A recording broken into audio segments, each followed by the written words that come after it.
echoes of pain. Vi sörger, vi sörger. Cold and empty, lifeless remains. Vi sörger, vi sörger. Fields of the fallen and blood washed in rain. This cannot be all that will be. So you have torn this world apart. You came for our suffering.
seconds while you dream.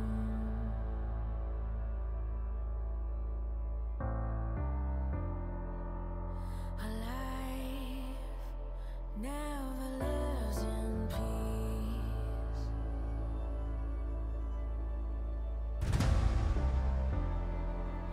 As you stand upon the edge, woven by a single thread,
think it's the end.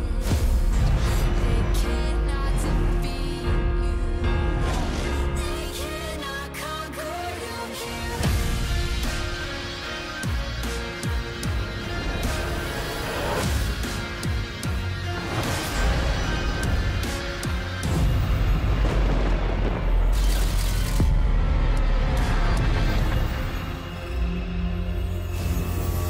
They cannot conquer you here.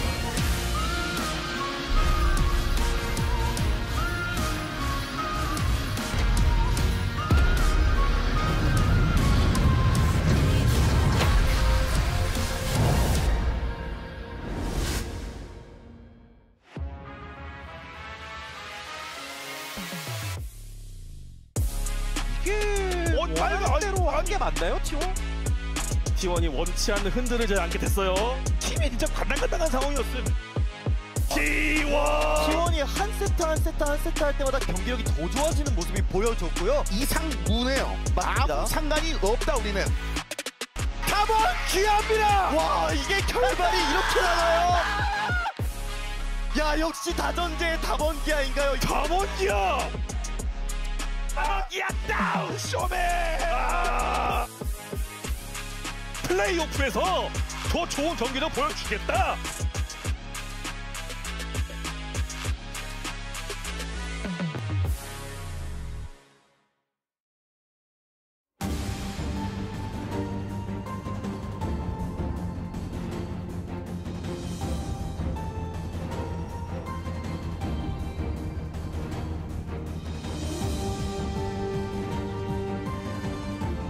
Hello and welcome back to the LCK. We're here for the final day of Round 2 playoffs to decide the second team to make it into the LCK finals for the summer season. I'm Valdez, with me is Wolf, and this one should get interesting. We haven't seen T1 in a while, Wolf. Yeah, that's the real question tonight. We saw Damwon Kia very recently in that series against KT Rolster. They were not chosen by Gen G, which was kind of an unusual choice, an unusual precedent, a round 1 team that looked to be weaker of the two actually not chosen, so they didn't want to face them in a best-of-5. T1 now have to. Old rivals will match up tonight, but as you mentioned, we don't know the current T1 form. They were looking on a bit of a downswing towards the end of regular season, but how much of that was sandbagging? How much of that was playing matches that didn't matter for their season record? We'll see what their form looks like tonight. I think Game 1 will tell us the most. It absolutely will, and I'm sure that a lot of people are expecting T1 in a best-of-5 in playoffs when everything is on the line to really be at least the upper portion of their ability, right? So certainly expecting that myself tonight here. DK, they had to fight through a very difficult KT. They made it through in 5 games. In the 5th game, just ignoring the Zeri pushing mid and ending the game in a very exciting finish. Can they replicate some of that success here tonight? I'm not so sure. I think they will have to try to shore up some of their weaknesses in the mid to late game where they had leads but didn't push the edge enough, whereas T1 is amazing at taking those advantages and turning them into bigger ones. So I think that's one mismatch Damwon Kia do face tonight. Gen G, of course, waiting in the finals for whoever wins this. We might have a rematch, of course, of the spring finals or a rematch of finals pass with Gen G and Damwon Kia. Very excited to see how T1 are looking tonight, and we're going to take a look at our Preds across the board. Here we go. You got it right last time, Wolf, just yesterday with the 3-1 Gen G. We have not had a 3-0 yet, although there have been a lot of 3-0 votes. So far, no 3-0s. Conqui, BitDory, and Rapid Star all going for the 3-2, and our first 3-0 there with Lyra. Yeah, let's see what Junghyun, Subin, and Jonah Strong have to say, as those are sometimes the outlier picks. Jonah Strong, 3-0 Damwon Kia. Yeah. All right, we'll see about that. I think that's a bit outlandish, as 3 of us going for the 3-0. Only Chronicler believes in the 5th gamer. Cubby as well, he's one of us too. He's a 3-1. Andy tonight, I think that's a pretty safe prediction as well. Yeah, it generally is. And yeah, I mean, the fact of the matter is DK is still a really strong team. T1 did show a bit of weakness in their last game, so I think that does play into a little bit of some of the 3-1 votes, 3-2 votes as well. If T1 were smashing people like they were at the end of spring, And even in the middle of summer, I think there will be a lot more 3-0s and a lot more faith. But, you know, like I said before, I think that this will be the upper echelon of T1 play tonight. Yeah, I think so too. It's what we expect to see from T1. Fans, the expectation is quite high as well. To be honest, and I know I always say this with T1 fan predictions, lower than I expected. Yeah, I thought we'd be hitting 90 tonight. We have in the past, but maybe the Dalmon Kia fans rising up in hopes that they can continue what feels to be a little bit of a miracle run. Certainly, Dalmon Kia have had their own struggles. They did lose to Hama Life Esports, the 10th place team, right at the end of the season. And just like that, you know, a lot of their faith was also dropped. So they're going to have a lot of stuff to do here, as we do have the points of the match on the way. Let's jump into that. There is so much hype going into this series, but there is a clear favorite in terms of the season records we had here in regular season, as well as in spring. It's 8-1 right now. Not since round 1 of spring has Damwon Kia taken a game off of this squad. And as a result, you know, we have to say T1 are the favorites tonight, I think, overall. Yes, we did see that one crazy prediction from Jonah Strong, but most people expecting T1 to take this. Damwon Kia having a great start against KT Rolster there, but kind of flubbing it in the middle parts, having a strong finish.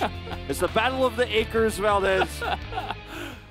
Yeah, and the Shom Acre is going to show the special stuff tonight, but we'll see what he's got. I mean, in terms of these two matchups, Showmaker is one game ahead of Faker. This, of course, includes 2020, so a lot of records, certainly in that time period, going the way of Showmaker. Faker's had some incredible utility plays this season. I think his laning phase has not been as strong as Chovy's, you know, who we're really comparing him to in terms of the upper echelon of mids right now. It's been a bit of a weaker season for Showmaker compared to what we expect. But the reason why you see the 5-man taunt Galio highlight here is because that's his most famous plays made all season. He played a ton of Lissandra earlier on in the season. Showmaker has been the most successful Talia mid, as we did see, of course, in that KT series as well. Something I expect that T1 will keep their eye on going into this best of 5. Love the Star Guardian skin highlights here for Talia. And yeah, it is going to be a big matchup. Gumacaria duo back, trying to bring back their top form versus the main contributors to their playoff 1. And Caria has had an unbelievable season in terms of his champion pool. He's #1 with 21 champions played. A lot of that, of course, in various Senna lanes, but it doesn't always come down to that. It's been the Pyke we've seen from him. We've seen him play the Yasuo, of course. Lee Sin. The limits of this man's champion pool, Blitzcrank, are just unmatched. Now, Gumayusi has had a very inconsistent laning phase. Notice his KDA is actually 5th in the LCK despite a #2 finish. He's been killed a lot in 2v2s. Damage per minute also a little bit lower here. So something we're usually highlighting for T1, but tonight, this points of the match, not making him look all too great. He's got an impressive amount of solo kills, of course, this season, finding skirmishes, picking up cash-ins on the Draven. And I hope that this 2v2 that T1 set up for him isn't going to be a tough matchup to play, because I think that's certainly one way Duckdom and Kellen get ahead. Yeah, Duckdom showing his prowess here on the Lucian, even after going, I believe, 1-4 or 1-5 in the regular season on that. Came out with it again against the KT. We weren't sure what to expect, but he looks great on it, and we might be seeing that again. This is Kellen's famed ultimate that he used against KT's dive, where they piled in here. A pick that has been so strong in playoffs, banned almost every game, and it's a perfect win rate right now here on 12-14. The Renata in playoffs, it is unbelievable what he's able to set up here for Canyon and Duckdom. And the guy has had just an incredible run here in the playoffs. I think a big reason why they actually make it to the semifinals here this evening. Yeah, I mean, if Kellen wasn't there to put down that ult, we might not be seeing Dalmon Kia here, as we'll see some of their stats as well in the 5 games of playoffs. We're able to pick up a lot more Drakes, as we do see. They actually got 0 Heralds as well in that series against KT, which is very, not normal. That is just not supposed to happen. Generally, you will pick up at least one, especially in 5 games. Yeah, or you have a much higher first rake percentage. 60% still pretty high here, but notice they definitely changed their focus in terms of that going into 12-14. Yeah. Well, guys, we do have an interview with both of the coaches. Let's hop into that right now. 안녕하세요. T1 감독 최성훈입니다. 저희 팀이 이번 경기를 승리할 경우 결승도 진출하고 추후에 있을 롤드컵도 진출하는 것으로 알고 있는데, 그래서 정말 중요한 경기라 생각하고 있고, 담원기아가 강한 상대이긴 하지만 저희가 무조건 승리한다는 마음가짐으로 임하고 있습니다. 2대 0으로 이기고 있다가 스코어를 몰리게 되면 이제 상당히 힘들 상황이었음에도 불구하고 침착하게 그런 판단을 내렸다는 점에서 대단했다고 생각했습니다. 담원기아를 상대로 이렇게 특별히 강했는지는 잘 모르겠는데, 선수들도 그렇고 저희도 그렇고 이기고 싶다는 의지가 강했던 만큼 그런 결과가 나온 게 아닌가 싶습니다. 그 징크스가 깨지는 날이 오늘이 될까 아닌가 하고 생각합니다. 아무래도 요새 대부분의 게임에서 중요하다고 여겨지는 바텀 라인이 될 것으로 보입니다. 우리가 이번에 연습도 정말 잘해왔고, 담원기아가 강한 팀이기는 하지만 우리가 더 잘하니까 자신감 가지고 하면은 충분히 이길 수 있다. 파이팅! 담원기아 감독 양대인입니다. 네, 너무 기쁘고요. 네, 너무 기쁩니다. 전 라인이 고루고루 다 너무 강하고 약점이 되게 적다고 생각하고 있어요. 그래서 어려운 경기가 될 것 같습니다. 일단 T1 선수들이 확실히 한타를 엄청 잘한다고 생각해요. 그 부분이 제일 큰 차이지 않나 싶습니다. 근데 준비하기 빠듯했죠. 이틀밖에 없어서. 빠듯하고 거기 선수들이 너무 잘하는 챔피언이 많아서 사실 뱀픽 구상하기도 되게 어렵다고 생각하고 있어요. 그러니까 원딜, 미드, 그 다음이 탑, 서포트, 정글 단데요. 저는 다 중요하다고 생각해서 네. 근데 순서대로 보면은 그런 것 같습니다. 올해 T1을 한 번도 못 꺾어서 꼭 꺾고 싶은데, 우리가 올해 정말 열심히 했다는 걸 꼭 보여드리고 싶은 마음은 다 같을 거라 생각해요. 그래서 다들 지금 긴장도 많이 되고 분명히 힘든 경기가 될 거 알고 있지만 열심히 해서 꼭 이겼으면 좋겠다. Yeah, well, there you have it. Both coaches showing a lot of respect to the opposite side. I think that at the end of the day, Polt seemed a little bit more gathered up.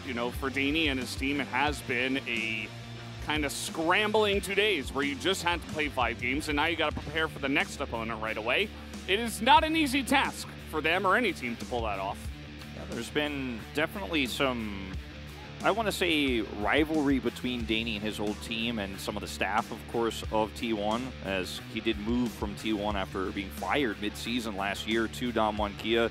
So I think for him, there's probably some personal reasons why he wants to win this match really badly that he didn't even share, as it has been a bit of a bounce back for him as a coach, but it hasn't been the success that Damwon-Kia found prior to his joining. So I think he has a lot to prove tonight. We don't usually talk about what coaches' goals are, what coaches want, but I do think it's something to really think about going into this best of 5. Danny could actually stop his old team, go to the finals. For Damwon-Kia would be massive. A big upset tonight. This is a giant sign just thanking everybody at the LCK, listing all of the Korean talent, but also all the people working behind the scenes. One of those, so shout out to her. Thank you for that. Everybody works very hard over here at the LCK, as so do these guys, and they are the stars of the show. T1 coming on in as these pro players. They look pretty happy. Guma giving us a little wave. Karya giving us the death stare, as he has been looking very focused as of recent days. T1 have gotten everything that was possible this year except a Game 5 win in the MSI and #1 in the regular season. They have otherwise had a record-breaking streak. They have won spring season in dominant fashion. They made it to the finals of MSI, and they faced tonight a team that took the first place spot away from them for so long. It felt like Damwon-Kia, ever since their Worlds title, T1 was never going to catch up. The torch had been passed. There was a new legacy. Not anymore. Now, once again, T1 stands on top. The big favorites going to this best of 5, meeting old rivals in a different light this evening. Yeah, absolutely. As here is Damwon-Kia. If you guys missed it, once again, Bertel is going to be starting on this roster. He played all the games that we did have against KT.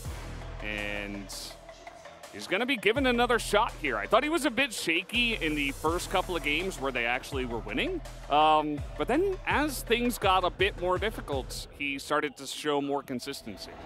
He certainly did. I think he's shown us both sides of the coin in terms of top performances as well. And I think Renekton could be a huge part of the series tonight. Aatrox as well.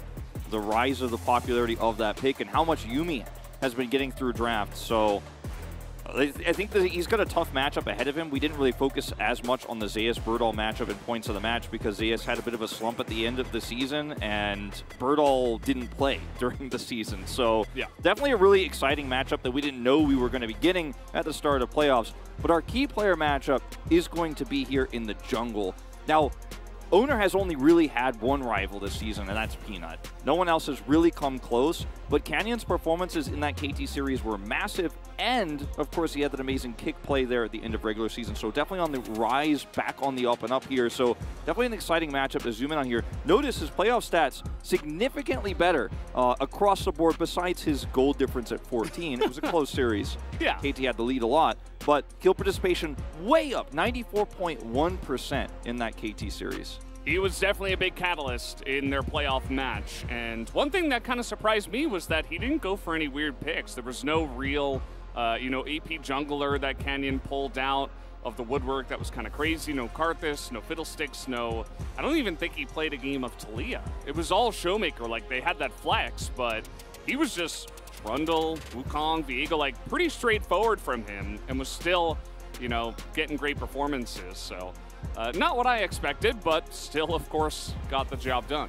The longer you can hold those types of pocket picks, if your goal is not just to beat KT, but to then beat T1 and then beat Gen.G and take the whole thing, you want to hold those as long as possible. As I thought Danny's drafts were pretty conservative. I do agree with you, much more than we expected to see from Damwon Kia.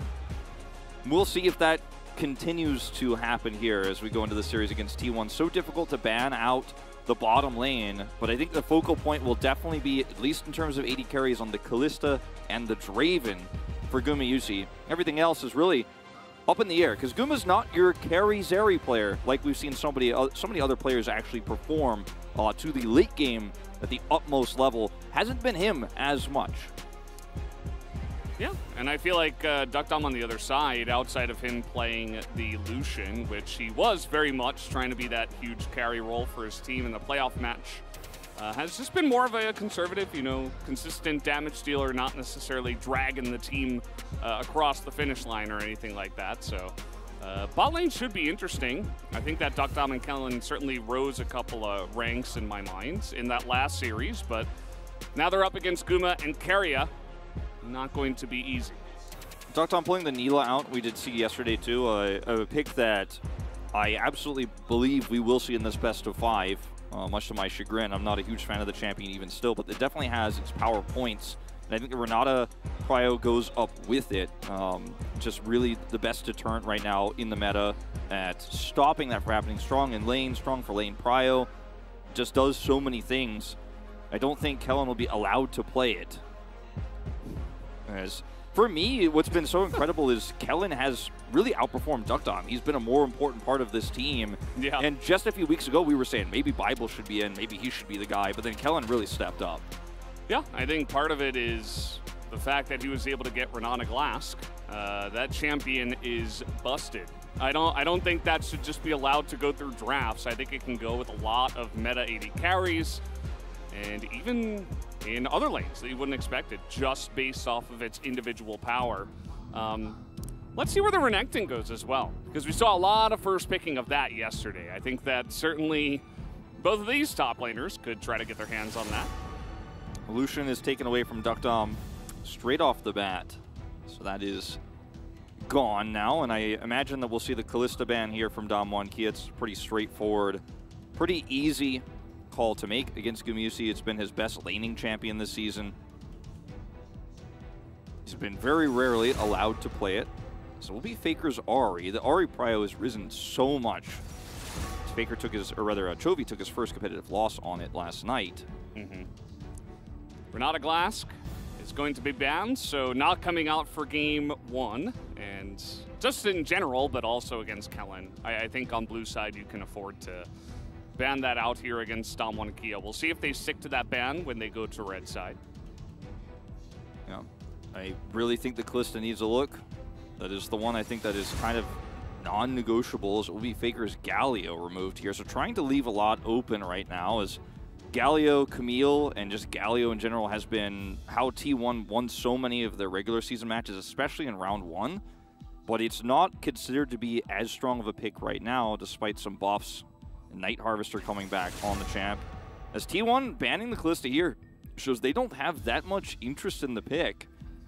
And are not fishing for a first pick there. It might be, you know, saying, okay, well, now we're going to take a Draven and you have no answer. But I think Damwon Kia will be wise to ban that one away. But that leaves open the Yuumi and a lot of other champions. Yeah. So Sivir, Zeri, just a lot of power in the bottom lane. So Damwon Kia says, we are going to get one of those. Yeah. But not the Yuumi. So that's a big issue right off the bat. This is Damwon Kia also taking away one of the best counters to the Zeri. So if Damwon are not planning on picking this right now, I think this Nautilus ban was a mistake because you have the ability now to as T1 say, yeah, you'll play Zeri into a Yuumi lane. We have a lot of different options like Sivir, which you also left open. So we don't need to take the Zeri if you take it right here. And now you have no answer if you leave it up. I mean, not no answer, but the best answer in terms of lockdown, point and click is taken off the board. Damwon Kia will prioritize Renekton for Birdall, and we'll see what they do end up grabbing here. I think the best option is honestly to take Sivir here. You try to pick away the Zeri, feels very weak into this Yuumi pick. Huh. Feels like Damwon Kia are taking some notes from Live Sandbox yesterday. We saw this exact response, actually, to the Yuumi. It was Renekton Wukong. And that left Sivir available, and it made Sivir Yuumi come out and absolutely dunk.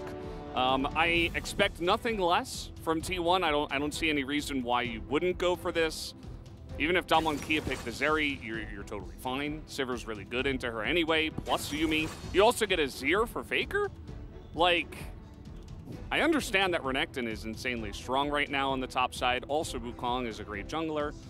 But the priority on the top side of the map and giving over so many huge picks here for T1 is confusing. Yeah, it's certainly a bit of a head scratcher in terms of what they could have done. Now, the Taliyah pick here is a Showmaker exclusive and can be quite strong in the laning phase and works extremely well with both Wukong and Renekton. So if Taliyah has the opportunity to get Prio and go topside, can set up some nice ganks there, she is going to be very omnipresent on the map. So the composition that Damwon Kia has is very strong, but T1's I think is stronger, is more meta, and has a little bit more control of Prio for early objectives, which is so critical right now at this juncture. We're seeing the Gwen banned almost every time the Renekton is prioritized, and that will be no exception here. We have one of these soft counters to the Sivir, the Alistair, is taken from Kellen, so no shockers here. And right now, the big question becomes, what is Duckdom playing? I think that's really the one thing we cannot, at this moment in time, solve. And if it's going to be Neela into Sivir Yuumi, I'm not happy about it. I don't think that's what it's going to be, but I'm not happy about it if it is. I think Neela and also Duckdom special, Aphelios, are both not good into what T1 has right now. Yeah, Aphelios is going to really struggle with his lack of range and the amount of poke that Sivir could put off even with her boomerang. But it might be even just wise to ban it here. Just say, well, you can't even play it anyways. So ban Neela. And Neela is going to have an experience lead in the lane, as the reaction from Duckdom here looks a little bit like he kind of expected this. Sounds like, well, it looks like he said Aphelios, or maybe he said Senna. I like how you just tried to read the lips. Yeah, that's what I do now. It's my thing. I'm like, oh, looks like he said Aphelios. Well, so the Senna. S, so Senna, I guess. But this is definitely leading into a Tahm Kench. Doesn't have to be. Could also get some crazy flexes where we even see Wukong go bot until the end of the jungle. I don't think it's going to happen, but I don't think so either. It's an option if they feel like it. Tahm Kench into, Yuumi Sivir doesn't feel great, to be honest. I think this is potentially a Seraphine angle. But I think that the problem with that is you don't have a ton of AD in your composition. They have Ornn now. They can itemize very magic resistant here. And I mean, just taking a somewhat tanky jungle here for Owner. Trundle, he fits the bill just fine. Poppy also works, and you can control that bottom dive as well. Like, Wukong isn't going to be able to win the early jungle. So if it's Seraphine here for trying to control the waves and trying to deal with the bottom prio pressure, I like it more than the Tahm Kench. Oh, he's going to pull out Carrier's champ here and play the Yasuo. I think that's a good enough. Oh, maybe it'll be Kellen playing the Senna. Looks like it. Looks like it.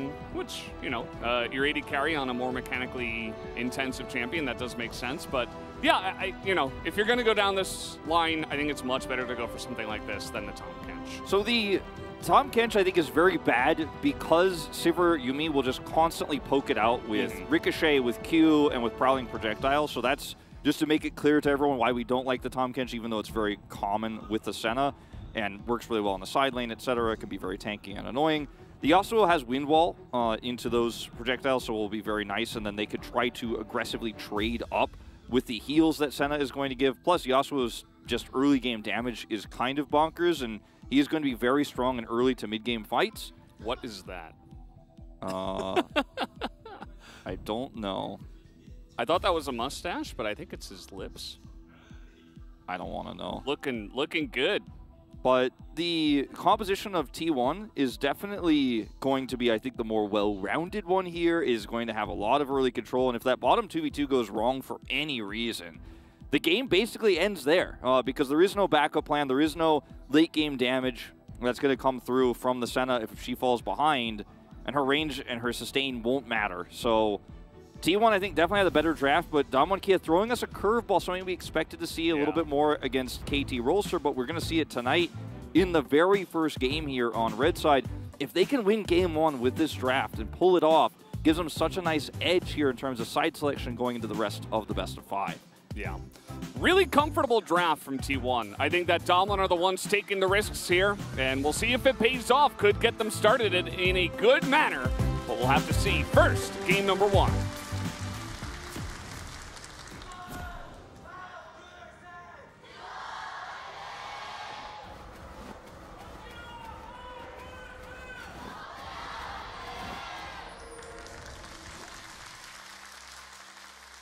All right, here we go into our final round 2 match, which is basically the final match before we do get into the finals of summer here for the Uribank LCK Summer Playoffs. It's a good time to be a League of Legends fan. There are playoffs happening all around the world, especially for you guys who watch the LCK. We've had some really entertaining matches, just really back and forth, some unexpected stuff. Yeah. Even Damwon Kia coming up here, a lot of people voting for KT. Did not happen. It's true. Yeah, I think it was a pretty big upset. I was pretty clear about how I thought about it. I thought that series was going to go. It did not go the way I expected it, and we were all kind of a little bit shocked, except Cloud Templar, I guess. Well, he read the script. I mean, if you're going to get it that perfect against the green in an upset like that.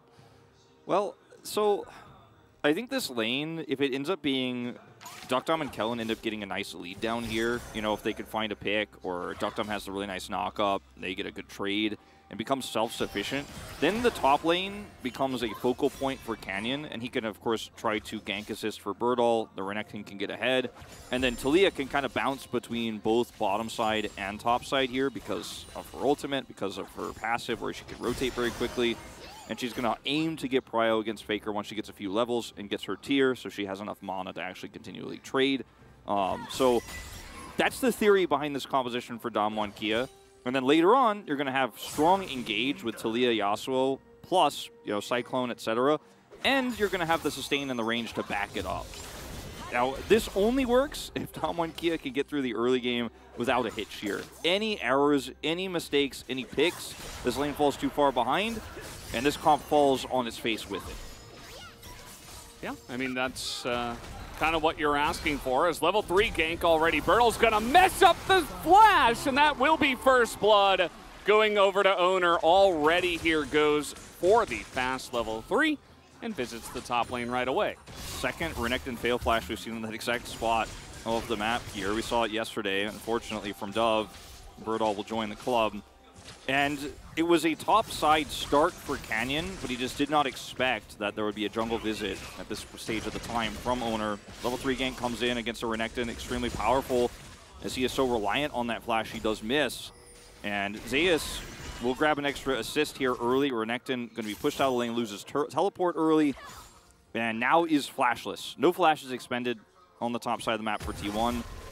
And this is the opposite of the start that you were wanting. And if you're Dom1 Kia, this is just disastrous, unfortunately. Yeah. We'll take another look. Note that Owner gets up here as soon as he possibly can with level 3. And he's just coming over here to ward and fails the flash. Would have forced a flash from Owner at the very least. They were going to get that kill. But he misses it. Really unfortunate. Yeah, I mean, that does happen, but it's the risk you run, right? And Ornn was available. We saw the two bans in the second phase were Gwen and Vi, which, you know, strong bans, but at the end of the day, there are a lot of answers for Owner, or rather for Zeus to pick. And that's why I was kind of saying, you know, for T1, it's a very comfortable draft. You're not really denying anything. You're giving them comfort picks as well. You're giving them super high tier picks. They have a fantastic team composition that can scale insanely, has so much protection for the Sivir, for the Azir. Yeah. So it is a massive risk that DK are playing with, and if their top lane Renekton that they first picked is getting behind, you're going to feel terrible. Yeah, it's not a great start, but the Taliyah lane is going pretty well so far. We had the stats there for Showmaker. He's 4 of the 5 wins in this matchup, where it's 5-1 in favor of Taliyah. We've seen, you know, players like Fate pull this one off as well. So less common pick here in the later parts of the season, despite being almost permabanned, as the trading does begin down here. Obviously, roots and chips that Duckdom get are going to be very valuable with the healing coming through from the Senna in a lot of matchups, but into the Yuumi, you know, she's healing right back. So here we go, Trundle rotates over. Don't think they can dive this. Yeah, I mean, if they forced it, well, they get a big wave going, but the wave has been cleared a bit. Obviously, Yasuo doesn't have much wave clear. And take a look at where Canyon is. Very nice show by the observers. Nowhere near this, as the dive is coming on in. A bit slow on this one. Owner just showing. Maybe opening up some space for Guma to take a plate, but not even going to get that. This gank is still successful in that it denies a little bit of CS and gives this push basically permanent power. Like it was about to fade away, then Duckdom and Kellen could trade back. Now with this trade coming through the way it did, they can't actually, and they're kind of still stuck here. They're trying to force it, as you can see, but unfortunately will not be able to get back control. And the wave will be allowing this free back for Guma Keria. And like this attempt from Owner could have been successful in terms of setting up a kill, but I think it's still successful, as mentioned before, because it gives them the faster back timing. So this lane is just going to continue to have prio. Level 6 first for Zeus.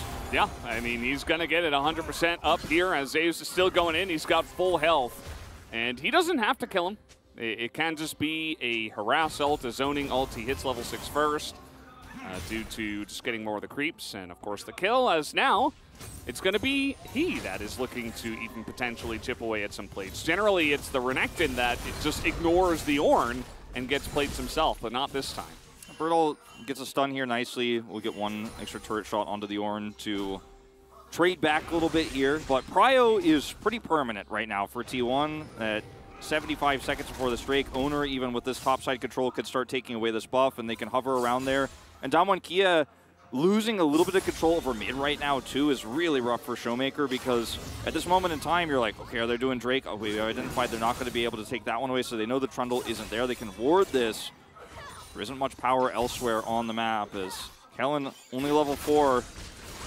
Okay, going in for the play, going to force the flash out of Showmaker. That is a pretty standard one that we see many times with Azir into immobile mid carries.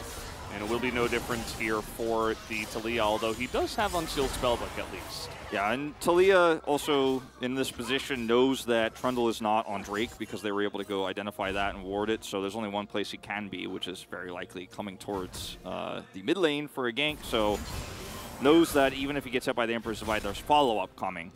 Otherwise could have maybe rode that one out a little bit longer. Canyon going to try to come over here and take away blue buff. That was warded. So at least he's going to get this back in terms of money here in the jungle, and will be very impactful on this upcoming Rift Herald fight with his level 6. Subjugate still going to be strong here, but in terms of overall team fighting, pretty amazing for Damwon Kia if they can get set up prio. As the bottom side of the map here is really just about a wombo setup here on the fight, so everything has to go right for Damwon Kia if they take a straight up 5v5, but they're now trying to, as they have these levels online here, pin down the Yuumi Sivir. You see the lane starts to eventually get back as these souls come through for Kellen. And this is the turn that you normally see with the Senna lane, where in the beginning it looks really rough versus the wave clear, but you do start to heal through and have that extra poke. We're going to potentially have a 3v3 here. We have Senna not on 6, so that won't be able to help here. As in we go, the Horn is going to be pulled, flash on in, but it doesn't get much on a Showmaker, but a 3-man follow-up knockup could be enough. Zeus gets incredibly low, but he will survive as Owner now looking to bite the dust, but will not go down just yet. Duckdom's roam up from the bottom side. He's going to get here first, and he will be able to secure a kill for his team as Guma, with the cat on the book on his back, does look to extend, but can't do much at this point in time. So Damwon Kia trade back here, grab the Rift Herald. We saw the potential of this Wombo in the team fight from them, but it was really Zeus who controlled the fight with an excellent Wombo, or knockup. I keep saying Wombo. Not every CC is a Wombo, but he countered the Wombo of the Cyclone coming through the Seismic Shove angle for Showmaker. Fortunately, without Yasuo there isn't enough follow-up here to win the fight decisively. Let's look at Showmaker's setup here. The Horn is so massive to help lock Showmaker down here. Then he gets the follow-up knockup, and Zeus gets out of here alive. I mean, Owner nearly dies twice. Yeah. He gets a Triumph proc, I think. He also has Subjugate, and then he smites the Rift Herald for the kill, but also to live. And the fact that he lives for so long is also insanely big. Yeah, he did so much there. It cost them the Rift Herald that he had to smite like that, but worth it, I think. Bit of a bait up here on the top side. No Dominus for Birdall, as I think he's going to be in a lot of trouble, as he does have a second dash, but there's the knock-up straight into the pillar, and Senna's like, I'm helping, but actually not going to amount to anything. Very nicely baited by Zeus. No Dominus for Birdall makes it an insanely easy kill. Really easy, and the Wukong in this early part of the game isn't going to be able to compete here. He isn't nearby. And Birdall, he's too far up in the lane. He's trying to do Renekton things. He's trying to trade aggressively. Canyon's coming up over here for the defense, but is immediately spotted. He's getting knocked up. Yeah, I mean, he's also going to be just chunked down to below half health, even subjugated on the backside of that. Didn't necessarily have to do that, but he's going for a bit of harass, I suppose, or just in case they do decide to hard commit. Yeah, I mean, Birdall is forced to teleport, otherwise he might actually die there and might have wanted to walk back, does teleport through. And with no real objective fight coming up here for Damwon Kia, I mean, yes, the Drake is up, but like, I don't think it's that bad to subjugate there to get a little bit more control of topside. He's got the TP to come hold this wave. Rift Herald, no other resources committed here to stop this. This is going to get a charge. Should just be 2 plates. You see that Birdall is able to walk in. We saw Showmaker also leaning topside, but does not elect to try to make any dive or anything happen. No reason to really do that right now. Still just get the 2 plates and back away. Showmaker here is, you know, so far in this game, not getting control of the lane, I think, like he would have hoped to. So this time, Canyon sets the trap. Yeah, he's spotted very late, and Canyon doesn't have much tankiness, but he's knocked up right at the last moment as the knockup comes in here to Canyon. Zeus still alive, and they're actually still on the chase, and Birdall will be able to swipe away, even though the fans were already cheering for Zeus living. Yeah, not this time, unfortunately, but he played it as perfectly as he could have there. Knockout comes through. He's very tanky, very difficult to kill him. Birdall will get the slice there in the end to finish him off. And the turret does go over to Damwon Kia. First turret of the game, so a lot of extra money. But this is what you can do cross-map. Or try to do. Yeah, looks like actually T1 are not going to go for this. I mean, it's, you know, they have very defensive summoners when it comes down to it. You are going up against the Yasuo, which if he does get a 3-man knockup, you're just going to be CC'd forever, so... that's the scary bit there. No need to force it at this point as T1. Yeah, so a lot of jungle traps topside really paying off for these two teams. Somebody called Maul wrong. And That was his MO here in the LCK before he moved over to the LEC. As this is going to be finally enough control here, Damwon Kia say, of the bottom side to actually start up this first Drake will be a Mountain Drake. A lot of extra resistances for this composition. T1 know about this, but will not be able to stop it. The Scry it, it's the sad Scryers of, could we steal this? The answer is no, and they back away. And, you know, unfortunately for Zeus here, making impacts on the map a lot more difficult in this extremely long lane he's in now. You can see he's taken the Wolves at this stage in time. Birdall also hiding himself on the map right now, taking Raptors, trying to get any money he can. So a lot of souls are lost here. Yeah. Just pointing that one out, Kellen has been doing a decent amount of roaming. You'll note that there is a 2-level gap between him and Duckdom, who has been left to solo lane. It is Yasuo after all, and it is support Senna, so totally fine that this does happen. He could just hang around, get some wards down with the help of his jungle and his mid laner. Yeah, once he gets his Umbroglaive, that's when he's going to make a really big impact on the map too. And that's, you know, the kind of control we were talking about Damwon Kia would like to have in the mid game with this composition, so that he has the freedom to do that, make it very difficult for ward clear for T1, because they're running Yuumi. So she's not on her own able to clear wards. Trundle can very safely, but still, it's very frustrating because you only have one good clearer. Showmaker looks like he was backing on a ward, and he is just donezo. Not even going to elect a flash, although he does Ghost, which has a lot shorter of a cooldown, but it's still a free kill here to Faker, Keria, and Donor. As they all pile on, and it could be even more as Kellen here. It's not going to be spotted, but a little bit of a zoning ult as they're just going to take mid-turret at 15 minutes into the game. They're just like, yeah, I'll take that, thank you. One small error from Showmaker, and T1 are going to get a huge trade back of money. Big control of the map, which with Sundisk is massive, because this means you can hold the wave as Azir. We've talked about this a lot recently, where it's been a very common strategy is put Sundisk up in mid and also in bottom lane to control the bottom objective and get that extra prio. They'll use it this time to just take a free Herald, and, well, could have used it to set up for this Herald. It will be Damwon Kia who starts it first, but they can come over and contest. And Damwon Kia, to get this choke point controlled. Yeah, I mean, risky. It looks like they should be able to get this objective, but you see that T1 are looking to fight here. Crown finish for Faker. Knockup not going to hit anyone as the wall will come in, and Guma's like, yeah, you want to go, buddy? I'll take you down. But this does mean that Guma's not in the rest of the fight, as Showmaker is going to die, and the rest of the team of Damwon Kia is on the run, as Duckdom will get that knockup. Does not even bother to last breath, as everybody's just being chased down here by the Trundle, by the Ornn, by the Azir, as they are going to get this kill onto Zeus. But Owner is basically a raid boss at this point in time, and Gumayusi is just solo farming. Yeah, Guma's like, yeah, you guys can have fun up there on the top side. We'll take the 2-for-1 trade, and I'm going to get some damage to this inner turret, take the extra farm. And, you know, Damwon Kia, this is a pretty risky call to go for the Herald here, considering the amount of control T1 had on the map and how this composition works with Call of the Forge God, Emperor's Divide, and Sivir with a Kraken Slayer at this stage of the game versus, yeah, Yasuo, he could fight, he could skirmish well, but the setup has to be perfect, and if you're turning as Damwon Kia's comp, you're really weak. And they get a trade back kill because of that turret topside and a little bit of a, you know, error there in how they set that up with the Cyclone trade back. We're going to go back to... Baited by the scanner. Yeah. Kellen just barely missed that brush, and he, like, kind of sidled over to catch a little bit of it, but did not spot the ward. Which leads to that mid-turret going down, and then notice that Damwon Kia try to turn this with their composition. Showmaker's on the edge, but has to come into this fight so late. By this time, Birdall is down at half. They turn on to Canyon, who has to get over the wall, and control is given to T1. They do, of course, get the Herald. And Guma flashes on him for the kill. Things go a little bit awry here on the top side of the map with this turret. Cyclone is good from Canyon, but still, T1 getting everything they wanted out of this. They come over, get the back timing, and win a fight, get control of mid, push Showmaker out, and, I mean, they have ultimate control all over the map now. Yeah, it's, you know, you look at the golds, and you say, hey, I mean, Damwon Kia's not that far behind.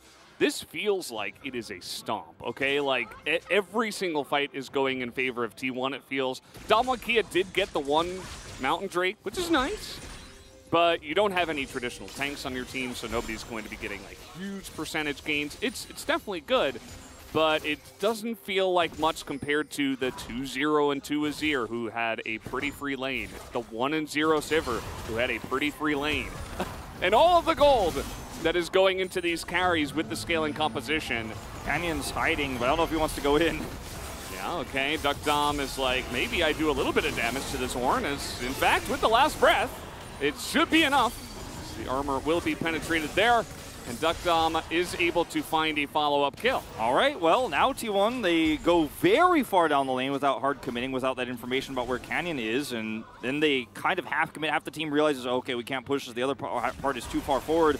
Now they have Cryo on this Drake. Damwon Kia should be able to wrestle away. TP coming through from Birdall, and here's the flank angle. Yeah, they try to push away the Renekton here. Renekton, no flash, no Dominus. And a very nice wall is put up here. So on the hunt towards the Renekton, who again does not have any flash and will just be rooted and most likely just killed. And fed to one of the carries, it will be Gumayusi. So now we've got a 2-0 Sivir.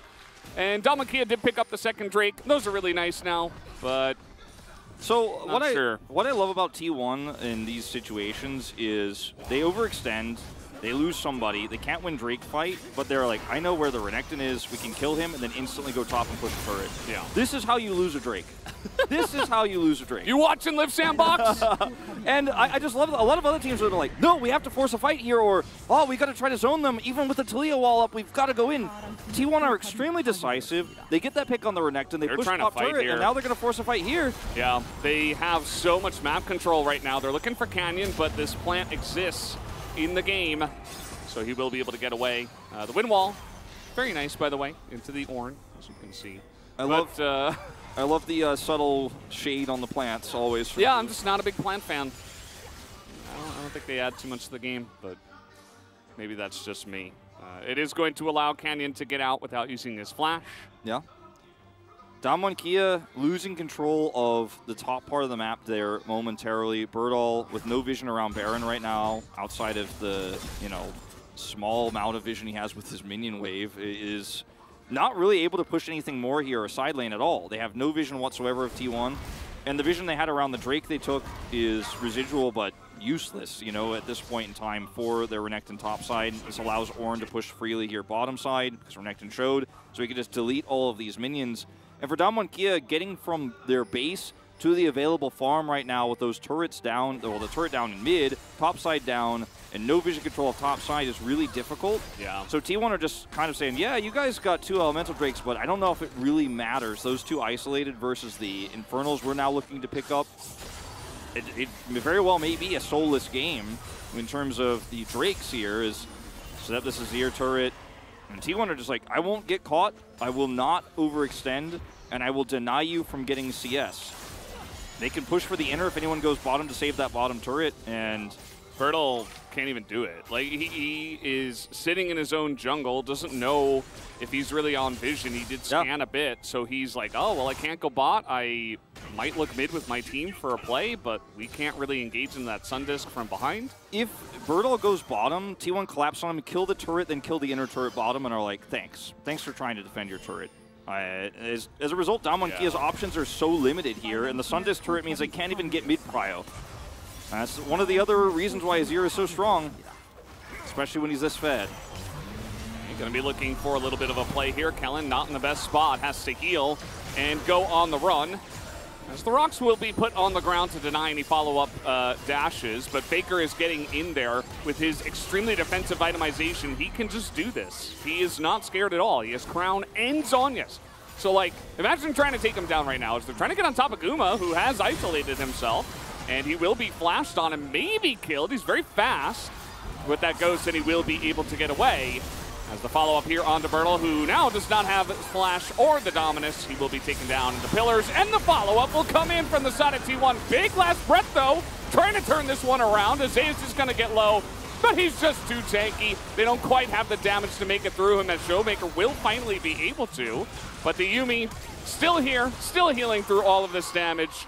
And it wasn't a clean fight, but it is going to be T1's in the end, as 3 of them will live. A triple kill for Owner, who now has 7 kills on Trundle as they push and will take the Baron. And there's your plant as well, the other one. That's going to give them enough healing here to feel they could take this Baron down, and I think they absolutely can with the Yuumi. Oh, okay. Well, teleport, Birdall is alive, and he's teleporting in, so. All right, fair enough. Take the fight and leave. This fight for Damwon Kia is one of the best I think they're going to get for the rest of this game. Like, Guma goes down to low, so T1 then have to fight basically completely 4v5 for most of this, and they get a good Wild Breath, and T1 is split off by the Weaver's Wall. And yet still Zeus turns on Birdall, they get the pick here, and then the nice last breath that comes through, you see it comes in, but then Faker stopwatches. There's not enough damage. Zeus gets another knockoff. Like, this Ornn is a problem, and if your damage is going onto the Ornn, it's not going on to anybody else, like this extremely tanky Trundle that can't be killed. Damwon Kia are so far behind, and they don't have a true AD carry, so wombo combos or no, T1 could just buy enough time with Crown, stopwatch on the Azir. Faker dies, but he does so much damage that when Guma comes through, it's easy cleanup. Yeah. Well, DK, they're going to make a stand here on this Infernal Drake. I think it's kind of taking T1 by surprise. You see that Zeus has to go for a bit of an awkward teleport over to his team, but now they're grouped up as 5, and they have it in a good spot here. Canyon's looking for that epic flank, but he's spotted, so they know exactly where he is. Consistently pinged here. Owners right on top of the Drake, just waiting for that steal. Subjugate comes in. Canyon has to hop out of the pit. That is going to be a free Drake here for T1 as Baker goes a bit deep, but he's totally fine. Again, he's very defensive itemization. Now Kellen is just going to get 100 to 0 basically on this immobile Senna. Duck Dom gets the last breath here on the Faker, who does not care at all. Has more armor than Duck Dom can penetrate through.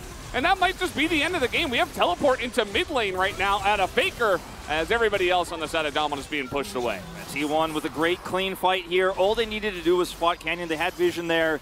They block him out, subjugate him. If he's not there with the Cyclone in the fight, T1 could just front to back it here. No AD carry in Damwon Kia's roster. A Senna sitting on an Umbral Glaive isn't going to cut it. Wombos or no, knockups and last breaths or no. They're ending the game. They don't care. They've had enough. They said this game was too easy. Let's just end this one. Zeus gets extremely low, but he will survive. And as long as they just hit the Nexus and try to survive here, as they should be able to, and yes, they will be at exactly 25 minutes. An extremely clean victory here from T1. Outside of that one time that Guma got caught, but then they still won the fight anyway. I think this started from Draft Kingdom into Game Kingdom. T1 came out to play. DK took a risk, and it did not pay off. And Damwon has been so indecisive in the mid game, and that was a problem against KT Rolster when they were ahead. And you could see from behind just how strong T1 are. A lot of teams will be able to turn games around by control of Drakes, right? They had the first Drake lead, and they were like, T1 has to fight this. Elementals are too strong. If we get 2 Drakes, we're going to extend this game. The Senna's going to get value later. We're going to have a little bit more power, and our Yasuo will be able to 5v5. T1 are like, nah, not going to fight that. Going to get a kill on your flanking Renekton because you guys are trying to force a fight. We know that. We're not going to take the bad fight. You're going to use the Talia wall against you, so you can't actually come over and help out your Renekton. We're going to pick that off, grab a turret topside, set up a Sundisk mid, and just have ultimate control over the map. T1's vision game, their control over objectives, and their decisions around them, I think have been what's really set them apart from a lot of teams, you know, here in the middle of our standings, right? Those teams who made it to round 1 of playoffs. I think T1 is just kind of a tier above, and I think Damwon Kia, it starts with the draft. We'll have to see a more standard draft from them, a better response, I think, to the Yuumi and the Sivir they gave over, because this was a creative answer, but it absolutely didn't pan out. Yeah, I would call it even like a gambit. I don't think it was... it had a lot of backing in that one, but that was game number 1. T1 dominate there. Let's see what happens after the break, but first, we'll have the analyst carpet space after that break.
내가 딜할게. 나 쉴드. 공 받았어. 공 받았어. 50 넘어왔다. 오 넘어갔다. 오 넘어왔다. 주발은 봐. 용용용용. 용 먼저 먹어. 아지를 살려. 야 위에 동만 봐줘. 아지를 봐줘. 구도 괜찮아. 애들 이탈. 아래 봐도 돼. 오공 좀 봐. 야 볼게 아래. 아래. 세나. 나소 노플이야. 나소 노플. 나서 갈게 나는 그럼. 조금 넘다 아래. 나서 잡았고. 나서 맞아. 잡을. 안 봐줘도 돼. 고. 안 봐줘도 돼. 바로 갈까? 에, 10초 해볼래? 끝낼만도 해. 초식에 있어, 초식에. 이도면 끝난다. 나 뒤로 텔라 멈춰. 잡으면 끝날 거야. 오케이.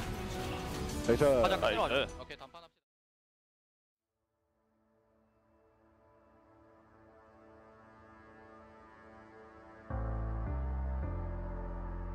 The night beckons while you dream.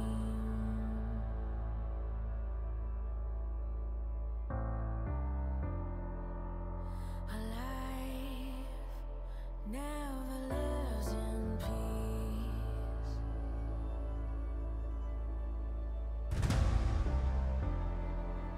As you stand upon the edge, woven by a single thread, and fate may fall down upon you, while the devil is knocking right at your door.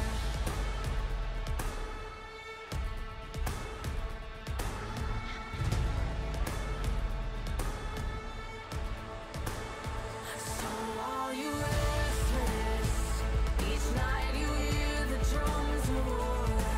Awaken, awaken, the voice begins to call you while you hunger. A taste of destiny you're searching for. Awaken, awaken, the fight is at your door. Take up the cause.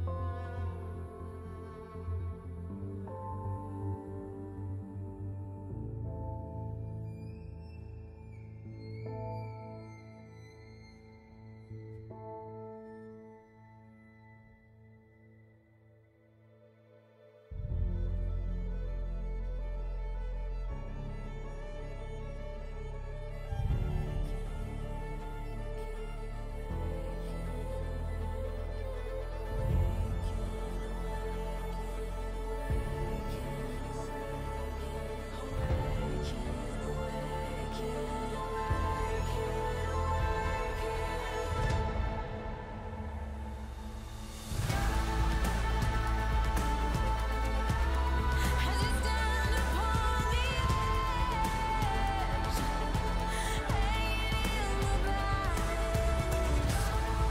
and fate may fall down upon you, while the devil is knocking.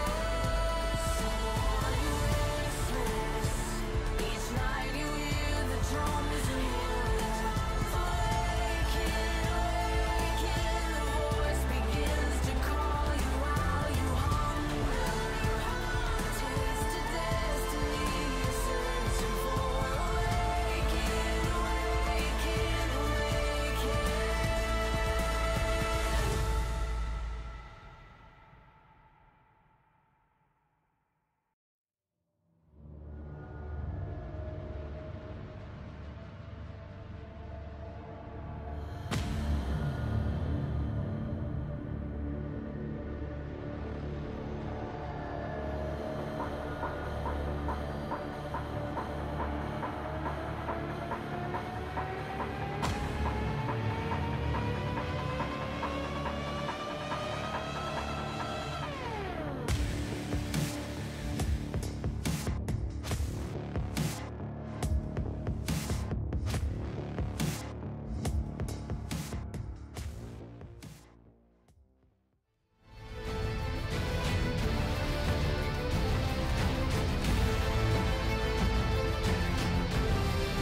레더 파이널 스틱이 시작하겠습니다.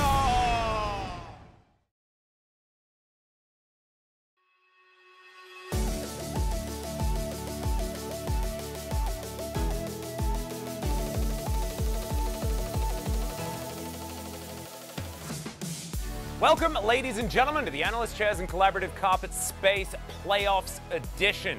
I'm Atlas, I'm joined by Chronicler and Cubby on the TV to break down that game number one, which was basically just an elementary T1 victory, boys.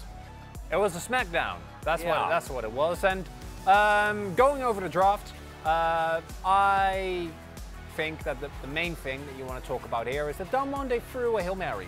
And on the red side, we've seen standard drafts not really work out generally, so I don't mind it as much, but the level of play that needs to come when you play a comp like this was just not there.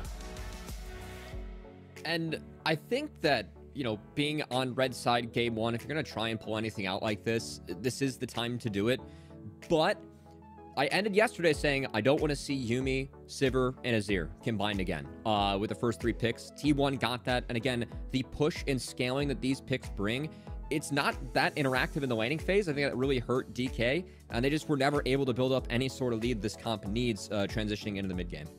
Yeah, and it was just a classic T1 game one of a best of 5 style of draft as well. Make sure that you have as much late game insurance as you possibly can. Put all of the onus on making plays on your opposition, and they did so. Damwon Kia made the fumbles that that T1 were able to capitalize on, and then it just did not look close.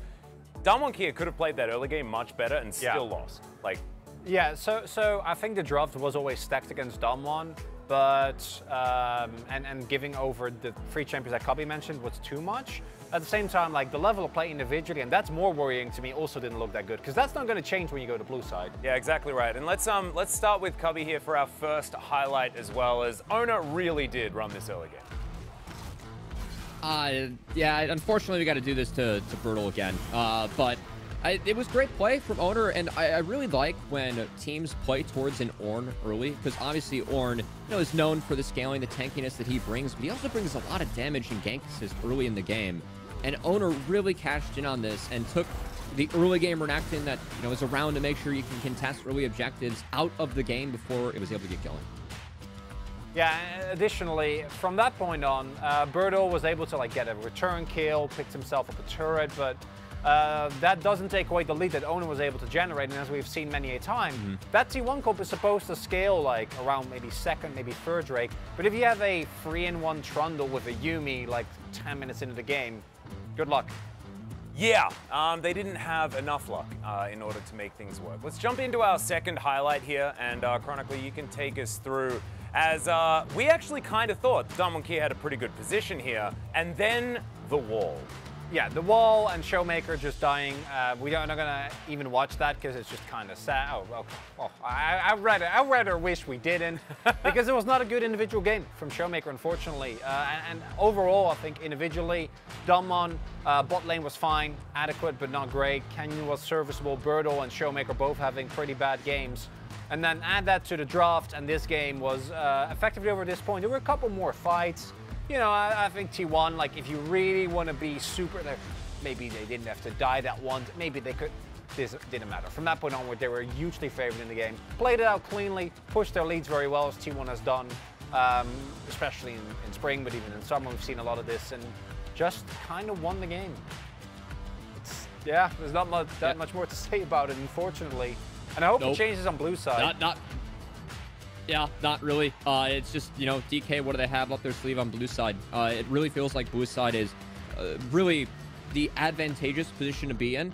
And it really just depends, like, what are DK going to prioritize? We've seen that early Renekton, but do they shift it and try and match some of the scaling at T1? That's something to look out for moving into this series. Yeah, and I was preparing myself for the B1 Renekton. We didn't get the B1 Renekton, we got the R1 Renekton instead. That went for the loss. How do we feel about this extraordinarily high Renekton priority that we do have? We sort of do need to address. Yeah, I think the champion's overhated. I don't think you should be giving up Yuumi, or you should be giving up Azir. But at the same time, we have seen teams, when they play better, do well. Even at 0-0 and Renekton, the Dove pilot yesterday was still zoning people out of team fights later, so I can see the value. Yeah, and so we are going to jump straight into our POG. Let's see who picks it up on the top side of the map. It will be Owner.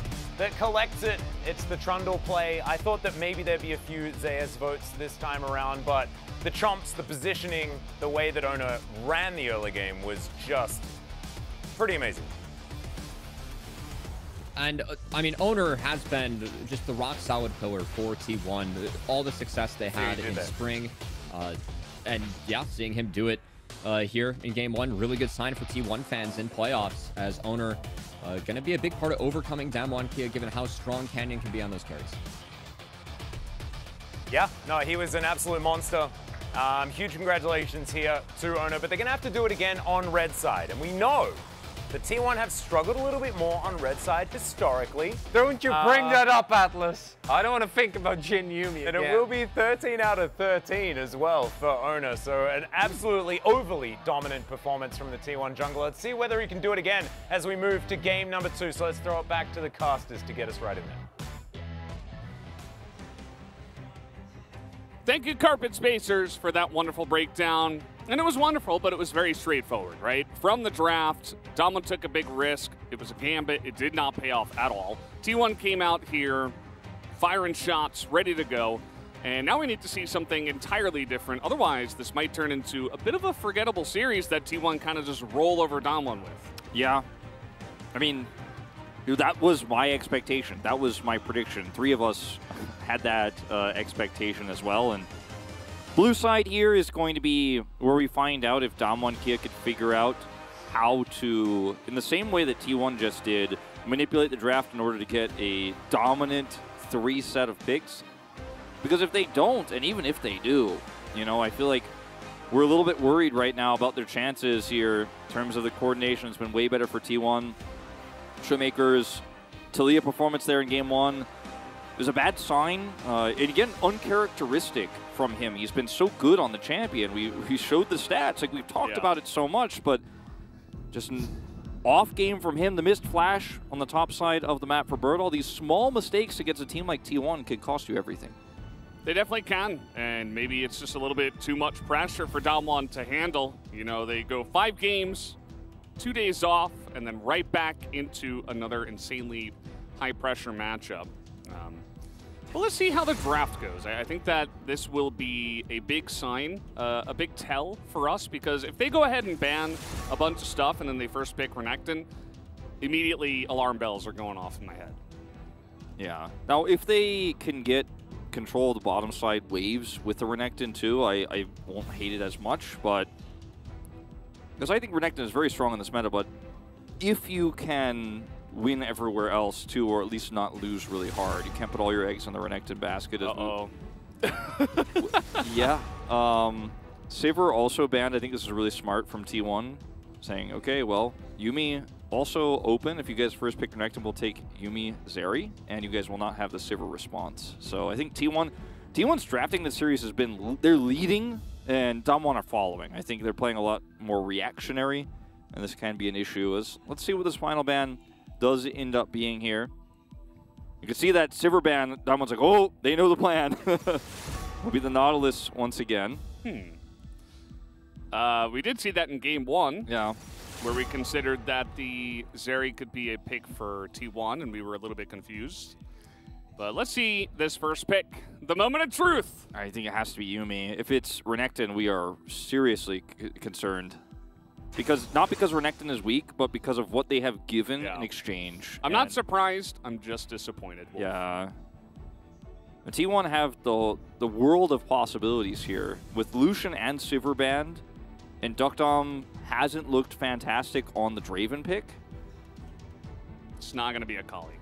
I mean, Callista is also open, which is crazy, but I mean, if you pick Callista here, you're just saying, like, I dare you to play the Yuumi lane. We're going to play hard on the bottom side, and if you do want to play the Yuumi and Zeri, we are going to crush you in the 2v2, and it won't matter what the Renekton lane on the top side ends up going towards. And there's a lot of funny hovers here, but it will absolutely not be those picks. Callista Wukong, strong setup here for early game dominance on the bottom side of the map. Yeah. I'm a little bit surprised they didn't go for the Yuumi Zeri, just in terms of pure power. I know there is stuff that can potentially be picked to try to win the lane, try to get them very far behind. And they are willing to play the Draven. Yeah. So there's that as well. Yeah, I thought we might be going down a different path here for Damwon Kia, but they are going to fight fire with fire. And I think this is bold, but also smart from Damwon. If they could pull it off, of course, and will mitigate some of the pressure from that Kalista lane bottom side. It's also something they haven't looked fantastic at in the past. This Braum is great because it's also somewhat of a Ornn deterrent. And we know the Amumu is coming here on the support slot. No shocker there with Renata being banned. I think Damwon Kia is showing a lot of confidence in this draft, and that's one thing I could definitely say about their start here. We'll see the Showmaker Taliyah taken off the board from T1. Though my point we made earlier in the points of the match about Gumusi in his late game, he hasn't looked amazing unless he's very far ahead. The Zeri Yuumi into Draven that Canyon could have picked up here would mean that one small mistake from Guma means that the game has to go down that late game Zeri route. And T1 haven't looked as comfortable on that late game carry, so I think that may be one reason why they do end up grabbing the Kalista. Yeah. Kalista's great in her own right. Obviously going to be a very dominant lane. The Azir ban, not a surprise. The Ahri already taken away from Faker. The next on the mid-tier list is Sylas. Obviously, the Taliyah also taken away here from Showmaker, so maybe we see something a little bit different in this mid lane. LeBlanc still open. I think could be a ban to consider here for Damwon Kia if they want to take that one away from Faker. We don't know what the matchup's going to be just yet, but something that we did see in the playoffs early on was Corki, who made a return. I don't think that really suits either of these compositions very well, especially with the Trundle being banned here. The Aatrox ban I like a lot more because this is essentially saying we're going to win Renekton topside here, and the bottom lane's going to be more stable for us as Damwon. Don't want to give you guys the ability to actually duel out against a Renekton and win those mid-game fights with this Kalista. Want to weaken your power there. The Azir ban, a similar vein. But this does mean Sylas comes through. There's no Trundle on the other side. The Trundle was banned away, so I think a smart move from T1. No way to really duel around first objective very well right now in Damwon's comp against this. Unless they can find another way to get mid-prio. And I do wonder what that's going to be for Showmaker here. We've seen the Lissandra work very well for him this season. We've seen Victor into the Sylas. Very middling success. This is the big question mark right now. Danny's got something to say about that. Let's see what he has to say, because Showmaker has not said anything just yet. As this is not an easy decision. The LeBlanc can be pretty good into the Sylas, and it looks like that is what will be selected. A lot of backline access is normally what you grab LeBlanc for, but T1's composition just in general has very high resistances. Oh, it's the old Quinn response to the Renekton to be hovered here. This would be very interesting. It would allow T1 to have 2 late game threats in terms of 80 range damage. But I like the Gnar here much more. I think as Damwon, you want to win these fights early with LeBlanc, trying to not necessarily blows the backline up, but actually just add that extra chain CC.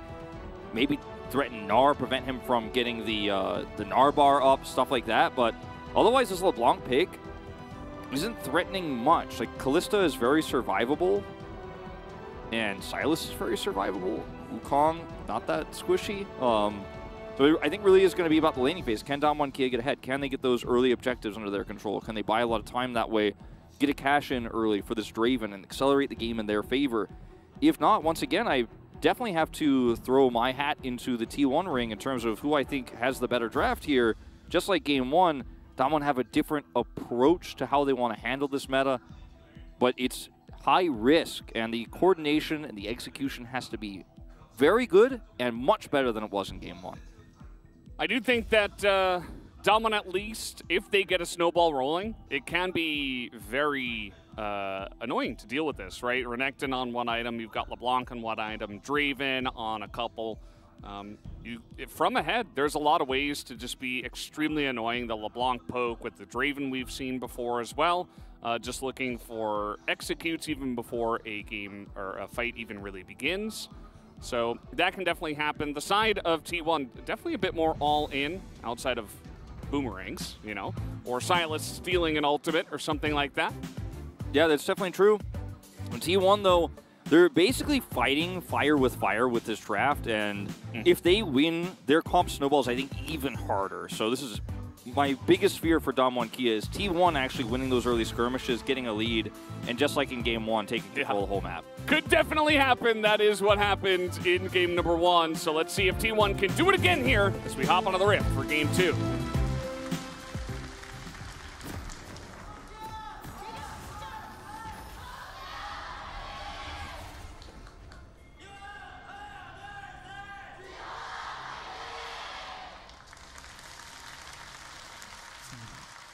Remember Valdez?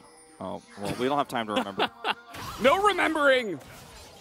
Faker's getting in there. This is a fantastic composition to invade with, and they're looking for Bertle. Not really having much. Faker's tanking turret as well, looking for an angle, but not going to amount to anything outside of Bertle's flash, which is going to be very nice. Yeah, Damwon Kia were like looking at Showmaker. That you feeling lucky? You think you can find him? Not going to be able to commit. This will mean Damwon get vision around both jungle starts here for Owner, and if he had decided to start blue here, would find himself in a miserable position. He is not, of course, going to be doing that, and Damwon will try to potentially set up a 3-buff for the Poppy here into the Wukong early, and they see him. Pings come down instantly. Uma just going to come over here and try to check this. But yeah. Oh, not really that much CC in this comp at level 1, so it's fine. Yeah, just going to be Canyon picking this one up. Good information for T1 at least.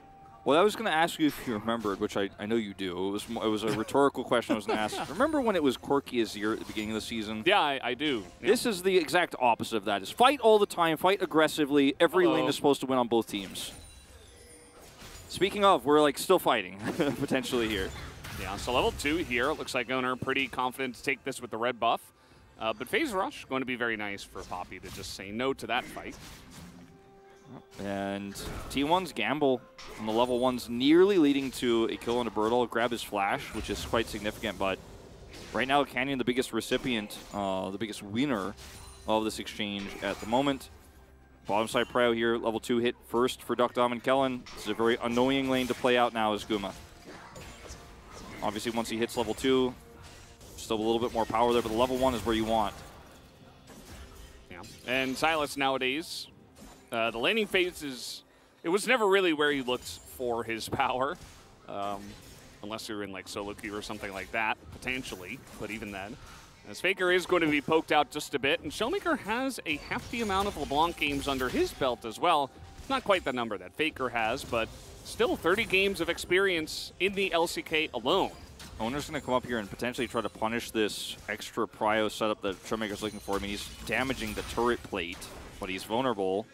Faker definitely trying to sell it here a bit, but no distortion does come in, and so Showmaker's totally fine. Yep, doesn't commit to the distortion, so only easy, and there's unfortunately no follow-up CC from Faker there or Owner with level 6. So, not a successful gank, but it does relieve some of the pressure, allows Faker to back here. This Canyon's coming over one more time. Does not actually commit to his blue buff here, wants to set up for a potential dive. Or catch a Wukong coming over here to set up defensively. Yeah, I think they did spot Canyon coming in here, as Canyon will be spotted now, and they're just going to engage onto him as in comes the rest of the team, but immediately, you're already so deep in here, and Duckdom takes 2 turret shots. Keria will not even go down, and a disaster for Damwon Kia. T1 reads him like a book and wins this early game. Could have just backed off and taken his blue buff and taken a 3-buff start and been very happy with the lead he had while they already had bottom prio. This draft is better from ahead, but you're the side that has the LeBlanc, you're the side that has the Renekton, you know, that's going to naturally start to win out against this Gnar in the lane. They tried to force this so hard, and 2 kills over to the Kalista on Damwon's play is just a disaster. Yeah, Canyon really trying to force these ganks to happen. Zeus looks like he knows this is coming. Can he get out of this one is the question. He's just going to hop onto his minion. Steadfast is so early. Yeah. It's the hop. I mean, it's Canyon with no buffs because he just died, right? So it's like, oh, okay. And he's not even farming. Definitely feeling a bit desperate here for the Damwon Kia jungler. Just really forced, unfortunately.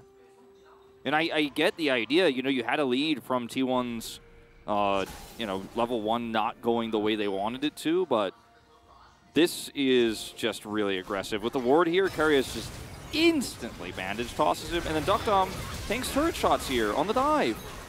You know, that's the end of it. Like, there's nothing else to explain here. It was a call that was made, and Kellen will lose his flash as well. Yeah. The damage is high at this stage, obviously on the Amumu, or rather on the Draven, but not that high. Karius having a great time, by the way. He was smiling in game number 1, and now even, you know, shouting, "Oh, I'm gonna live," or maybe he was saying I was gonna die. I don't know, it was too loud, but then he gave us the thumbs up and the good. He's having a good time, and he should be. Things are going very well for him and his partner down here on the bottom side in the bottom lane. And yeah, Owner just here once again, right there for his team. You see that the Draven is going to get ahead in CS, but it's not going to make up for the 2 kills that Guma has. Yeah, he'll need a cash out before we can start talking about him reaching parity. Does have a small experience lead here too, so it's not all for naught, and he will still be able to control this lane. But the unfortunate truth is that T1 have such a massive amount of gold on this Kalista now that the Draven won't be able to keep up in these mid-game fights. And that's kind of the tipping point for both of these teams, is who wins those first few objective fights. The first Drake fight, or if there isn't one, you know, who gets the Drake and who gets the Herald. You can see it's a 4-2 right now. Guma, 3 of those wins on this Draven. Boy. Distortion gonna miss, but the chains will hit as trying to steal a Poppy ult, but that's not going to land. Just kind of just dash through as Canyon is on the follow here. Will flash as well, but Owner is right nearby. Can Faker live? The Kingslayer at the last moment does the flash in from Showmaker, will secure the kill. As now you've got Bertle coming in from the top lane, actually, and now Owner's in a bit of trouble. Trying to get this kill onto a Poppy, not going to happen at low health, and DK were able to pull off 2 kills here for Showmaker. Yeah, Owner was, I don't think, even really very close to level 6. You see Canyon's only halfway through his experience right now on that regard. If he had 6, of course, you could turn this around very well. I thought it was a cool attempt, but he ends up getting trapped there as Damwon Kia ready to pull the trigger, and Damwon now 2 kills on one of their carries here. The LeBlanc getting very far ahead of the Sylas here. Faker gets caught out. And now this game gets a lot more interesting. So we have 2 strong points for these 2 teams. So I think the Kalista are going to look a little bit better at this stage for those first few objectives. But LeBlanc getting sped up quite significantly towards her later parts of this game. And gets Luden, has a lot of extra poke potential here in setting up fights. And just like that, you know, the game can turn on a knife's edge. Damwon Kia take a slight gold lead here. Yeah, it means that the LeBlanc hits a 1-item power spike extremely early on, and I think it's going to be in the hands of Showmaker to really try to make this early game theirs. Canyon's charge there stops him from using the ult against him, as Faker has obviously level 6 advantage. Owner comes over and the Kingslayer heals him up, but it's a flash from Showmaker to secure the kill as Owner continues to go back in here and gets chained and knocked into the wall. Like, this was not the fight Owner was looking for, unfortunately. Very optimistic, especially considering that Zeus did not come down.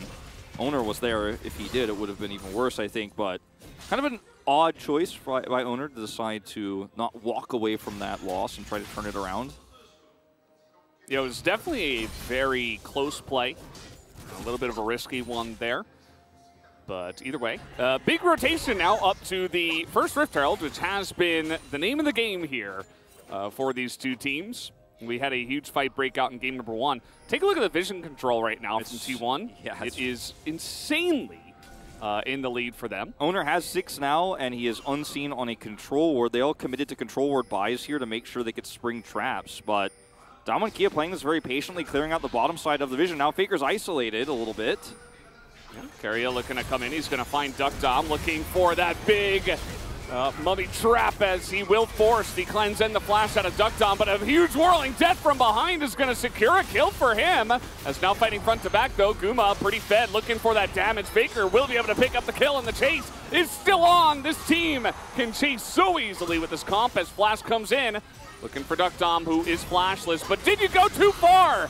The answer looks to be yes, as Showmaker with blue buff is looking to get in there. Faker still trying to zone for his team and will take down Duckdom with a huge coup, still alive, and even zones away Showmaker. who's trying to scout here with his clone, but will not be able to follow up. Yeah, not going to be able to get close enough to Faker to take him out. Canyon does have Hex Flash, but no regular Flash. Isn't going to be chasing him down either. Birdall teleports mid, and the Herald was not taken in all of this, so looking to actually have a bit of a teleport war here of attrition as we see this wave shoved through from Birdall so they can actually get onto this one. Canyon does not back. He's super low and might have to smite here early. I think Birdall should be able to pull the aggro away from him. Looks like he will be fine, but still, T1, you have to be aware of the fact that they can rotate into this choke point. They don't have control vision there, but Kellen's set up, and they will take this one away. Very close fight there, but I think the Kalista lead actually being so huge for T1. This is what the LeBlanc can do already. Well, not even on the Ludens. Thought I saw its proc there, but I guess it must have been the electrocute. Either way, still an insane amount of damage already in this game. Yeah, this fight for T1 was so forced, I think, based on the angle that the Cyclone was set up for, and the damage is real here. Like, they don't get the combo they were looking for with the Curse of the Sad Mummy, but they still just have so much raw damage in skirmishes with the Kalista, with the Silas. Like, Damwon Kia don't really have a mid lane that could do that same sort of damage output long-term at this stage in the game, but then they chase a little bit too far here. Damwon Kia will trade back some kills and grab the Rift Herald. Very close fight, however, that I think T1, despite the engage not being perfect for them, I mean, it was very good. Still, they end up winning the fight. Not enough health bars there at the end to secure Herald, which will go into Damwon's favor. So still a very close game at this stage. Yeah, although we're looking to get on top of a Braum here. Kellen doesn't have anything, so he looks to be dead. Oh, he has a stopwatch. Missed that one. Might be able to save him as Guma is going to pull the Ren. And actually, it's Keria who is taken out. That's another kill, as this game is going a little bit off the rails as Guma now on the run. As this Kalista flash on in from Canyon with the slow, should be able to select that kill, as Faker not quite able to lock down another for himself. Yeah, this is what these two compositions are looking to do, is to fight all the time, fight nonstop. They both have high damage and the burst, plus good CC, especially in T1's composition here. So the fighting and the skirmishing nonstop is what T1 want to do, but I think they also need to respect a little bit of the power in Damwon's comp defensively, especially when they get some extra time. Dominus here on the top side. Zeus is getting pretty low, not quite at that Mega Gnar. He's trying to make it happen, and actually, in the Mini Gnar, will just be able to walk it out. We'll survive here. Trade of the, well, I guess no ultimate expired here for Zeus, but we'll get Birdall's Dominus, but he wins out in the exchange, and we'll be able to push this wave in. First Drake, still not taken. We're reaching the 13-minute mark here, just like game one. A very late first Drake, but Damwon should now have enough control over the map to do said Drake, as they have vision control on both top and bottom of it, and Duckdom is going to have this extra push. And they did not see the Gnar backing. Zeus has teleport, so still a lot of considerations here on the map for Damwon Kia. They can't just start this up because it's very tanky now. Birdall will need to be here if they want to take a 5v5, but they had so much control, and they really didn't use it here. This is the kind of stuff we were criticizing Damwon for against KT. This one's pretty close. That smite is used early from Owner, trying to burst that one down so they don't even have the scuttle vision. Vision control taken by Damwon. And very scary, as you mentioned, on both sides. You can pull the trigger and you can engage if you want to. So for T1 without vision, they're like, oh, well, we can't really enter that river right now, especially without Mega Gnar, which Zeus is trying to build up at this point in time. As the Rift Herald will go in full money here for Canyon, as the LeBlanc will not be further boosted. Yeah, Damwon still just trying to get a little bit more vision here instead of actually starting the Drake up, despite the damage they have in this composition. I mean, the shield bow's been done for a while here for Duckdom, and he's Draven. He has a lot of stats. He does a lot of single target damage. Just wants to continue to build up some more stacks over here, sitting on 61 as he pushes this through. And Damwon are just saying, I don't want to start a fight first because your comp is also good at skirmishing, and if we use any cooldowns or lose any health on the Drake, that might just do us in. Even if we have this immense amount of vision control around that part of the map. You're joking about the Corki Azir handshake. This is like the Draven Kalista sword clash, you know? Like this, both of these teams want to fight all the time, and fights like this where looks like you have the jump on a support, but he has stopwatch, and then you're like, oh man, Damwon Kia also have a ton of damage. Watch this Amumu just disappear. It's crazy how much damage the Draven has. You have to respect that. The stopwatch buys just enough time for him to get there. And you can see just how variable these fights are. The volatility of these two drafts when they clash is so insanely high, and that's why this game is so high kill so early here. and why Damwon, despite having insane vision control, do not start up that first Mountain Drake, which is now at 15 minutes, still untaken. It looks like Carry is clearing vision. I've got my eye on that objective now. Very curious to see when that one is going to go down. The Amumu at this point obviously cannot solo it, so that's not going to happen. This top lane looks like Bertle taking more and more aggressive trades, which means that, you know, he has been able to gather himself a slight CS victory here, which is pretty common for the Renekton, as now T1 setting up for this Drake. Looks like they do want to make a potential try at it. Maybe they'll just clear vision and back away again. Yeah, I mean, that is what it looks like. This Renekton pick doesn't have first item just yet. Still having some trouble putting the pressure onto Zeus' Gnar. We haven't really mentioned it. The Gnar pick, we liked it in the draft, but it is important to note that it has fallen off massively, but it is also Zeus' Gnar. And only players like Zeus, I think, would be confident enough to pull this one out into a Renekton. He's landing super well. Ooh, nice Everfrost as the trade heavily taken by Faker, or was it a bait all along? The Poppy alone can't really force that further trade. Stopwatch available here for Faker as well. And yeah, you know, in the draft, it does feel like T1 are playing a little bit of, you know, patch 12.10 or 12.11, you know, the Silas Gnar coming back out. Yeah. It's pretty interesting to see. I think Zeus on his Gnar, I mean, able to do stuff like this. He nearly was able to get that last auto. Don't think it would have killed, but still. Stelmachia are just going to finally collect this Drake. So after pushing Canyon back, they knew they had jungle control topside there. Zeus has the range advantage, wants to build up his Gnar bar, and they look for a gank onto the Renekton. But the second they pull the trigger topside, Damwon Kia Spring onto the Drake bottom side. So Damwon reading the map very well here. Had so much vision control still of this bottom objective. Now trying to rush over here and deny. Is still available, so that's a Gnar gone. And this is getting pretty low. Canyon in smite range, and it goes to Canyon as well. The fight here looking to be taken, but the bandage is going to miss from Carrier. They're still trying to get on top of this Renekton as the dominance taken here by Faker, and he will survive for quite a long period of time. As in goes Showmaker, he's going to collect that one very sneakily on the backside of that fight. Dom's getting a turret. Yeah, so that's a full turret for him as Showmaker is going to be so slippery here. So still this game very much on a knife's edge. It really is. Damwon Kia walk away with the eye and a turret, but T1 getting the kill. Still walking away with a victory here in terms of getting that extra gold from the kill, but what it means on the map for Damwon Kia, who already have a lead in Drake, I think they definitely went out on this exchange. And had Duckdom been there, I think there's a real world where they crush that fight, but he was already kind of halfway committed to taking down turrets, so he decides to stay for that. Notice how late he is to this fight. He doesn't have teleport like Faker does, so Faker can actually join into this fight right away. By the time Duckdom gets here, he's like probably too late, so decides to back away. As soon as the fight goes south and Damwon Kia try to retreat, he instantly makes the call to push mid. You can see that there on the minimap as Bertle. Yeah, he's chain CC'd. Damwon Kia want to maybe turn this one around, but without their Draven, they cannot make it happen. And T1 would have just retreated topside if he had rotated over. So the eye, we'll see where that ends up getting dropped. It was picked up by the LeBlanc, so she'll get some value out of a turret if she does get it down. You do, of course, have plates on.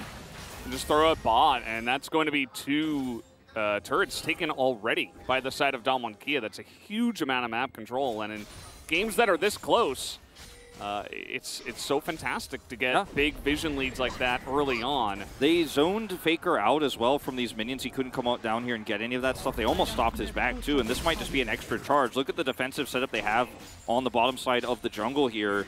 There's no way for T1 to come over here easily and contest without really forcing, which means that Draven gets free mid push, even if they take this Herald out. Which they do, but Duckdom gets a little bit more control here, and T1 just barely hold this off without any losses. Minus the turret itself, like past the first turret, and just barely defend. Top lane still being defended by Bertle. He has not let go of that one just yet. The CS numbers more even at this point in time. Zeus has been more and more annoying after completing his Trinity Force already. He does have a nice, about 1,000 gold in the lead for himself. Really, a big chunk of Damwon Kia's gold lead was in the jungle, where we did see Canyon about almost like 2,000 gold ahead of his opponent in Owner.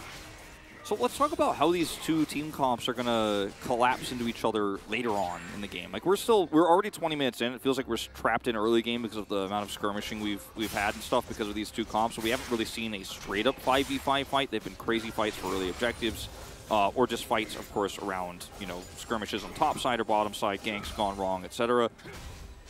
What both of these comps have are a lot of damage with very low range. Obviously, LeBlanc is the exception to the rule here because she can do damage with her Ludens and can do damage from far away and try to assassinate somebody. But that's going to rely on a little bit of vision control for Damwon Kia, which they've been good about on objectives. Haven't been able to get deep wards because this game is so close. But then also what the fights will happen with these fights besides the low range damage is how that is set up via CC. And I think T1 have the far superior set of that between the Amumu ult, Cyclone, Gnar, and Sylas, who has Everfrost. So in terms of how everything has happened so far, we're still sitting at only a 400 lead for Damwon, which is now no longer the case with that turret going down bottom side. It's very even, like we're basically dead even in terms of gold. I think T1's comp is much easier to pull off in the later parts of the game. And we'll see how these fights do end up looking because Damwon Kia kind of coasting through this with a nice LeBlanc 2-0-2. Draven getting that cash out early. Has a lot of gold himself, picked up a collector early. But will they be able to team fight in a straight up 5v5 when T1 have so many options for CC is the real question. And I think Showmaker is going to have to be the difference maker. He's going to have to be the one who threatens the backline and has to maybe threaten the Callista once or twice, or try to bring the Gnar low while he's trying to set up for his Gnar bars. Stuff like that is what Damwon Kia need in terms of X Factor here, because their CC in terms of Wombo and straight up fights, not as good as what T1 have to offer. Their single target is insane. Yeah, I have a lot of my faith in Showmaker, who's nearing this Shadow Flame already, right? Like, he's already doing his job very nicely, just hopping in, poking damage. Now, Duckdom can't get caught like this, as Faker is looking to just take him down. Duckdom will flash away, but Kellen looks to bite the dust. As Ingo saves as well, looking for the kill onto the 80 carry, and he will be able to pick it up as another crazy skirmish breaks out here. Showmaker picks up a kill onto the Gnar who dove. Also, Canyon goes in and takes out the Gnar, so turns once again into a bit of an even trade, but T1 with the slight victory. Yeah, T1 with the slight advantage, and that might be enough to grab the second Drake of the game here. Showmaker looking for some poke. Chains won't hit. This is still a very difficult fight to take here against T1 because they have a Callista, and she's going to be doing massive damage here, 3v2. Canyon just looking for a steal and walk away. Yeah, might be able to, as nope, it's going to be Callista with the Rend pull at the end of the day, as now on the chase here. It doesn't look like Uma will continue after getting Chilling smited. And we colloquially call that the second smite here in League of Legends because of how much damage it does when you pull that out. And it was a tough steal attempt there from Canyon, but really at no risk to him, so might as well go for it. As this is just the CC I was talking about for T1 at work here. Kellen will go down. Zeus has an amazing set of plays here, or, dive CC setups to try to kill Duckdom with burst damage. His pick. They also do collapse here with Birdall onto Faker and trade one more kill back there. But T1 trade up, they grab the Drake. And again, this is still not a 5v5 fight per se. It's a very big skirmishy one. Yeah. But Showmaker, I mean, the more money he gets, the more of an impact he makes, and he still hasn't died yet. He's still ahead of the curve right now. And I'm liking the threat that he could put off in this game, as you were saying. He's already doing his job very well. But he can't be giving these Drakes over to T1 if he can help it. And this has got to stop happening for Duckdom. He's just going to die. Like, this is just him getting picked so many times. He's died 4 times. And that's just a free Baron now for T1. I mean, it's an excellent pick once again. T1 are finding every single angle. Yeah, and it's a flash Gnar. From far away, you think you're safe. You're not safe. Not against this composition. There's just too many threats, as you were saying. There's just too many ways to get on top of Damwon. And T1 are playing this out beautifully. Canyon trying to get close, but he just gets a moo-mooed in the face. And that will be T1 securing the Baron. So that's another objective going down after a mid-tussle goes up in T1's favor. And it's kind of funny considering that the turret that's still up for Damwon in the mid lane, I think is why they have felt safe to farm like this. But the turret has actually kept the wave in such a space where T1 could threaten more. A little bit of a play here as the Braum is knocked away, and T1 are turning this one around. Huge Cyclone onto the both of them on the second.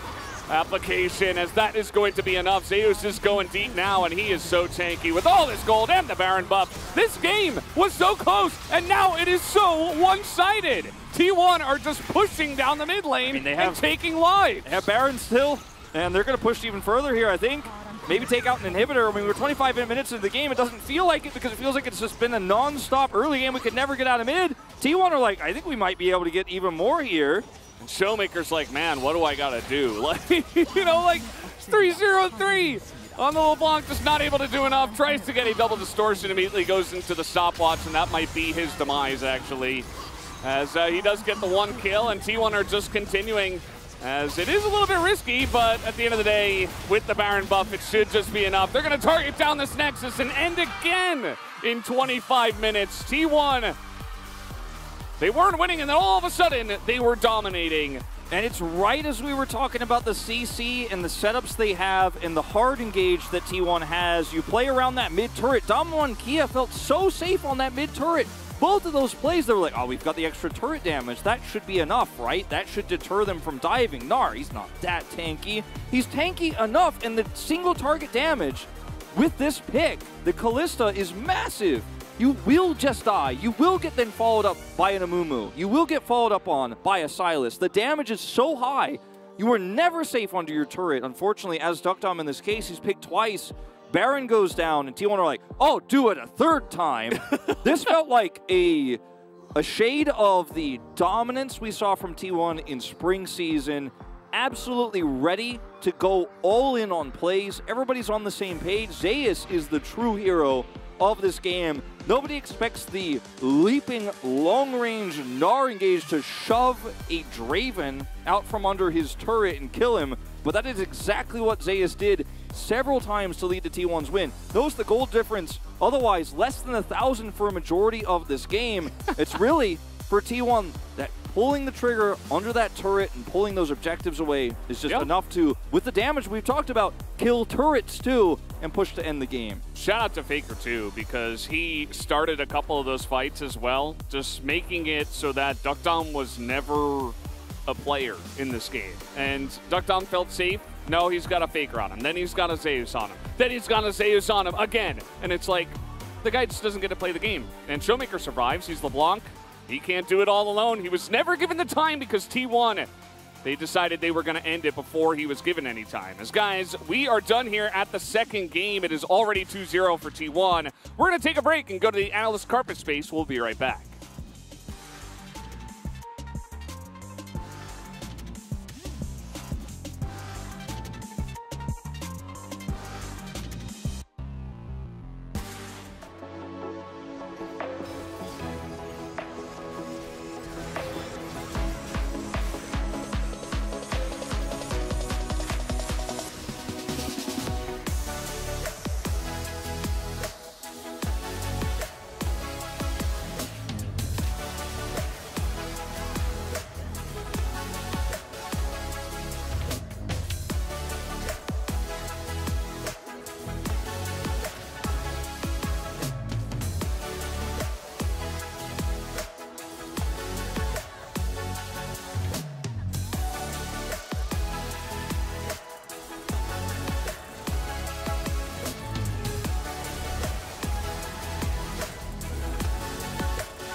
마주치면 풀칸다. 일단 파워만. 무조건 파워. 이거 시간 갔다 오대 르블랑. 15초. 민영 끌고 오지 마. 미드만. 가운데로 와, 가운데로. 이 빠졌고 이렇게 왼쪽 빠졌어. 거부터 왼쪽 거부터. 삐 보이나? 이따 이거 왼쪽 거 왼쪽 거. 에. 칠게. 아 죽었고. 르블랑 좀 때려볼래? 일로. 나이스. 다 왔고. 타워. 해볼래? 할만해. 타워 들어갈게. 뽀삐 너플이야. 타워에 나한테 없어. 타워. 안 죽어. 밀어줄게. 타워. 나이스.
The night beckons while you dream.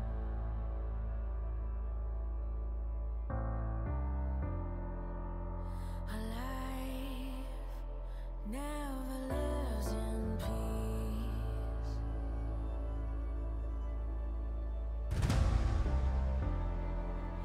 As you stand upon the edge, woven by a single thread,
Welcome back, ladies and gentlemen, to the Analyst Chairs and Collaborative Carpet Space. I'm Atlas, this is Chronicler, that is Cubby in the TV.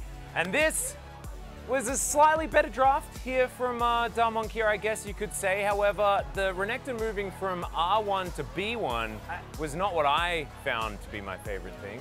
No, and the Renekton to me isn't even the biggest part. I truly feel like looking at these games, this draft feels to me a lot closer. I don't think that either draft is exceptional. But Damon's meta read feels very behind the curve compared to something we saw Liv Sandbox pull out. Sandbox went toe-to-toe with Gen G, right? And Darmonkia are just looking kind of lost there. And it is a combination of T1 actually getting the Kalista, the Wukong picks that are very, very strong. You were the one who was calling for the Kalista B1, and I'd be kind of on board with that. I don't know how comfortable Docdom feels on that one, but you got to try something else. But also looking at that Gnar pickup, like that champion is not that good anymore. But it doesn't matter because Zeus back to his old form, which that's the one highlight because this series is just feeling a little bleak. It is, Cubby. I gotta say, I also didn't love DK's response into the Kalista showing. I think that if you want the Braum into Kalista, you can pair that with an Aphelios that fits the identity a little bit better. Whereas Draven plus Braum, Draven wants to be able to walk up. I think a Leona could have been a better pairing. Maybe get Cleanse out of the Kalista, have a heal advantage bot lane, can enable you to actually go make plays and help out the Poppy with the engages. Instead, with the Braum, really felt like Poppy was the one that had to go in first, and that just was hopping into a mincemeat machine. As T1 were just shredding everyone on Dam 1. Yeah, it was a real difficult time. Let's jump into our first highlight here, though, and show that Damwon were able to fight back, and I think that their avenue to success probably lied in that mid lane, but Showmaker sort of just wasn't able to get enough done.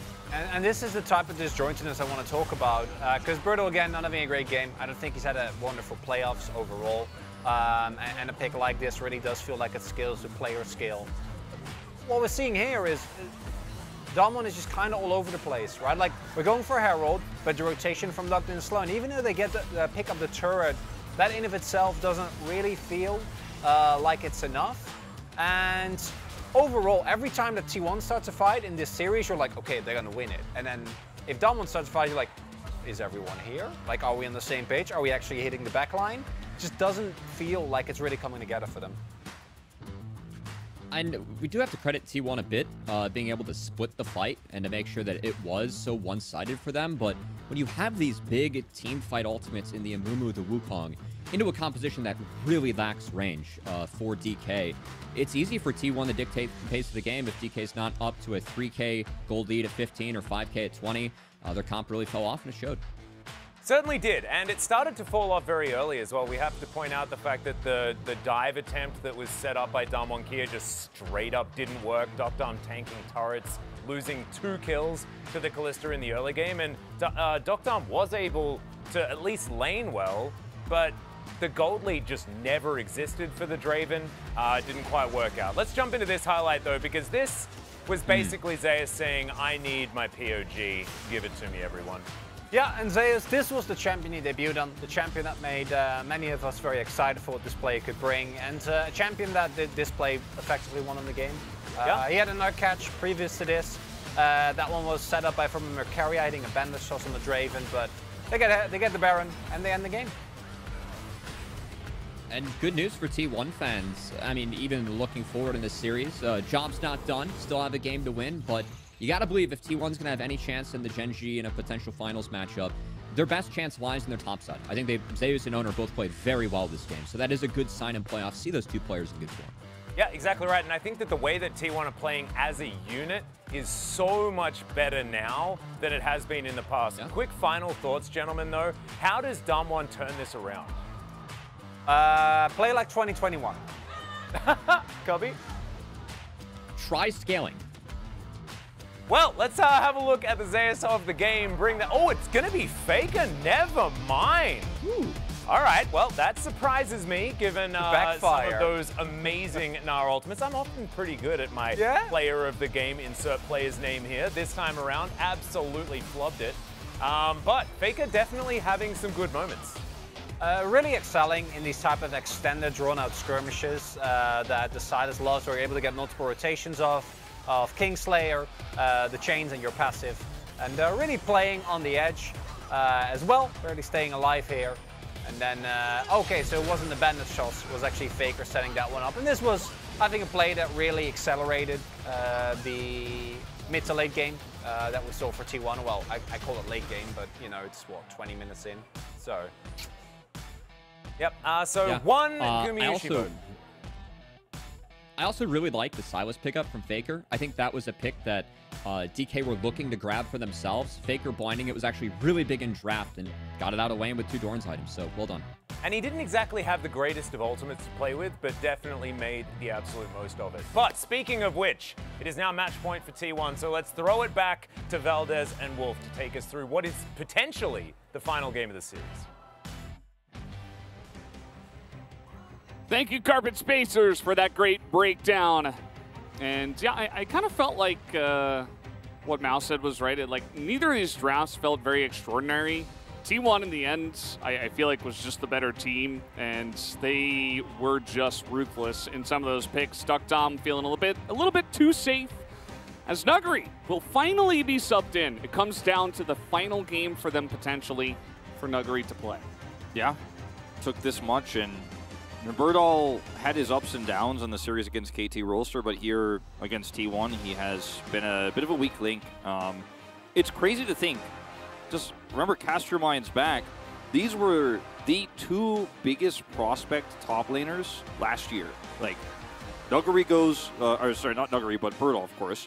Just to make that clear. Birdall and Zeus. Now, yeah, Birdall sits behind Rascal on Gen G, isn't really utilized that much by Gen G until he comes to this team to replace Khan, Hoya, etc. And Damwon Kia, you know, on the other hand, end up playing him here only in playoffs. Zeus just trounces him, really. And it's not about the 1v1, it's about the 2v2, where I feel Canyon has had a characteristically weak season and an uncharacteristically weak season and an uncharacteristically... yeah. No, yeah. Just make sure we put the in the middle of that one. Weak best of 5 here. You know, he's being... It's been shown that Canyon is just straight up right now in terms of form, not weaker. They didn't ban. Seems like it's an error, actually. We're getting the update on that one for you guys. So maybe this means that draft will be restarted, or perhaps it's just not showing up. Okay, there we go. Gwen. Yeah, just maybe a bit of an API bug there, but it will show up eventually. So, yeah, anyway, that rivalry between those 2 players that never came to fruition. We saw it twice here in this playoffs, but it will be Nuggery who comes back in. Birdall always playing behind someone, it seems, in the most critical moments. Do see the Ahri taken away from Faker, and Ozeus Gwen. We've seen the Gwen, when it very rarely is able to appear, is very strong in this meta. And usually not first bannable, but Damwon Kia have been prioritizing it very highly here, taking it away. See, the Sivir is gone for T1. They are not willing to play into that one here. And this Nautilus ban just continues to be the 3rd choice for Damwon Kia. I think there's a lot of bans. There's a lot of better options here for Damwon to take away if they want to grab a pivotal first pick Renekton. And even with Nuggery here on the Rift, they will not change the style. Yeah, that's all you could say in response. I don't know. Let's see what the first change will be, because we even have, like, are we watching the draft from, well, actually no, because Renato was banned first on red side by 2-1 in game 2. But it is still the same bans and the same picks that are coming through here. Looks like a little bit of a salty run back. This is not the first time we've seen a salty run back here in the LCK playoffs. Remember yesterday, Live Sandbox ran their comp back, but banned the Renata, and it looked completely different. I don't think there is a option you could take here as Damwon Kia to feel way better. Now, you could ban the Silas away or the Gnar. I think the Silas is definitely the one I would be leaning towards if I were Danny on stage here. To change up how these comps play, maybe something different comes into mid. But this does not inspire confidence at this stage, because you can avoid some of the picks of T1, but you won't be able to change your player's form that drastically. You can change Birdall's form by completely subbing him out, but Canyon will have to play much better around top side if the drafts look the same. As we do see the Gnar still available. They take away the Silas instead. Yep, it's a Silas ban instead of an Azir. So that is the first change up here. And could be both. Yeah, could just go for that. And maybe Zeus pulls out the Aatrox, which was the second ban on the red phase, or the second phase, I should say, for the blue team, actually. I really worry if they give this Azir over, especially considering the Ahri is gone. Do recommend they ban it, and they do. Lissandra just instantly locked in, and this is how these drafts have looked. T1 have been so ready for every possible scenario. There's no deliberation. There's no considerations. It's like, no, I'm going to play this, feel good about this. That inspires confidence, Wolf. It really does. On the opposite side. And the Lissandra here is going to be blinded, but it's a very safe pick, and it works with their composition so well. Nobody cheered when they saw this Morgana pop up on the screen. The interesting thing is that this might be played mid. Definitely can be into the Lissandra. We did see a lot of focus on Showmaker. Now, it doesn't mean that it definitely will be. It has been a choice in the jungle so far, the 3 times it has been picked. Well, it's a lot of magic damage. Works well with the Renekton in terms of jungle pick if you can set up for the top side, but you don't know what it's going to be just yet. And... okay. Ornn mid. Swain. No. Swain. Okay, well, this draft, I think, is it has a lot more synergy than the other 2 drafts we've seen from Damwon so far. And the Morgana going to be very strong into the Wukong engage, into Amumu. Just shuts down any sort of hard engaged champion that's running at you. Not going to be as strong against Lissandra, who can get over that binding. And you're saying Aatrox. Yeah, I think so. I think Aatrox is the right call here for T1, considering they basically just want to take this comp and go even more all in on it. And not rely on Gnar engages, just rely on Aatrox's power in the mid game, because you can only bind 1 target. So you can't stop all of this rush down from T1. You can't stop the Aatrox and the Wukong and the Lissandra and the Kalista and the Amumu with 1 binding. And on the on that note, at least Swain will be able to absorb a lot of that pressure with his ultimate. Will be able to use his Never Move ability as well to stop T1 in their tracks while they are trying to collapse through. And Morgana also, her ultimate, usually don't even talk about her ult that much, will be very strong into T1's composition here as well, because she's just going to press R while everyone is trying to get in there. They have the Black Shield to shut down some of that CC, so she could bind someone, she could Black Shield, stop the Amumu engage. But overall, I think it's going to have to be a great performance from Canyon. Once again, this is on him, I think, in terms of how they're going to control the top side of the map. Don't want to see any more crazy bottom dives go awry. I want to see a clean game of League of Legends. I want to see a clean early game. No top side picks, no fail flashes. I want to see the best of what Damwon Kia has to offer, because in games 1 and 2, I think they haven't even lived up to some of their potential we saw in the regular season.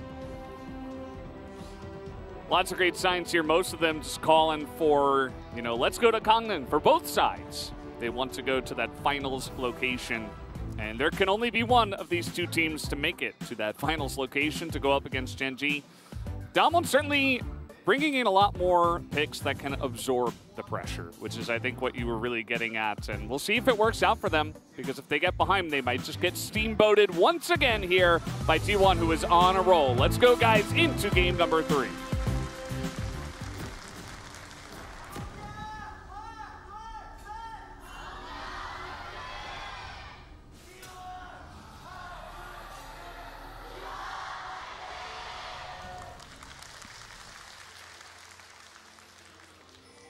Off we go into this one. And yeah, really doubling down here for T1. Not Silas, but it's Lissandra. A little bit of longer engage and potentially harder engage, depending on, which ultimate Silas was able to steal. Yeah. The Aatrox also very all in, has to be in range to actually do damage. A bit different from the Gnar, who has a bit of back and forth. This is another fight fire with fire type situation, because Damwon Kia are like, yeah, we're really good if you're running all at us too, because we have no range, but we also have a lot of damage, and we have some survivability, right? And Renekton, the Morgana ult, Swain ult, and starting bottom side here, of course, on the 2v2, so this is not going to hit anything. We'll spot out the invade. It's going to be Canyon starting the blue buff. It's Morgana. And for T1 here, they have, I mean, there's too much CC to list. Like, I'm not even going to go down. You did once. I did once. Well, I said the champions' only names. Once. Yeah. But each champion has like some extra forms. Mumu's got 2, you know, Faker's got 2. I'm not going to go all the way, but level 1, definitely where Duck Dom is going to get a lot of power here. We talked about this last time around. Mumu wants to be able to use Bandage Toss, but Braum kind of shuts that down, so great response here. We'll have a bad time if you try to counter-engage as T1, so let's let this wave push through. Similar start to the game as we had in Game 1. We'll see if Duck Dom can play a game where obviously Guma doesn't get 2 kills early and have a little bit more impact, you know, in fights, because he was not really there every single time. The fights were very disjointed for Damwon. And we usually don't make these sorts of comparisons of what happened last game to the next game all too often, but when the drafts are this similar, you kind of have to. Yeah, absolutely. So the Morgana jungle coming out here once again. Not sure how much this is really being played in other regions, but we've seen it 3 times now in the jungle in the LCK. As might have to hold the point about the Morgana jungle because Owner is getting in the face of the Morgana jungle. Really looking for a play here onto Canyon more than anything else. Expecting the red buff take to come next, but he moves away at the wrong time. Well, I say wrong. Wrong maybe for going onto Canyon, but maybe exactly right for going into the bottom lane, as now the engage comes in onto Kellen here. The Ignite already put on, and you can see with the red buff, Kellen is just fresh meat, and down he will go. That is first blood to Owner already. And this is the kind of setup for a smart jungle pathing. Like, this is the kind of setup you see from players like Peanut, like Owner, where you leave yourself a back door. You are both threatening the Morgana, but you have a way to say, if Morgana doesn't show here, it doesn't come over to red buff, and I'm not going to be able to look for an advantage there, I can then also back off and take an advantage against the enemies, and the enemy 2v2 who is pushed up. The enemy bot laners are exposed, so I have 2 real strong angles here at the same time, and by not seeing the Morgana there and not going on her, he is able to correctly identify that she's not going to be on the bottom side, or she's going to give up her red buff. So if he comes over there and Morgana took a different path to the bottom side, he walks away, loses a little bit, but in like the game theory of this, he's basically 66% chance the gank is successful, right? And yeah, it was a really smart play from him, and that's a lead to the bottom side already. Mostly his lead, but still, you know, it's going to push back the enemy Braum, gives him a little more lane control. It's not going to be sitting under turret this time around for Guma. Yeah, definitely relieves a nice amount of pressure. Guma, for now, alone. Keria was going on a little bit of a walk down towards that mid lane, but it didn't amount to much. You guys saw that the win rate for Renekton into Aatrox is actually pretty good in the LCK. We'll see if Nuguri, who has quite a strong win rate himself on the pick, can extend that in that top lane, which for now is going to be heavily prioritized towards the Renekton. Yeah. I think what you know, Renekton could do for you in a lot of these fights is a bit more versatile, and the ability to get prio control definitely feels pretty good for him in this matchup, but it's all about how you play it. It's a very skill-based matchup. Faker just showing his claw. Commit any further. Yeah, basically, like you could hear him do it. Like you see on his player cam, that's fake old footage. He actually stuck his hand up and made a claw-like motion. Definitely. That you guys could hear Valdez doing as well. No question. So it's a very slow early game outside of that bottom pick. And, you know, the ways that this game goes Damwon Kia's favor, I think, are really just defensive turns. So getting prio early is huge. This is not the trade you want. Yeah, right as Zeus is hitting level 6 as well, so got to be careful about that one, Nuguri. He finally hits level 6 himself. Probably calculating that for why he was getting aggressive there. Nuguri, a very aggressive player, as now he will go in with the Dominus. Does not care about the World Ender, but Zeus is going in. A heavy trade that looks to be in favor of Nuguri for the moment, as Zeus is trying to get those cooldowns back. As the follow-up will be there, and Zeus will have to back and teleport to this lane. Yeah, Nuguri doesn't want to all-in for the kill because he knows that he's won this trade enough to where he could just save his flash here, grab a plate, and get a free back himself. Really nicely played by Nuguri there. Looked like maybe he was going to overextend, but he played it so well. Super patient there, despite the World Ender coming out. Just having that extra health with, you know, Doran's shield on the Aatrox. Can feel good about the damage. Faker, nice movement there. He is going to get binded, though, so no follow-up. Swain, you know, definitely can absorb a lot, but at level 6, his ultimate is, you know, it's good, but it's not really going to keep him alive through everything. So potential all-in with Ignite here taken for Faker with his unsealed spell, but could have definitely done him in. Yeah, look at the pathing here, too, for Canyon right now after Zeus did use his World Ender. Kind of up towards the top side. Definitely could be looking to make a play here as the wave pushes back through. And look at the first buys for Nuguri. Grabs Executioner Calling, so has that extra heal deny plus the whip here. So a lot of damage. It's actually Owner who comes up first here. And it looks like Nuguri's reading the play really well. Doesn't want to send Canyon up here, making the call to go elsewhere. And this is the best start, I would argue pretty strongly, for all 3 games here for Damwon Kia. No errors, no mistakes. Comp is going according to plan with air quotes so far here. Bottom prio, top side control, pretty nice. And made it going swimmingly for the early game for Swain. And here's that Morgana rotation top. A little bit late this time, but they will have the better setup for the Herald as a result. Is Guma pinned down? Keria going to try to sneak away, maybe come over and make an impact there. But the timing, not so great here for T1. No level 6 for Owner either. Well, he's about to get it. Should be getting it off of these Raptors. There it is. Kills just enough Raptors to get level 6, as now he is in position with Faker, who is going to get in here first, but the binding is good on to T1's jungler. There's now the follow-up fight. They're going to try to burst down Faker, but he immediately goes into that ult, and then Owner's going to be followed up on, and that's a double kill already for Nuguri. In this top river, they get the Rift Herald as well. Very clean from DK. Very clean. This is the kind of play we need to be seeing in this best of 5. Damwon Kia, decisive call, hovering around topside there. They have enough prio. They want to engage onto Faker here because they're like, okay, he's actually the one who's vulnerable. Owner wants to go in with a Cyclone. They bind Owner, so they buy a few extra seconds there. Then they make that collapse happen. And, you know, with the damage that Renekton has at this stage in the game, it's quite massive. He picks up 2 kills. And this topside matchup, which was already looking pretty good for him in the early parts of it, is now going to be so much more comfortable. Bottom side, again, very self-explanatory here in terms of the Draven lane. As Keria, we did see, is going to try to take the Scuttle. But look at the decisive way in which Damwon Kia play this out. Draven ult comes through, but Nuguri just instantly comes in and deletes him. And with the binding there, the Cyclone is not going to be able to stop the collapse. One more time. This is a Nuguri call. Well, yep, he does call for it, I was going to say. And he just comes in, takes out the Lissandra. It's a double kill. Yeah, pretty stuff. Yeah. Whirling Death helping out with that extra damage onto Owner, who at this point is not very survivable, obviously.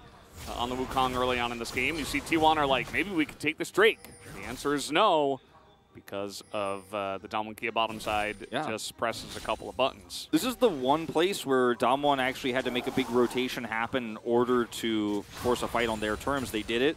They kept bottom side control. Duckdom used his ult only to join the fight, as you just mentioned. Yeah, he's not ahead in terms of gold very massively, but the prio means that T1 can't cross map. They can't take anything else. So just the rich get richer here, even in small amounts. Damwon Kia starting to add that up to significant gold lead here, over 2,000. And T1 won't be able to get anything back here without a fight. And it's so difficult to fight into the composition of Damwon Kia, as we've talked about. They've kind of drafted the anti-T1 comp here in terms of hard engage for T1 trying to go into all of this CC and AoE. Not going to be easy, especially at this early part. Oh. Zeus messing up there on the dash. Dominus already pressed, trying to bully Zeus out of the lane, even getting some help from his buddy Swain. And Zeus doesn't look like he has to leave, but certainly not a great trade for him. We'll use his World Ender, but unlike the name, not going to be world ending for him in this lane. We'll, of course, with the low health here, feel pressured now to back away. We'll force a rotation over from Canyon. Even Keria coming over here, they're trying to set a trap. But look at that scry from Showmaker, spots this out. It was able to identify no one is wrapping around too hard, so he can actually stay up there. It was actually really well timed from Showmaker, just get some extra vision there. And, I mean, it's basic, it's easy, it's simple what Damwon Kia is doing this game, but it's working. And, you know, I really like this draft, but more so I really like how the players are playing it. Like, they're decisive, they're not any big errors, it's like the nerves are gone. And we usually don't see a big change like this with just one sub in, but it's Nuggery. He's got so much experience under his belt, you know, and Birdall has spent most of the season on the bench. Yeah. It's like Nuggery just comes in with the keys to the city here, you know? Nuggery in a lot of trouble here, actually. Does not have any cooldowns. Just going to try to get burst down, but actually he should be okay. Nearly trades it back. As he will not be okay in the end. In fact, Zeus will shut him down. See what we can get done here. Cross map, though, is what the bottom side is saying. Canyon drops down this Rift Herald, and that's going to be first turret and the extra plates here going over to the side of Damwon Kia. Ult coming through here defensively as well. Get some money back just a little bit. There's that first turret. And, I mean, this is unfortunately no farm for Kalista. And yeah, Renekton will lose some, but this is way better for Damwon Kia despite that pick. And he almost trades it back. Extra charge, too. Man. Yeah. This is like, if you took nameplates away, like, you know, is this T1? Yeah, how did they get blue side? But yeah, Canyon might have overextended here, going to be spotted by Keria. Denied on that one, as now the follow-up is going to be denied. In fact, no bandage toss. Faker still trying to press the issue, but it's pretty much alone at this point in time. You see that even Damwon just taking the safe play. You know, they got the second charge, so they don't overstay, and they don't get caught by the rotation from T1. And look at where everybody is on the map. Faker is not in lane, so the call is really easy for Showmaker to make. Like, I'm going to push mid, you guys dive bottom. We know that Owner is topside and Faker is missing, but he's not going to be able to defend as Lissandra that Herald drop bottom side. He'll actually put himself at risk of further getting dove upon. So, you know, they just instantly know what to do. The response is super quick. It's been a good game from Canyon so far. The speed at which she clears too, Morgana, is going to give him a pretty significant CS lead here as well. Over Owner has spent a lot of time trying to make impact in the lanes. Cleanse for Duck Dom and a Braum and a Morgana nearby. But when you're in this position, you've got to try to look for angles with the comp that T1 has. This isn't the comp where you sit back and you're like, oh, okay, we've got, you know, Zeri, Azir, we're just going to chill from behind, that's fine. No, they have a Kalista and a Lissandra, so. Yeah, it's definitely not. Got to make plays. You got to make plays, and especially with Rift Herald spawning, you want to make those plays at this exact timing, but they already even had the Swain rotating over Damwon Kia did. Faker goes mid, and they identify this, put him back down there, catch that wave, and they will be able to start this one up first. They have way much more control right now. They have the better items. Like, Swain went Ludens this game because it's not the Imperial Mandate angle here with the 80 carry they have chosen. It's more just an anti-T1 style of comp here, and he's just going to have extra damage, extra harass in the side lane. I mean, just straight up 5v5 fights. So this is kind of an awkward situation here for T1. They're trying to make the most of cross map, and this is exactly what T1 does best. We talked about it, especially in Game 1. Like, hey, you guys got an objective, but we got something greater. This time around, not so much the case, as Duckdom is going to have free push on the top side here. They have an escort for him, and it's a trade of turrets plus second Rift Herald going down. Well, that's assuming this turret does go down, but I think there's a pretty good chance. And all the while, you know, T1 here still not catching up in the farm for their bottom laner. And I think that for T1, the way they come back in this game is really just going to be a straight-up good 5v5 fight with their hard engage that they have in this composition. Yeah. But Damwon playing the map so beautifully. This is what we want to see in the KT series that we just did. Yeah, and in terms of taking a fight, you know, the gold difference isn't that large at the moment, but we have at least one item for every member of Damwon Kia, plus a couple of extra stopwatches. Actually, 3 taken by the side of Damwon. You'll note that finally we're getting some completions of the items. Right before I started the sentence, Zeus didn't complete it, Guma didn't complete it, but they did just go back and at least complete their items. So if you were going to fight, this is probably a decent time to go ahead and do it. This is the moment on this next Drake, potentially. Showmaker, like I said, with this build, he can actually compete in a side lane against the Lissandra. It's the Imperial Mandate, much more difficult to do so. And setting up for Imperial Mandate for Draven, this is not that kind of game. It's not about how many hits the Draven can do with extra damage. It's more about just doing the damage yourself with your ult. Having that extra AP going to be nice. Nuggery, safe, but safe enough is the question. Oh. Looks like, okay, they are going to find him, but no follow-up here as Swain even going to help out from range, and the rest of the team trying to make their way down bottom side, looking for a potential teleport into this bottom wave. As Faker's just, you know, minding his business, pushing top. He's like, good distract, guys. It's just Ocean Drake, whatever.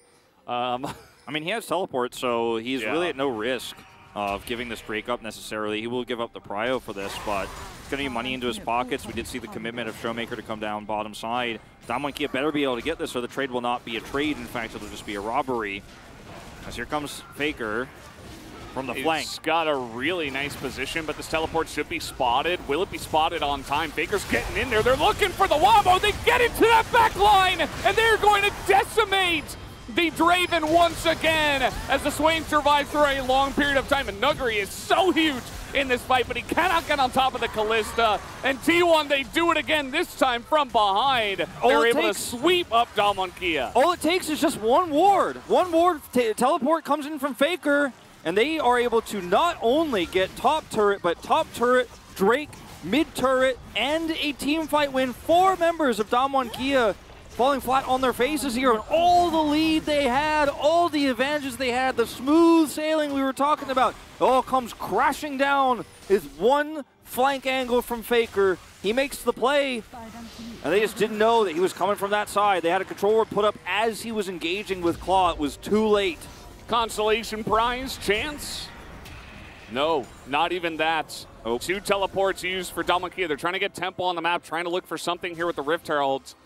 They might be able to get something, but, you know, it is a huge swing in favor of T1. You see Duck Dom trying to set up for this push in mid. It looks like they will get this mid turret at least. Yep, it's going to be the second charge here potentially as well. So that's something for your troubles. Damwon Kia still maintaining a small gold lead here. They're going to try to force the whole turret down.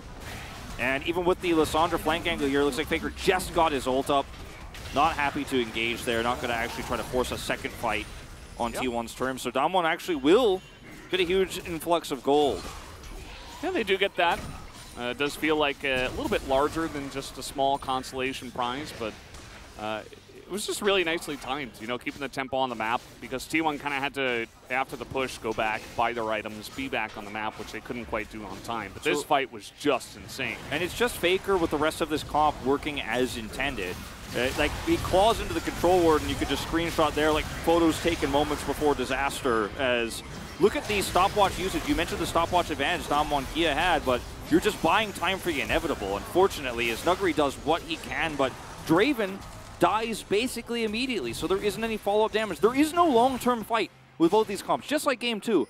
You know, if the fight is going longer, it goes longer in favor of whoever won the first 2 seconds of it, basically, each and every time. So you have to clear those wards. This is looking a little bit like Game 2 as well, where, you know, they got one fight, and all of a sudden, the game just landslided in their favor. But I thought they were going to kill the Renekton. Not quite the case. I agree with Dominus available, and the team rotating on over. No need to force it in this time. A lot of setup here potentially to try to catch a straggler, but Duck Dom a little bit too late to stop that recall this time around. Might have been able to try to force a 5v1 or 5v2 if he catches 2. He's not able to catch anybody. Carry gets a little bit of a delayed back, but won't be, of course, in range of anybody. And T1 are just now sitting pretty. They don't have to start a Baron up at this stage in time.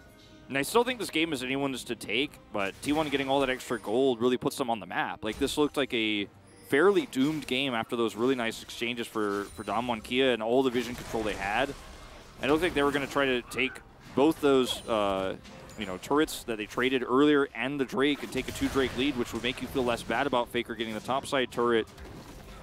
But it's not meant to be at this stage. That advantage is now in T1, who does end up grabbing the mid turret, grabs the Drake, and all that extra money on a team comp that was otherwise significantly behind in a lot of respects. Now Aatrox is 4 kills. So yeah, we're not having that conversation anymore about Nuggery's Renekton advantages. Yeah, it's kind of like now both tops are pretty gigantic, but Zeus to a bit of a leap ahead of his opponent. Death Stance is really incredible right now, especially on Aatrox. Like, he has hit, if he had a 1-item power spike, he's got his 2-item power spike now, which both of those can be really fantastic for Aatrox currently. So he's just going to be doing huge amounts of damage as long as he can get into the fight. There is a slightly even the 80 carry roll to Duck Dom, but it's not going to matter if he gets to auto basically like 1 or 2 times. He actually needs to be there the entire fight alive, where, you know, Gumayusi with Cleanse and Flash and being Callista was able to survive much better fighting front to back. Exactly, and that's what the flanking Lissandra will get you. Plus the really nice engage from Owner there on the Cyclone. And I do want to see what happens if we see a fight where T1 will actually have to force their way through a choke point. I do want to see what happens if T1 actually have to take a nice wraparound angle, which gives Dom1 some collapse potential. Like, there are ways this does not just go default T1, and clearing vision is step number 1, so that those teleport angles can't happen again. 30 seconds until this next Drake spawn, but Faker's already got a look. He's trying to find an angle here in the Drake pit. Oh, they know he's there, though. They do know he's there this time, but Ghost to use, and he's got his happy feet going here a little bit. Still has Flash, but he has been isolated. Nice amount of damage to him. There's the stopwatch now, as then he will go down. Yeah, and this is what I'm talking about. If you can find him, you turn on him, you kill him, and then suddenly a flank gets turned against you. As T1 look like they might try to make this a trade of objectives with the clear here mid. Damwon Kia should be very aware of this, but these Drakes have more health now. The Drake is going to take so long to take down. T1, though, they're walking into this control ward. I don't think it's realistic to try to take this one, and they will back away. Damwon Kia, one turn onto the flanking Faker, and it's a totally different story. We don't get to see a follow-up fight, and as T1, without your Lissandra engage, despite she almost buys enough time for them to come in, they just don't take the fight. They can't do it. They're not willing to do it. And it's crazy how both these games 2 and 3. Zeus is like, fight me, you won't. And okay, oh, looks like he just barely got out of that one. Yeah, TP does come in. Nuguri in a rough spot here. Does have teleport himself as Faker gets over the wall, and that will be a kill secured here for now. The 5-0 Aatrox.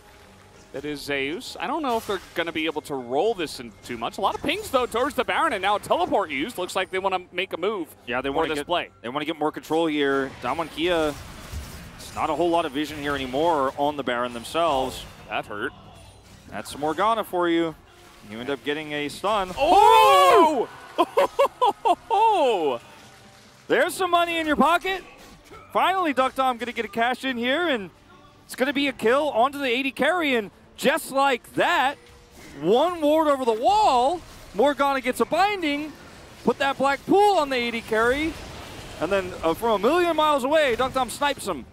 Who says Draven's not long range? Yeah, well, we do have teleport coming on in. Owner is still here. And he is behind the pit looking for it now, as we do have double smite here for the side of Dominus. Faker gets in and gets blown up immediately, and Zeus is like, well, I gotta get out now.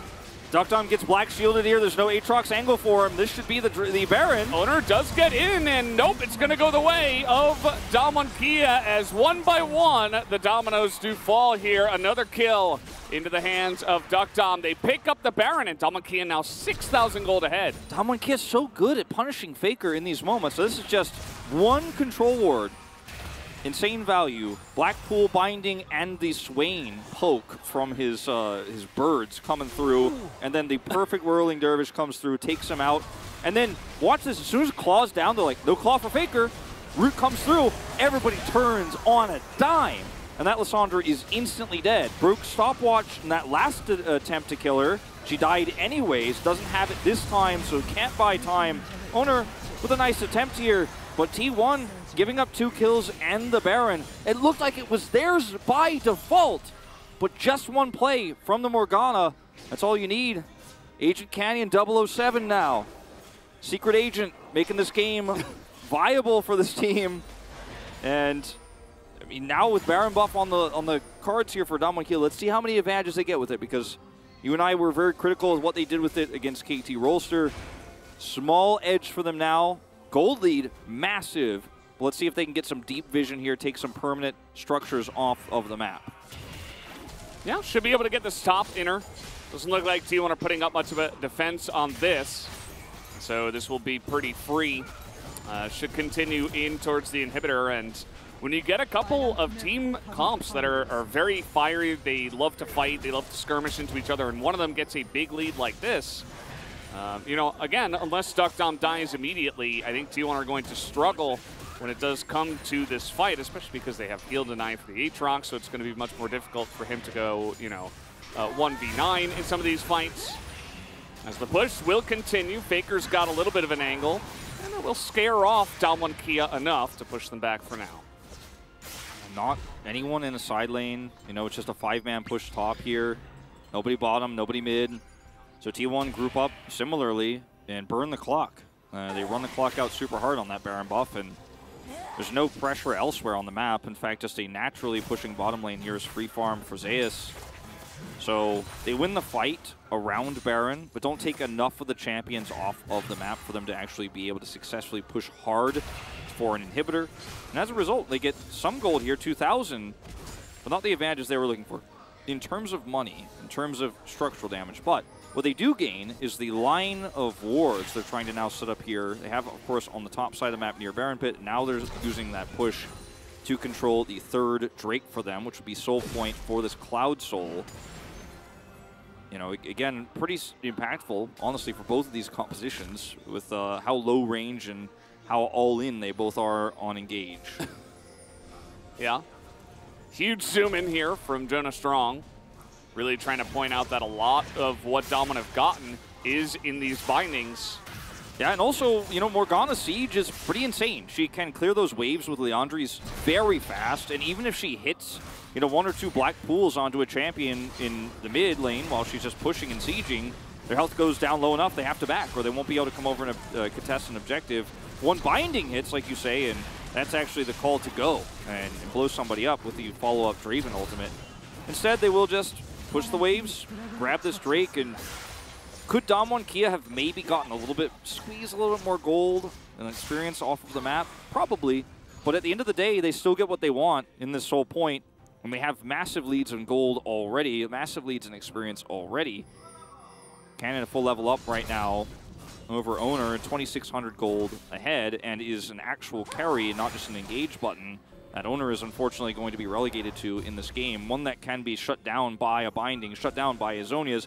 2 players have Zhonya's, 2 players have stopwatch, so 4 on the side of Damwon Kia here. Plus, they have, of course, the Quicksilver Sash for Duckdom. So feels very difficult for T1 to actually win a fight. Like, almost miraculous is what they're going to need, is the perfect angle, the perfect fight for Faker. And he's probably pretty reluctant to look for a flank angle. Yeah, the teleport one worked, but the next 2, not so much. Yeah, I mean, I think that it really is going to be up to Faker when it does come down to that as well, because, you know, besides that, unless Owner gets a really sick kind of like stealth submarine engage into that backline, even then, it can be difficult to make sure that they get on top of the Draven and kill it 100-0. It does look like we might be waiting for the next Baron, perhaps. I don't think, you know, especially after the KT series, it feels like a lot of our teams here are like, yeah, okay, Cloud Soul, you know, you're no longer friends with Cloud Soul. Certainly not in trades for your base. So Damwon Kia are getting these Cloud Drakes.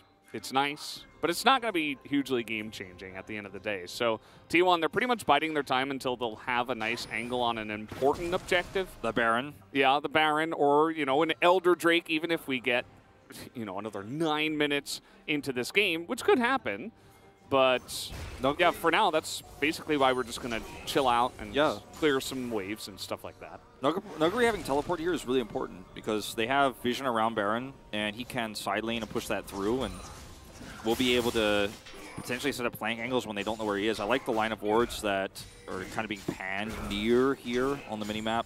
You could see T1 have for a Renekton collapse. But still, I don't think they want to force a fight here unless they can find a single target. Otherwise, Damwon Kia just going to kite back for this Baron that's now spawned. Nuguri doesn't even need to teleport, just comes over here, can leave the fight and come back if it's long. Faker with the extendo scan going from mid over into their jungle. Gonna clear out at least the one ward in that brush. That was spotting T1. Very important to do that. T1 also have 4 stopwatches, 3 in Azonias, or 4 actually plus Azonias. They have 5. Like they have the whole team can go into stasis here. The problem is if you don't win the fight right away, like the engage has to be perfect. So when you come out of stasis and you have to time them and stagger them to where you just win the fight by default, because we might actually have. Like, it's just crazy, but we might actually have 8 stasis in this next fight. And it is the one that decides the game, very likely, if Damwon Kia win it. Yeah, you know, we could have had 9, but then Duckdom finished his GA, so...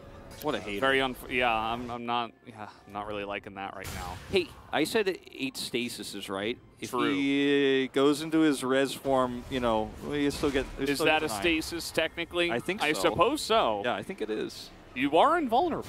You can't take damage. You can't do anything during it as well. It's basically the same thing. You can't be targeted. Yeah. All right. This is, like, this whole game is going to be decided on one fight Not here. exactly the same, though, because you can Zhonya's with, like, ult scorn and stuff like that. Yeah, and you can also... like Victor and Swain. You can do it whenever you want. Like, it's definitely not the same thing.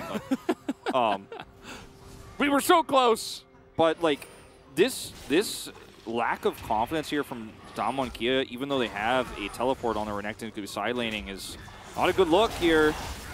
Guma, there is a lot of other players there, not just Kellen.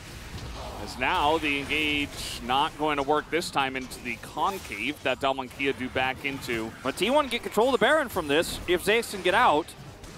Oh, binding. There once again, Faker has to stasis. Owner doesn't get the engage, and Damwon Kia, they back straight up into that concave. They can just push. They can just push here and say, you know what? We're going to actually siege up your base and then kite back to Baron. And Cyclone is down, as you say. Maybe it's just Cloud Soul for them. Knowing Damwon. Yeah, knowing Damwon. They do not want to take any risks. I mean, you're on match point. You mess up once, you lose the series. And even though this is not necessarily optimal, they're trying to contest. Yeah, and this is a little bit rough. Okay, we have the flash on in now, trying to get on top of Nuggery, who is all alone. And look at the zoning right now from Faker. Gets into that ultimate. Nuggery gets extremely low and just isolated and killed as in goes Keria. Not sure about that one, as he's just going to die. Not the cleanest fight. Everything was good up until that moment for T1, but now they're just being vacuumed up down the mid lane as Faker is on vision, just trying to clear that wave. And he will dodge everything, but the push is on a bit, as now, no, they're just going to back to the Cloud Drake. Yep, going to go back to the Cloud Drake. It was very scary for a moment there for both teams as Renekton is insta-popped. We'll have his GA now for the next fight, but just isolated and zoned there. T1 so much more decisive than Damwon Kia, but then in Keria's case, perhaps a little bit too decisive on the return engage. So there isn't a follow-up here. This is the moment Faker teleports in and Nuggery's like, oh, my team is not here. He's caught instantly by Keria's bandage toss. Has to stay Baron immediately, and they are doing Baron. This is T1 doing Baron. Very important. They have no idea. And you see Canyon is moving over right now. We have Duckdom is backing, as now he's going to come over. As they do spot this out, and in fact, they should be able to stop it once Faker, oh man. He doesn't want to flash? Yeah. Okay, he got his claw. He was just waiting for that one. That was scary. So, nice little try from T1, but they don't really have the Baron damage without their Callista. In a comp like what Damwon is running, Binding is essentially just the golden gun. Like, if you hit somebody with that alone, they die. Okay, trying to get on in here. There's only 2 of them now. They're going to force a flash. As now the Binding comes in. There's that golden gun. Owner is whirling death away from actual death as Owner, okay, he will be able to walk it out, even though he was on vision. Duckdom not able to land that one. Okay, here we go.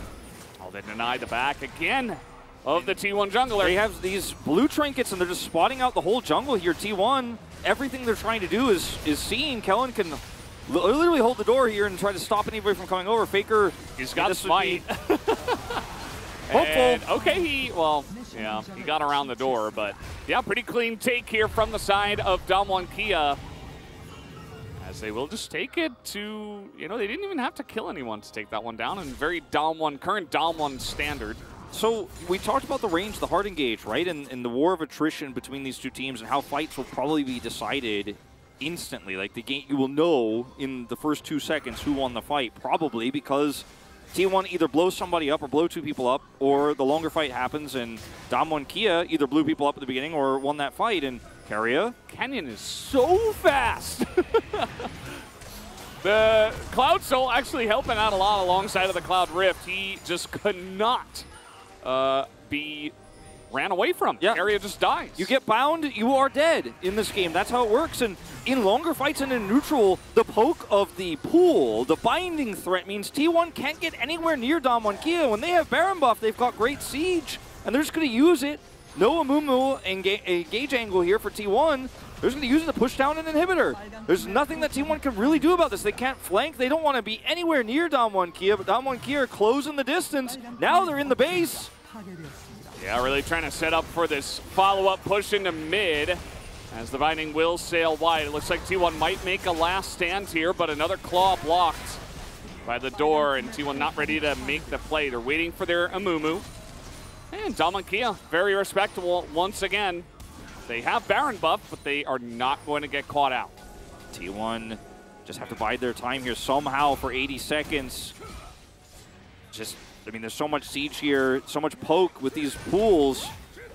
Okay, Carrier's got to go in now. Faker gets into the back line, but doesn't end up doing too much as they are not able to blow up the back line this time around. Guma is hopping it out, a huge cyclone.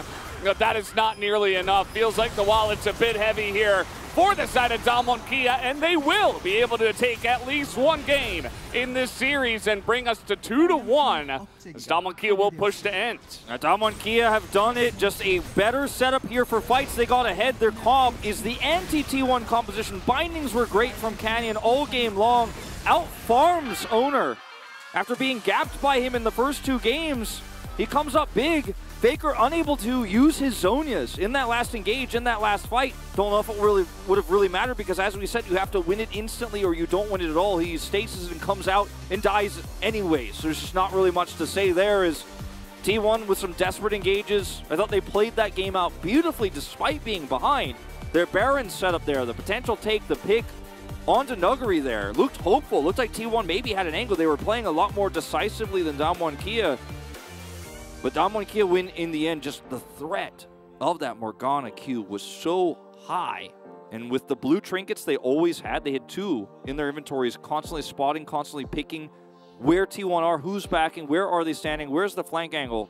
Faker, he had one amazing teleport flank that crushed a fight. And I thought that was going to be the game-defining moment. His next 2 flanks, though, he's turned on and caught. He's blown up. They isolate him first, and without him, the engage for T1 is a little bit flat in the mid-game. They don't have their items yet. And Damwon Kia just, as a result, had full control. They lived and died by this Lissandra. And we're going to a game 4. We definitely are. Canyon with the most damage in the game by far on this Morgana. You know, we weren't sure what to think about the salty run back in the first half of the draft, but the Morgana and the Swain end up being the key picks that are able to keep them safe in this one and bring it home. So, we do have a game number 4, but first, guys, we will have a break in the analyst carpet space.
아무나 살짝 가봐. 방패.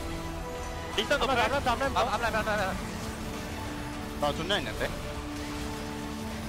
나 방패. 안태볼게. 할리 노플이야.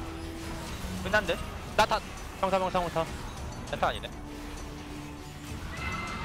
나이스. 야 미안하다. 나 근데 이상 디테일을 못 찾았네. 그거 얘기도 많은데 시작할게. 얘기하긴 했어. 까비. 잘해보자. 단판. 화이팅.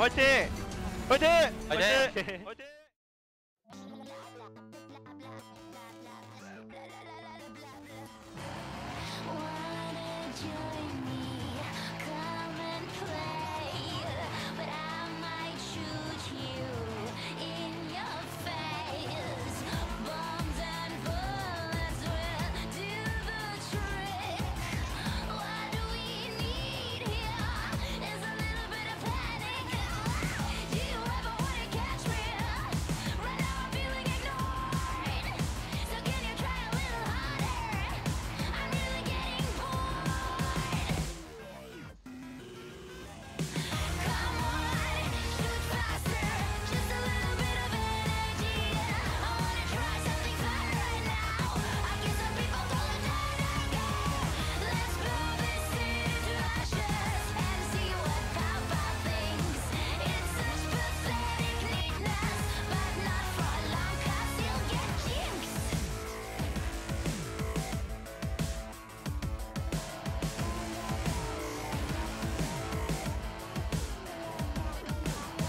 So much better, so much fun. Let's start from scratch and blow up the sun.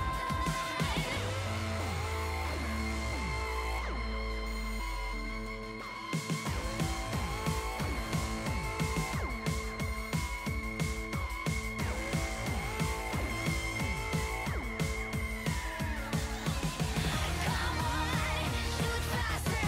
Just a little bit of energy. I wanna try something fun right now. I guess some people call it dynamite. Let's blow this into ashes and see what Papa thinks. It's such pathetic neatness, but not for long 'cause you'll get jinxed.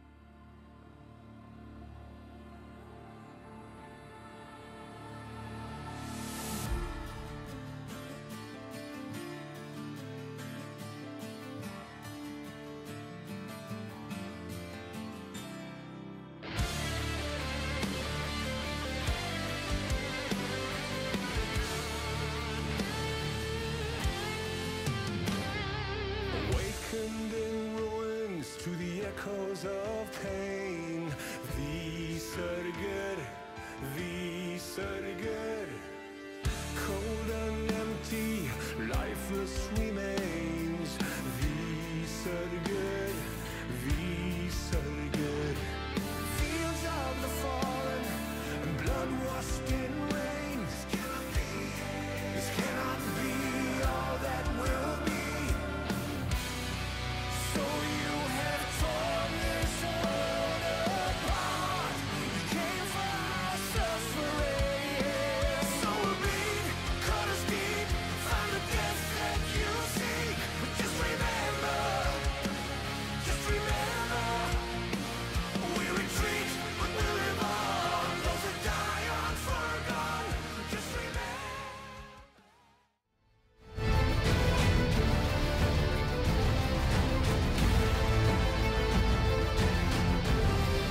렛더 파이널 스틱 시작하겠습니다.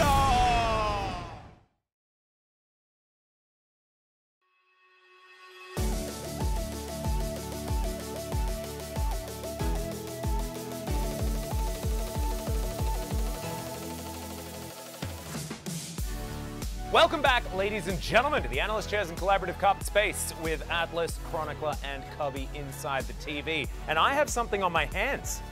That I don't know. I think it might be a series, perhaps, that we may have gotten. Let's jump into the draft though for this one. It was very similar to that of game number 2. This time around, though, the victory went to Damwon Kia. Yeah, a couple of key differences. Different crocodile. You know, you might think it was the same. Wasn't the same crocodile. And as much as we joke, Birdo obviously not having a great time. And I think it really showcased what Nugget was able to do in the early game and even the late game. Very reliable tank, or front line at the very least. So like that. And then Canyon playing on a jungler that actually gets resources in carry. It warms my heart because I have been very vocal. I don't feel like Canyon on Trundle and Wukong and Poppy with like 2 items. That's not real Canyon. It's not great. You just want Karthus every game. What does Cubby want though? I mean, Karthus Fiddle after this would be great. Oh no, I'm surrounded. Yeah, that's true. It's a great setup for Morgana. Like, you have winning lanes, and then you have the ability to Black Shield Draven into a threat overload composition that T1's trying to throw at it. We saw Draven suffer because of that in the last game. I think the Black Shield and Canyon's Morgana was really big in making sure this game went DK's way. It was absolutely fantastically well played. But things did start off okay for T1. There wasn't that catastrophic bottom lane incident, though, this time around. I think that had a big thing to do with how Damwon Kia were able to stabilize the mid game. But this was still, you could see what T1 were trying to do with this comp. It's the same as the last one, basically. And at this point, their synergy is also so on point. Everyone flashing over the wall, making sure that they can connect onto this faker play. And you're feeling pretty good about your status as T1 because Zeus gets so fed and killing in, especially with the build that Doctor went for, is actually really hard in team fights. And I mean, that TP and flank from Faker, that was just textbook on Faker's Lysandra. He's making plays, but not enough, as the Morgana poke ended up being so huge in stopping the game plan for T1. Yeah, the combination of Tormented Soil and the Vision of Empire, if a binding actually lands, then of course the Whirling Death, was so much damage. Let's have a look at how much damage it is exactly. It's really funny. It's I don't know if there's any any. Look at how far away everyone is now. Any Red Alert, any Tiberian Sun fans out there? Oh, That's an EMP right there. That gets called in, and you don't feel like it's very fair. And that turns into a gaming play for Damwon. It is legit a single binding combined with the spell. They tried it another time, doesn't quite work. But now T1's forced to fight without Fate's Call, without a Kalista, and unfortunately, unsurprisingly, turns into a bit of a disaster. And it was a true Canyon Showmaker duo running the entire game. And I love the adaptation because Damwon recognizes, hey, you're going to play the same comp, be all about going in, executing the Draven before he's able to peel for himself. We're just going to take Sway and Morgana, 2 champs that love going up against comps that jump into you. Was a huge difference in this game. It was definitely a much better look here for Damwon Kia. However, they're going to have to win 2 more games. Let's check out the Canyon of the game, though, before we jump into that next one. 1-0-14 this time around. Very confident in the call. That could have been Showmaker. Could have happened. I think Showmaker had a great game as well, but no, it was Canyon. Canyon has been in an extremely volatile form. This split, we've seen him look every now and then, I want to say 3-4 games, there's glimpses of old Canyon, but overall, we don't get treated to games like this where he is able to actually utilize the incredible amount of resources that he is able to absorb on the map to the utmost potential. This is just hilarious, as all the cloudiness going on this map is a little bit too much. The power of Cloud Soul, everyone. You know? Cubby, what do you reckon? Something like a 93% win rate, I think, with Cloud Soul. Something around there, Alex. Hey. It's just that good. Good job, Observers. The whole Observer team, Jonas Strong, Keyson, and the gang, just really enjoying the substitution.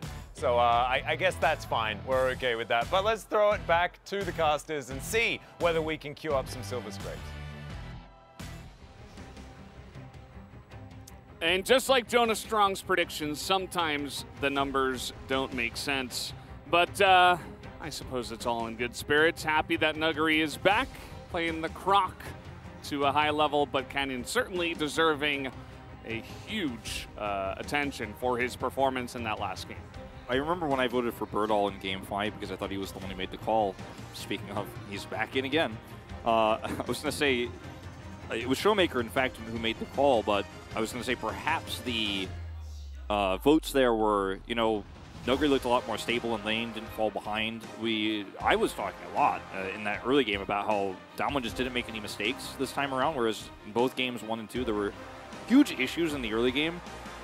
Nuggery just played Renekton again, and now Birdall's back in, so I mean, Danny loves his musical chairs. We've all seen it. We've all remembered the 2021 T1 roster, but I'm not entirely sure, and I'm not even going to speculate at this point. That's owner on the left, by the way. So. Yes. Not going to speculate about what the reason is, but I'll tell you guys, I think performance Nuggery overall a lot cleaner in terms of the laning phase, in terms of the mid-game fights, not similar. Yeah, I don't know. Maybe trying to give Birdall one more chance.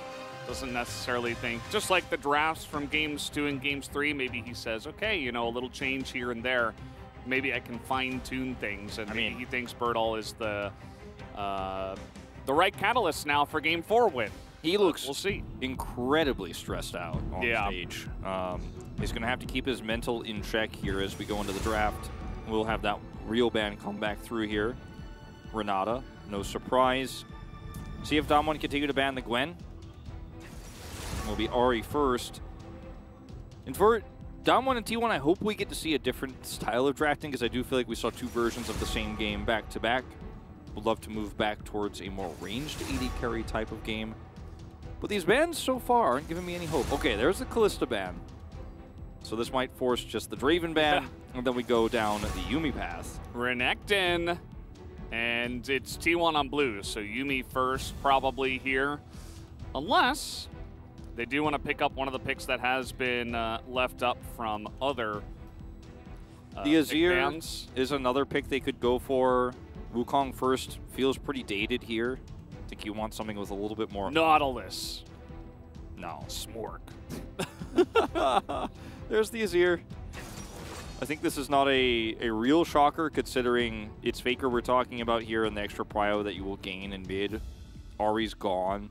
Showmaker's Sylas hasn't really been something we've been really too impressed with so far this season, so the potential end of it here is Birdall has an opportunity here now to, with the Renekton ban, just play a tank topside.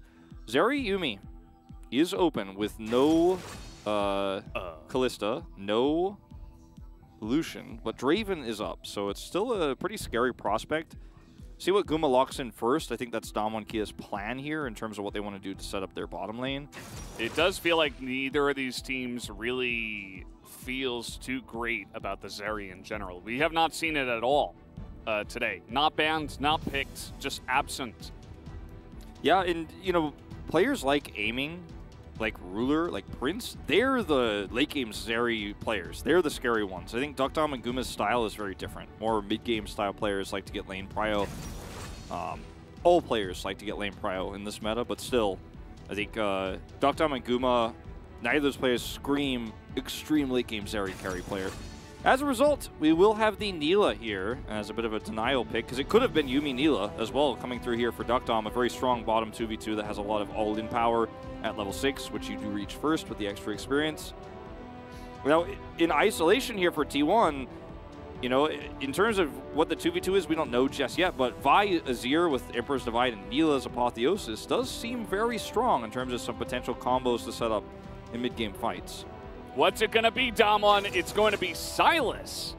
So no AD carry selected for Damwon Kia. They will choose the quote-unquote counter in the mid lane to the Azir. Obviously on the new patch with the sustain nerfs and stuff like that, it has become more difficult for the Sylas. But Sylas in general right now, I think still, if he can get out of lane somewhat okay, is still strong. Yeah, definitely a strong pick. Showmaker hasn't been one of our more dominant Sylas players, of course, but still, You know, much better than the alternatives. If they don't pick Sylas here, it gets banned, and you have to go very deep down the rabbit hole of the tier list. The Xayah ban here, as we are getting into, you know, champs that could annoy me in lane. That's the Wheel of Fortune for this one. I'd like to buy a Z. Sir, I don't think you want to do that. Can I get an X? I mean, Ezreal could be on the list. I like this Pyke ban a lot. Any sort of champion that's going to be strong in an all-in at level 6 into your Yuumi comp, you want to take away. The Zeri is still an option here, obviously, unless it's banned right here. I don't think as T1 you're as worried about the Zeri angle, though. And I think T1 are pretty happy to play into Zeri because Zeri is very slow to get to her item spikes later on. Yeah. And the comp is very disjointed if you're trying to play Yuumi Zeri in it because half of your comp wants to run in and engage. The other half is like, whoa, hold on, slow down. And while I do think Zeri Yuumi is incredibly strong, and we've seen the game broken with it several times, in terms of what T1's scared of, I'd actually take the Gwen ban too in this scenario as well. Yeah, I kind of agree with you. Even though Zeri Yuumi can be just utterly disgusting, like 1v9 power, she does need at the very least 2 items, I'd say. Probably 3. To be safe, 3, right? So T1, they have a very clear objective now. It's shut down the lanes, win the game early enough so that Zeri's not really a factor. Exactly. And she is not on the list of champions that annoy you in lane, as the Neela coming in here. So, I mean, you could just push super hard. And, I mean, anything that pushes with the Neela will be very annoying to deal with. And Camille, okay, this has been played by Keria before. It'll be his second time playing it this season. Did not work last time around, but it's a lot of extra lockdown for the Zeri. Could also be playing Sejuani down there, and the Camille goes topside for some extra items. I think I'd actually like that more. Well, Yone standing out here, looks like very... Okay. Okay, well, this could be Sylas top too, but Yone into a very unknown lane, because it could be the Sejuani or the Camille, feels very risky. Looks like it is going to be the Camille, which I think we all expected. Getting those extra items on the Camille way stronger, because Sejuani is going to be just CC bot, whereas Camille can actually do strong things in side lanes and can be a big threat. So it felt like fairly safe to lock this one in, but either way, I think Yone into Camille, a very high volatility matchup, and you've already decided your comp is about having the insane engaged frontline for the Zeri and just kind of going straight up in. There is an ultimate ability called Emperor's Divide that is very good at stopping that sort of hard engage. Faker can itemize defensively with Crown, I think in this case, and feel very good about his ability to consistently shut down those engages. We'll probably go Zhonya's too. This draft for Damwon, I think, is so predicated on Zeri getting ahead through mid-game fights and not through laning, not through time. Usually Zeri goes to the third item through time. She goes, oh, 25 minutes, 30 minutes. I'm getting closer to my IE. I'm locking in my IE. Now I'm going to fight. But Damwon Kier trying to get her kills early through mid-game fights, which I think against Neela Azir is a very risky way to play. Criticize the risks they took earlier on in this best of 5, and it's been kind of 50-50 on it with how it's worked out. Putting it all on the line here, though, to try to bring us to the Silver Scrapes. I respect the confidence. That's one thing we definitely can say Damwon Kia's coaching staff has tonight. Yeah, and that is not going to change here in game number 4, so it looks like we're all ready to go. Let's jump onto the Rift.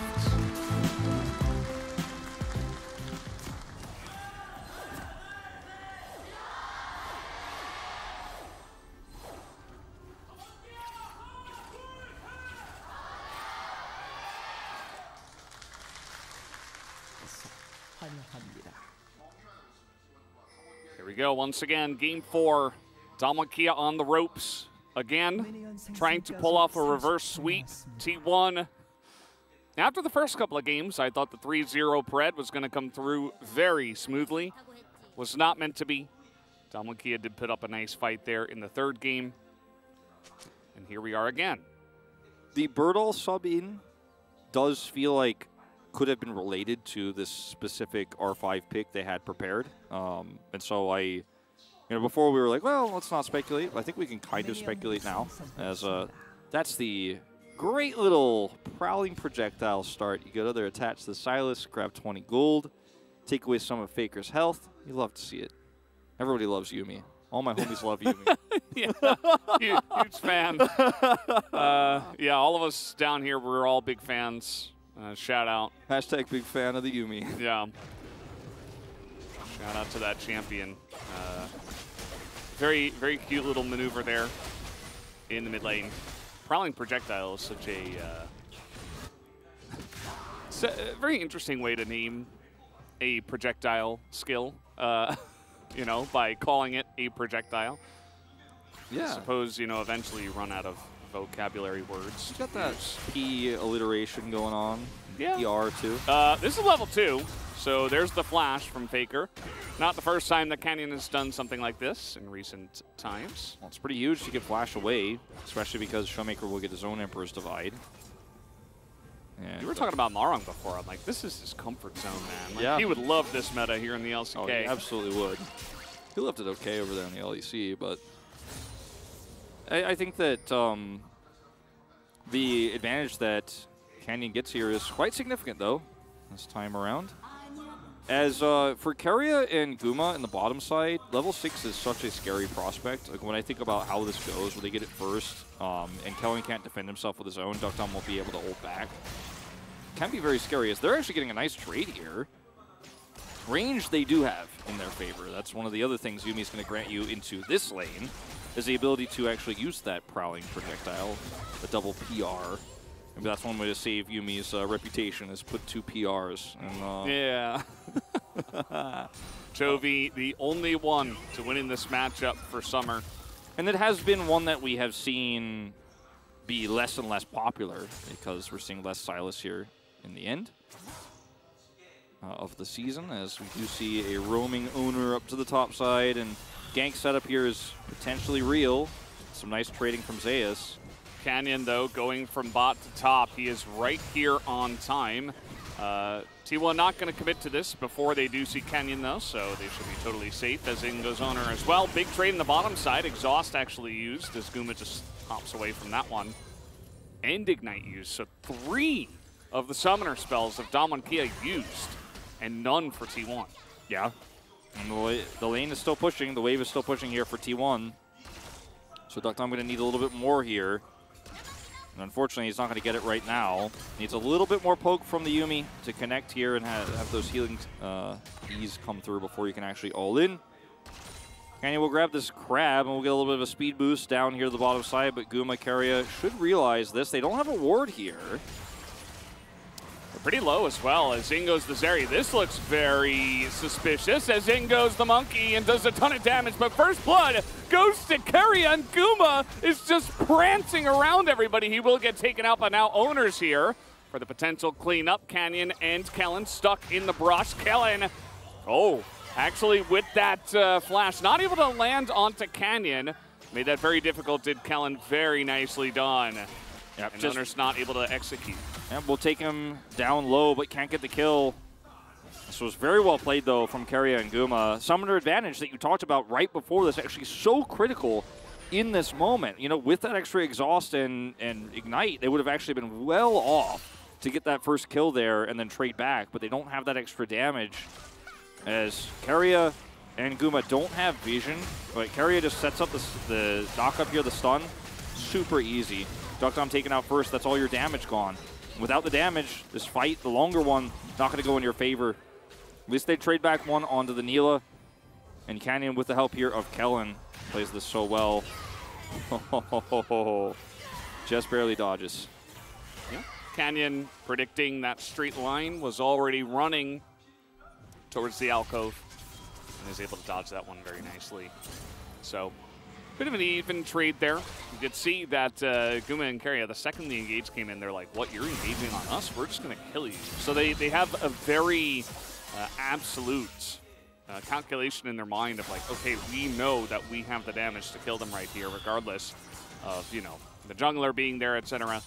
So they did have to use all their summoners. Everybody now summoner-less in the bottom side. Zeus does not have 6, but we'll get it soon. Yeah, and Brutal is not looking for an engage there. And, I mean, the early game is a 1-for-1 here. Kill for the Wukong, kill for the Sejuani. Like, no massive advantages here. What does mean that level 6 that's coming up for Keria and Guma, which we are zooming in on this lane, is somewhat delayed, actually, by this trade. So, I actually have an opportunity, potentially, for that Yuumi to have 6. See, Kellen is a little bit behind there as a result of that extra experience shared between these two, but if they can buy enough time for that to happen, then I don't think Keria Guma can make that play.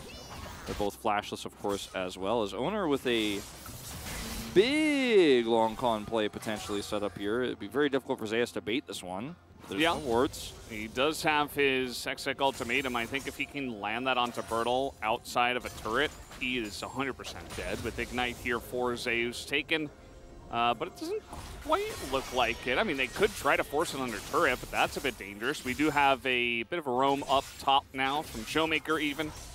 Just securing more vision in their own jungle. Yeah, Bertle is playing this so carefully. Just needs to stay in range of his turret. Has his ult as well, so... Okay. Oh, there it is. Moves forward. He's on the edge here, but the Ignite might just be enough. The ult comes out, and it will not save Bertle. Or it might actually. He has to go back, and even under turret, Zeus does step right back in and take his life. It's moments like these where you just feel like, oh, the player absolutely knows. They know the range. They know it. And he steps forward there with the Q. And that was the moment they decide to go in, and he has ult. Still not enough to save him. Hextech ultimatum so great at locking down a Yone for long enough for that damage to come through. Obviously with the follow-up ult from Vi. Super easy to chain that one together. Yeah. Anyway. Yeah. That's not the level 6 I was talking about. Not the usage I was expecting. Yeah. Nice try, though. Level 1, it's a relatively long cooldown. I feel like it got nerfed like 4 patches ago. Not sure. Either way, here's a replay of the top play. Bertle here, we're like, oh, he's safe. And then he Qs. And Zeus is like, I'm sorry, man. That's it. That's it. You're dead. Sorry, brother. I had to do it to you.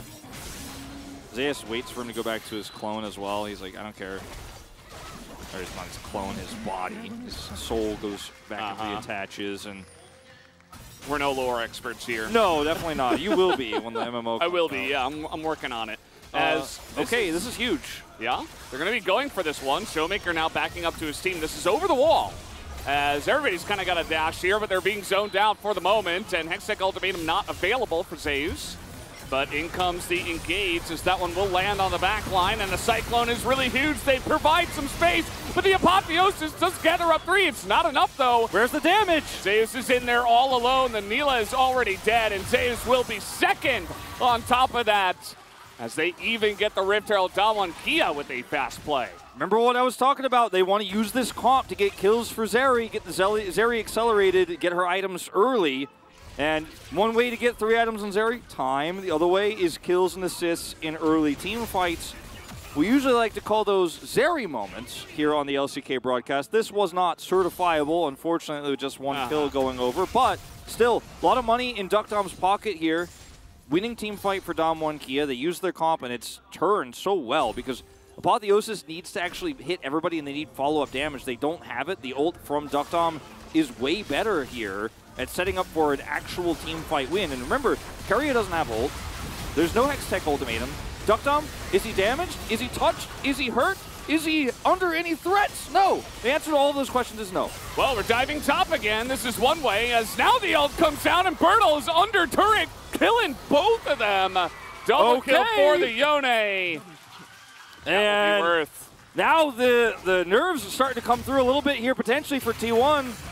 Okay, getting on top of Faker now. The stolen Emperor's Divide, and he does not have a flash anymore. That's going to be him going down into the hands of Showmaker as well. Swoosh! The goal lead is gone. Wipe it away. Damwon Kia take a lead of their own. Massive plays on all parts of the map. They win the Rift Herald fight. Defensive ult on top. Canyon will be able to get out of here with that clone. And Defensive ult on top's a double. They get the kill on the Faker. Doesn't have his own Emperor's Divide. Hijack comes through. Showmaker grabs Faker. The wall itself prevents him from getting out. He doesn't have flash either, so has to take the walk around.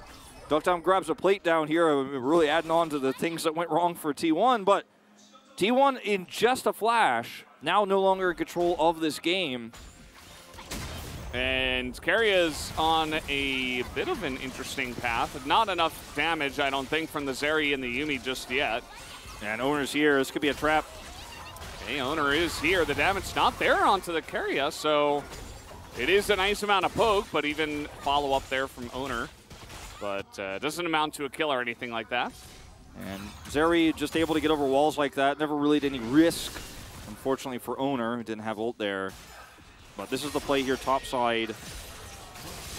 See, the ult has to hit double, and it does. 나쁘지 않은데? He's like, it's not that bad for me. 4분대 4분대. Got 나이스. Nice. He leveled up twice. Yeah. Actually crazy. Oh boy. Either that or he was holding his skill point, which I do not think was the case. And yeah, Faker's caught by the hijacked Emperor's Divide, doesn't have flash, doesn't have ult. That one's pretty self-explanatory there in the mid lane. I mean, Damwon Kia starting to get some big leads on carry champions. Yeah, I mean, especially Faker, like in the Rift Herald fight, he wasn't able to do any damage. He dashed in, got knocked up immediately. Emperor's Divide hit nobody. So he like swiped a couple of people like once with his soldiers with no items, and that's it. Because by the way, he did go for the Oblivion Orb as well, so that delays his build. Yeah. And the Neela basically went in and then did a little bit of damage, but then died. So that's the lack of the follow-up. And then now we're getting picks across the board. T1 trying to be proactive, trying to get ahead of Damwon Kia and their Zeri Yuumi, but it's not looking like they're doing a great job of it so far. Yeah, and the fact that Zeus doesn't get the lead that he wants, or he lost the lead that he had, is pretty huge for side lane potential as well here for T1. Now they're going to have to really force fights to get back control of the map and control of vision, which is going to be very difficult at this stage in time. And locking down the Zeri is the #1 priority for this Camille. And in the last Rift Herald fight, she didn't have ult because it was used previously. Keria used his ultimate as well previously, and so, you know, these big tools were gone at a critical juncture, and I think Damwon Kia identified so quickly and so clearly this is absolutely an angle for Duckdom to get some gold, and we will fight for this. We'll take the Herald. We'll take a little bit more of map pressure. And I think Damwon has been much improved in that regard since the KT series in terms of making succinct calls, but making hard calls as well and being ready to commit. Oh boy.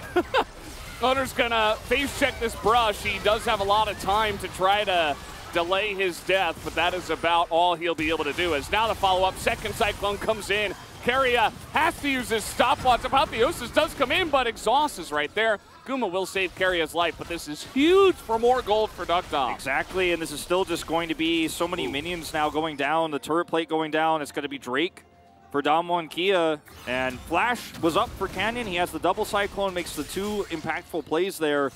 And Bertle, yeah, he's 3 kills to 1. Doesn't have his Mythic yet. He's just happy to farm under turret. He is going to be an incredible long-range engage tool for Duckdom. Showmaker, medium-range engage tool. Canyon, medium-range engage tool. And this is what we were talking about for this comp. If you can get the Zeri accelerated early, she is 1,000 gold or so ahead, I believe, on that chart we just had open. Get her ahead early, then we don't have to wait as long for that second and third item spike for her. And when she has this much frontline, and the frontline is also ahead, you know, I think Phantom Dancer is a pretty big spike for her. When she can play around that longer damage, she avoids Emperor's Divide, avoids the Keria ult. Hextech Ultimatum is even stealable for Showmaker, so there's a ways to lock down the Camille. Looks very hopeful here for Damwon Kia. He's going to get that nice. Bertle does pick that up. Looks like Damwon Kia do not want to fight over this. Otherwise, I believe they could have been in position. Maybe just, you know, sitting bot, trying to get that turret, which they do get the entirety of it. So not quite there on the back. And the Drake, which is very important. Infernal Drake here for your Zeri and Yone and everything else, like literally everybody. It's not the AP Yuumi this time, but still going to be doing some damage and benefiting, as this is just unfortunate timing for Owner. Yeah, walks right into the worst possible scenario. Pretty fortunate for T1 that they do end up escaping down here bottom side. Guma has his dash carry, has stopwatch. Apotheosis here trying to turn this one around. It's really huge, the dodge that Guma had on the extendo beam. If he gets slowed there, he is probably donezo. Zeus might get caught. He sees this. Yumi's here. No longer sitting with the Zeri in mid. No need to. Can begin to make plays with the jungler. Yeah, now they're trying to look for topside dives. You know, they're getting this control over these important carries that can dive, and they're saying, all right, well, we're just going to get, if you guys come and commit resources to top, we'll push mid.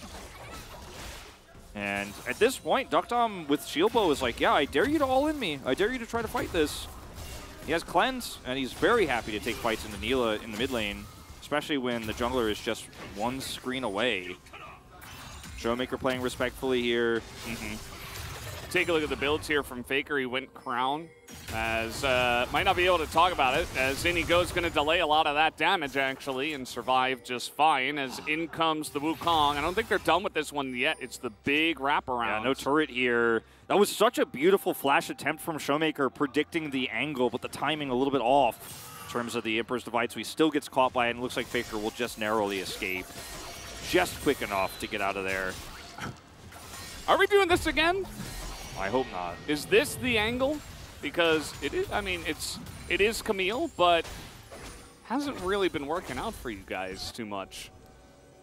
But yeah, the Crown build for Faker just means that the damage will be even further delayed, and I mean, he goes Morello second. I mean, you know, you can understand with some of the champions he's going up against, but now he doesn't really do as much damage as he possibly could, going for something like Luden Shadow Flame or literally anything else. And that just means that by the time that he has damage, Zeri has 3 items. Yeah, and I think that this build, and I was calling for the Crown into Zhonya. So he will Zhonya's third, probably very likely here, which further hurts his damage output, but makes him more survivable. I think in a game state where you're very even as T1 or even slightly ahead, this feels amazing. You're like, oh yeah, there's nothing they can do. There's no angle here. But when the Zeri is fed and has all that extra money, you don't feel great, unfortunately, about this itemization. You have to find a way to kill her somehow. Someone's going to have to kill her when she's Hextech ultimatumed, if that ever even happens, because there's a lot of frontline to prevent the Camille from actually getting on top of this Zeri. And we're moving to a more scary game state every single moment that passes here for T1's composition, especially because this Camille is just crashing minions into top turret, which is, you know, basically not even under threat. It's like not even a half health here. So she's not getting any side lane value. Yeah, you will get mid turret here. You will be able to get the Sun turret, and that's going to give you an extra charge, but you need to win team fights somehow. Need to speed this game up. Need to force Damwon into an objective fight, and the Drake split being 1-to-1 here on Ocean Soul. Damwon could take their sweet time. They don't need to force fights. Yeah, just going to be hanging out. Like you did mention, which I think is a really important point, T1 do have insane lockdown onto the Zeri. Even if it does get into like an insane late game position, there is still a chance that, you know, you just press all your buttons, you go all in, and maybe you can just 100-0 her. And maybe that's the win condition if this game does go a bit longer than, you know, 3 item Zeri, which it's looking extremely likely that it will. Maybe you just have to kind of sit back and wait, because, you know, the Drakes aren't going to be huge and stuff like that. As Zeus is going to be, okay, Faker's coming on in for this one, looking for the sweep onto the, oh, that was a little bit early, but still going in, sweeping back and forth, and he might just survive as in go everything, including the soldiers, and Zeus is going to be able to pick up that kill. Yeah, barely gets it there. Zeus is showing, I think, a really nice, I mean, communication with Faker. I meant to say Birdall was showing a little bit of a potential spring trap situation there. He wanted to actually go onto the Camille. He's a level up, and I think wanted to actually try to blow her up and win that 1v1. That was the angle he was looking to set up for, but unfortunately, Camille was not alone, and he dies, and now this turret goes down, and now it's going to be a lot of extra money here, and yeah, it's a Drake back, but we were already kind of downplaying. This is Ocean Soul, good for both comps. TP comes through, will save this turret, but that's a TP expended. T1 definitely winning out on this exchange. They're not able to force a straight-up fight, but extra kill going over to the top side. We're doing Baron. There's no vision. 0. They have had total control of the top set of the map here. Only a blue ping on it so far. Showmaker might come over here. They spot him moving in, as now the vision is there. But is it too little, too late? The Azir is doing tons. The Gumayusi as well as Ingo Showmaker. They're just gonna blow up Keria. As T1 will get this Baron at least, as the Crown actually gonna save Faker a lot here. Duckdom trying to make a little bit more of a play, bit of damage going in onto him. As the soldiers will try to zone them away. As Brittle has ult. I sense a dive coming in, and the teleport will be used, just desperately trying to save the lives of T1. The apotheosis is big, but it's not nearly enough, as Zeus is trying to trade something back. He gets 2. And that is a pretty large Camille, but at the end of the day, Duckdom is still kiting this one out. I mean, you can just kill the turret, then kill the Camille. That's the plan. He's like, okay, you can zip around. I'll kill this turret. Bye-bye. Trying to get Bertle, but obviously can just hop back into that one. And now it's Zeri once again. Add 2 items. Just bought herself a 3rd item with that fight. Yep. And this is how you play around these early, okay, not this, but that was how you play around these early skirmishes with the Zeri yet again at work, as Bertle, I think he was trying to set a trap here, otherwise the position doesn't make sense. He's seen, he's punished. Sand Soldiers go in, he goes to the Death Chamber. Nice try there on the ultimate, but it's a little bit early as you mentioned. But Showmaker comes in here, steals Sejuani ult, sets up for an insta blow up onto Keria. So support already down here. There's no peel. Look at where Bertle is. He is coming over. He's ready. And look at where the enemy top laner is. Zeus is mid. He is not here. He has his teleport in here, but it's so late. It almost makes me wonder if the UI is wrong and he didn't have it immediately. Because I think if you're going to try to make a stand here as T1, you have to teleport in way faster. I mean, they already got the outer turret mid. And you either make the call to push for inner and back and cut your losses, or you come in a lot faster. I think a little bit slow to respond here. We're T1. Duckdom doesn't pick up like a triple kill or anything, but he'll pick up 350 here on Zeus and a lot of assist money. So, I mean, this is still huge for the Zeri, and she's already showing that with a Phantom Dancer in these kind of crazy skirmishes, taking risks like what T1 just did there can backfire immensely. And they were really just hoping that Damwon Kia wouldn't see it. They did. They punished. Infinity Edge here for Bertle. Not sure if he had that on that last fight, but he's got it now. It's a big 2-item power spike here. We do have Lord Dominic's finished for Duckdom. He actually just got that after a little bit more extra farming in the mid lane, which for now on the inner turret is safe enough. You see they're pinging the side here just so they don't have much vision as he's farming this out, but it's still a very strong Zeri who does go for some armor penetration before we do get into that IE spike. Yeah, I won't necessarily need that poke in a game state like this for Damwon Kia, where they're just playing it out slow. Showmaker looking for an angle here. Bertle in a side lane, or rather Zeus in a side lane.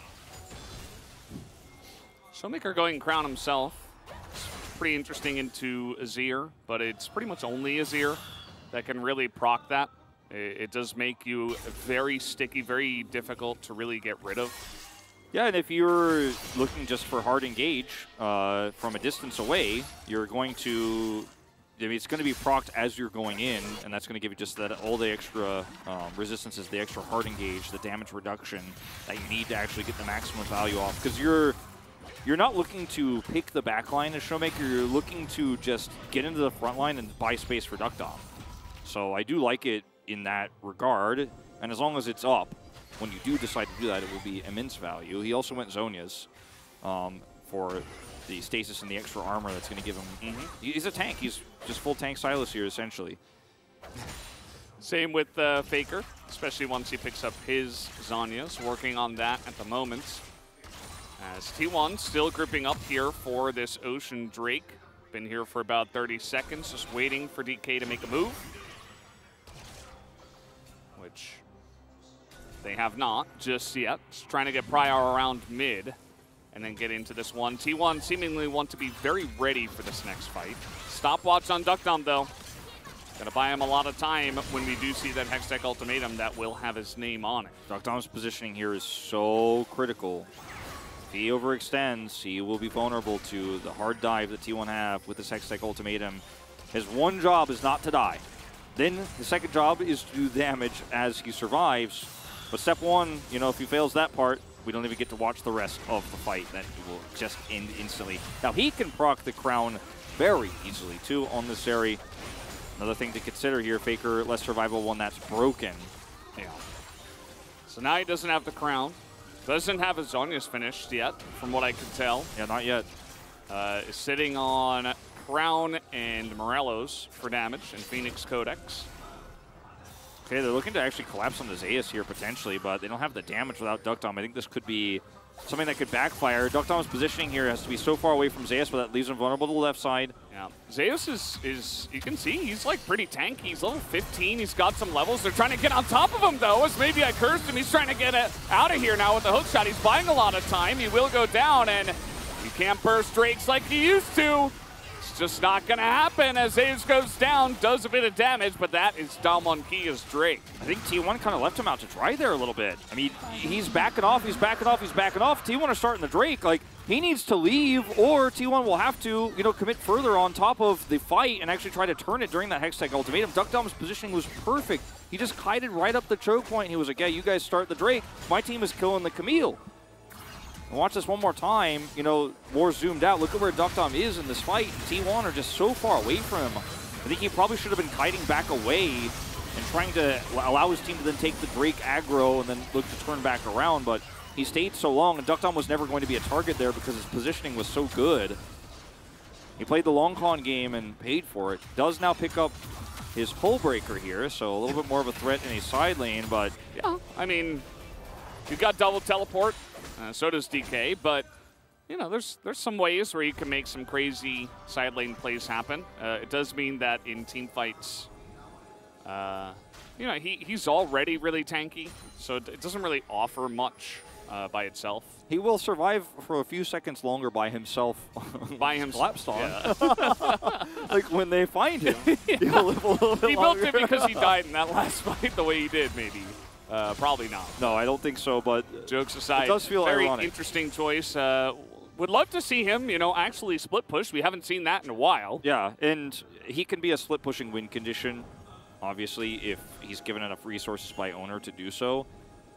He's really tanky. He's really tanky, but I mean, these inners are up. You know, he's not threatening any inhibitors. And this is the lull state that Dalmonkia are really loving, because this is the time where they have soul point. They can avoid the next fight if they want, but I don't think they will, because they're very close to finishing IE for Duck Dom, who has a stopwatch.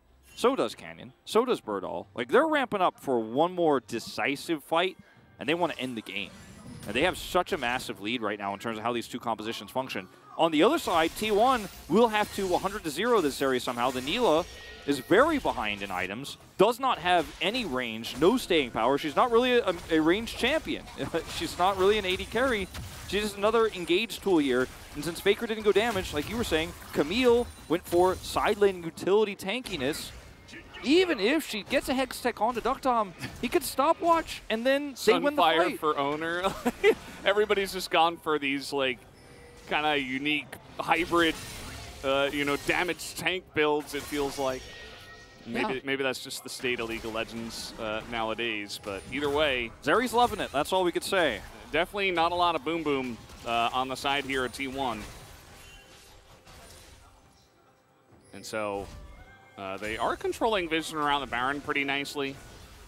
They have been sending owner down to the bottom side of the map to potentially dive onto Birdall, but Birdall has been playing the weak side very nicely. Like, he got caught out the one time, which was a little bit rough. He made something out of it the other time, and ever since then, he's really just been farming under turret and sticking with the team, not getting out of position. He's level 16 now, and he will be that engaged tool, essentially, for the Zeri, as you mentioned.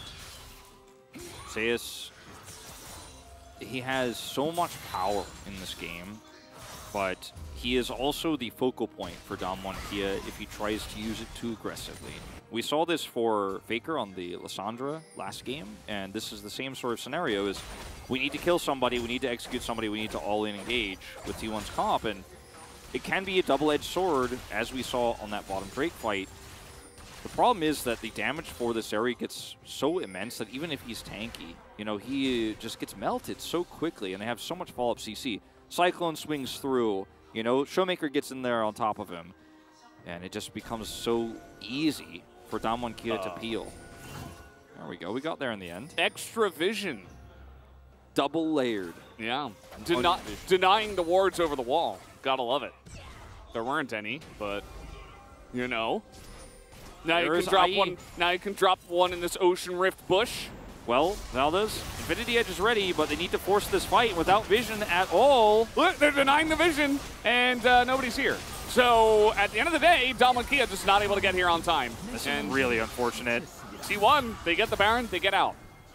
It's just nothing taken. DK, they're probably going to get this mid turret, but that's not the greatest trade for Baron. No, it's a consolation prize at best, and Baron buff for this fight going to be pretty significant going into the Ocean Soul for Damwon Kia. Also not as significant as the Baron.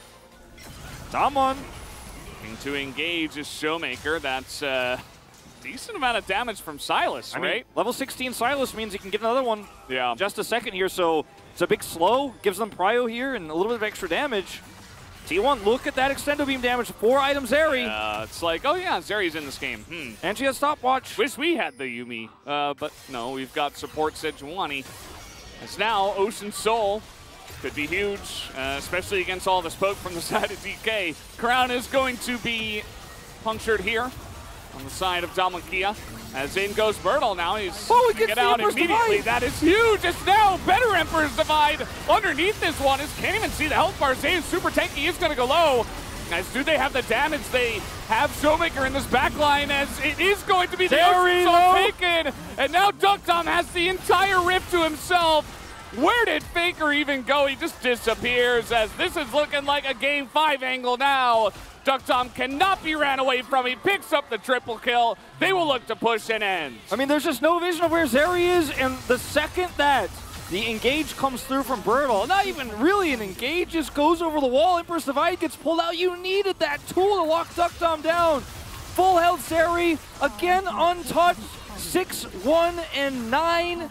And Damwon Kia will push to end. Game 5 angle, as you said, and it was a great mid-game from them. They slowed the game down. So much pressure relieved. Showmaker dancing in on the Nexus. Silver Scrapes, here we go. Game number 5, Damwon Kia bring us there. Against all odds, you see Bertle is extremely happy. He gets brought in for Game 4, pulls out the Yone, and they are able to win with him in the lineup. T1 not able to make this work. And I'm sure it starts with the draft for this one. Once again, the Zeri Yuumi not respected here in Game 4. They got accelerated by that Rift Herald fight. That was a beautiful call from Damwon, and these small things, Keria ult being down, no Hextech Ultimatum. Hextech Ultimatum is so strong in the early parts where you're killing the Zeri repeatedly, and there isn't the frontline tankiness where Sylas is level 16, he's getting ults all the time. It gets a lot more difficult, I think, in the early parts of the late game where T1 were struggling to win those fights. Super late on into the game, it gets a little bit easier again, but we didn't get to that stage of the game. And Zeri is just untouched. Like, this story is one we have told many times, and Damwon Kia got here by looking the other way and pushing mid and avoiding the Zeri, but this time they're the Zeri users taking fight after fight with Ducktom here. Gumayusi, he played Neela. He had an experience advantage. He had a few good apotheoses in the early game, but otherwise was very invisible, and this is why we don't like the Neela pick, or I really don't like the Neela pick that much. I think it's so sink or swim, and now you're going to a Game 5. Now you were 2-0, you might get reverse swept, you might not go to a back-to-back finals here. I think the drafting has to improve for T1. We'll see what they decide to do in Game 5, because certainly Game 4 was not it for this one. But either way, guys, we will have a break and go to the analyst carpet space and be back for Silver Scrapes.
볼게.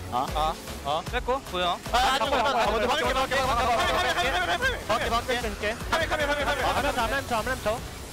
용. 바이. 할증 걸었어. 바이. 나 소천사. 넣었어. 나 이거 봐줄 수 있어? 천천히 제리 봐줘. 도지게 있어. 더 가자. 미드라인. 야 탑에 텔줄 있게 나갔어. 나 탑으로. 해줄게. 타봐봐. 세트 마무리하고 갈게. 타봐봐. 끝낼만해. 됐다. 갈게 끝났다. 끝날만 했다. 나이스.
Welcome back, ladies and gentlemen, to the Analyst Chess and Collaborative Cop Space. I'm Atlas, it's Chronicler, that is Cubby, and we are up to game number 5 of this series. So many of us predicting the 3-0. It is, of course, not going to come to pass. It all starts in the draft, gentlemen. Chronicler, what did you think? All according to plan, I predicted the 3-2 for T1. Let's get it. Just don't get reverse swept. Okay, I have no idea what is happening in this game. Everything from the draft with Bertel coming back after Nuguri gets a decisive win and actually does really well. Gets the R5 Yone and then actually smurfs on it. Sejuani support. I thought I was going to be Camille support for Carriad. That's how far slowly we dissolve into madness. And Zeri Yumi makes it through the draft in 2 parts. 2 parts. I know we have Vi. I know we pick up the Camille as well. It's like, oh, we're going to lock him down. But there's 3 other threats. Yeah. Cubby, your thoughts? How did you feel about T1's second round of bans? I mean, keep in mind, too, that game 1, it was the Zeri plus Yumi that DK tried to answer and were not able to. So, feels like this combo should be taken away. I gotta say, taking away Gwen as well, that is something that we've seen be very strong. But yeah, I think you gotta deny the Zeri. It's way too much, and I think it really ended up biting them. As DK, hey, we asked for them to try some scaling. It's been big for them the last 2 games. Yep, they absolutely did. They didn't try the crocodile scaling, they tried the real scaling. Let's hop into our first highlight, though. This is just some camping the Bertel. Yeah, what we want to highlight here is that throughout this game and throughout the series, think back to game 1 on the Trundle, where Owner absolutely ran the map. And slowly, as we get deeper and deeper into this series, I think that Damwon Kia slowly is getting a better read on where Damwon Kia, or where T1 rather, is going to strike. And if this top half for T1 doesn't work, the team doesn't work. And Bertel played that really clean. The E to get out of the Vi queue was what enabled him to make that a 1 for 2. And I mean, what a game for Bertel. Because, I mean, we were looking at game 4 like, wow, they subbed Bertel back in, right? It looked great with Nuguri. In game 3, we haven't seen a ton of Bertel this year, this split, but for him to step up in game 4 against Zeus and T1, that's a huge, huge step for Bertel. And Yone was the one pick that when we were trying to figure out, you know, what's the champ pool difference, that is the one that really stuck out to us. It's one of Bertel's most played in solo queue. So great to see him really pointing out to good use here with that R5 pick. Yeah, he was absolutely amazing. Let's jump into our second highlight here. We've got a few to get through. This is the Baron. The T1 were trying to sneak. This is a classic T1 play, and it bites them. Yes, unfortunately, they get the Baron, but they do get caught, and even without a wave, Damwon Kia feeling more than confident at this point in time. They are incredibly strong, having generated many elite throughout the rest of the game. And the coordination that was really, I think, a hallmark of T1 throughout the entirety of this series, not really anywhere to be found here. Zeus' teleport comes in very late, but gotta imagine that's a team call. And I know that we're still learning a lot about Neela, but every time I saw Neela go in for a big ult, it felt like she was exhausted and ended up melting from there. So maybe as we see more adaptations with this champion, we start seeing more players take cleanse in order to get that big ult combo off. But was shut down by Damwon, and again, no answer to Zeri Yumi that we found that works so far in this series. Yeah, maybe the ban list is a good way to do it. Let's jump into our final highlight, though. This is that last Drake battle, and this was, I mean, the bait at the beginning from Bertel, just fantastic. Yeah, we don't really have the time to highlight it, but Bertel got one of the big teamfight ultimates at the beginning of this fight, and this looks a little sus at the beginning for Damwon Kia, but then you realize, as we do so often, Zeri Yumi, untouched. Dogdom is full health, so this fight always going to go their way, and can't believe that we're actually going to a game number 5 here. Insane. Yeah. And it was kind of a wild draft from T1 that got us here. Like, it felt like they were triple flexing into support. So it's one of those head scratchers where I feel like T1's going to completely change their approach to the next draft. I highly doubt we see a Zeri Yumi. And I am wondering if they stick with blue side. That has been the OP side, but maybe getting Zeus a counter pick in the top side could be what T1 needs in order to execute the top lane strategies we've seen them attempt so far tonight. Well, let's have a look who picks up player of the game first before we get into that one. Canyon will collect it, 1-1 and 10 on the Wukong. That was a difficult one for me as far as like working out who was going to get it. That's how you know when you don't open with the X of the game. But Canyon has been the player that I think has grown the most, barring maybe Burble in this Yone game, actually being able to match a lot of what Owner was doing early. Kellen also should deserve a shout out for this. Really nicely done, forcing the flash, making it dodgeable for Canyon. And then this is one of the plays that, to me, hallmarks a momentum swing in this series, because so often Owner has been making a play and Canyon is behind or is just farming. Not the case anymore. And I really want to see what Canyon pulls out in this Game 5. We've seen Canyon dig deep into the bag of tricks. I still really feel like Canyon is a different player when he's on a jungler that can clear quickly. And I'm really curious if he ends up going for something like a Karthus, Morgana, or stays standard with a Wukong. Definitely something to look out for this game. That's what I was expecting. I was expecting the Karthus, Morgana, and Fiddlesticks shout out. Thank you very much, Cubby, for that one. It is time now, though, ladies and gentlemen, to get us over to game number 5. Take it away, Valdez and Wolf. Thank you, guys. We are going into Silver Scrapes. Game number 5 will happen here. T1 up against Dalmonkia. And a lot of us did not believe that Dalmonkia would make it this far. I believe there were a couple of votes for 3-2 in favor of T1. But they have made it. And they have earned their way through the last couple of games to deserve this best of 5, this 5th game here, to go all the way. It's crazy the impacts Canyon has made on their way here. I was talking to you in the break, like that one binding from Canyon in game 3 sets the whole thing in motion. It's like the butterfly effect, and then we go into game 4, suddenly, you know, some overextensions top side, and T1 fall behind. He picks up POG twice. It's a pretty crazy turnaround for this player who's been so criticized this season for not living up to his own form, but when it matters most here in a second 5-game series, he's coming up big. And let's not forget also his Morgana at MSI was one of his weakest champions. He didn't adapt to the Morgana Rumble meta very well at MSI in 2021. Fast forward a year and a half later, and, you know, pulls it out here in a semifinal match when they are down against the wall 0-2. Just love how Dalmonkia have shaped their drafts in the series. But I agree with Cubby. I do think that T1 will draft more standard this time. They won't flex as much. They won't be seeing the crazy picks, and they won't be proving they could beat the Zeri in draft with something else. I think they'll probably just take it away. I sure hope so, Wolf, because they looked great in game 1 when they kind of got everything they wanted. And to go back to that would be certainly a good look for them. But they have been trying to go for different stuff, different drafts that have left us a little bit confused, as the Lucian, the Renata, Ari, and Sivir all banned once again. Kalista again, same as game 4. See if they will let the Azir through. They will. I think that's not an issue here. The problem is you have the Yuumi. They could also just pick Yuumi instead, which I think is the expectation. That's what we thought was going to happen. It continues to not happen here in this B1 slot, but Wukong. Wukong. All right. We had a lot of gasps from the crowd. They were like, whoa, Wukong, interesting. And if DK really wanted to throw the gauntlet, they could just go Zeri Yuumi right here and say, well, you couldn't figure it out in game 4. What makes you think you can figure it out in game 5? I think that you definitely grab Yuumi here, and Azir is also an opportunity for you to grab some mid-prio here as Dalmonkia.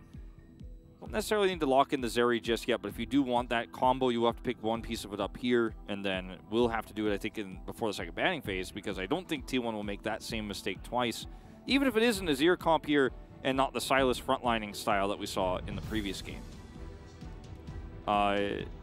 Draven is still available, one of the picks that can push the Yuumi in, and I think one of the reasons why it hasn't been locked in yet for Dalmonkia.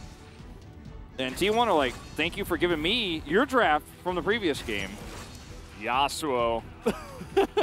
The immediate response By the way, Zerayumi, once again, of course, we all love it over here. Crowd, big cheer from them as that one was locked in for T1. I wonder why. Really leaves me wondering. Yeah, the Yasuo is going to be coming out here. Did not work for them in game number 1 when they went for Senna Yasuo. Poppy already locked in, you know, and this draft is pretty face up for Damwon Kia. You have the Azir. There's no sort of angle to go for Diana here. So the setups for the Yasuo, pretty clear cut at this moment in time, and we'll see what gets banned away next year for T1. They take away the Nautilus because they're afraid of its lockdown onto the Zeri. This has been a consistent trend throughout this series, and I'm just trying to choke out the champion pool for Faker here in mid. Ari already gone, Silas already gone, so 2 of the trifecta removed. And I mean, they're like, which one would he pick next? And they decide to go for a top ban instead. I think this is wise. Taking away the Sejuani, which has been such a strong frontlining champion for T1. The respect Yone ban. No brothers here in game 5.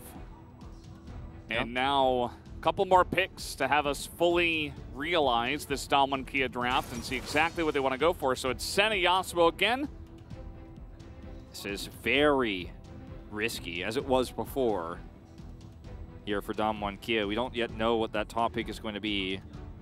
Or sorry, the extra pick to go with. Well, we still don't know. Like, it could be Yasuo in the top lane, but I don't think that's the case. But let's see what T1 lock in first. Damwon Kia has some extra flexibility in that regard, but I think we can expect the Yasuo Senna lane is what I'm trying to get at here. Is Galio will be locked in here for Faker.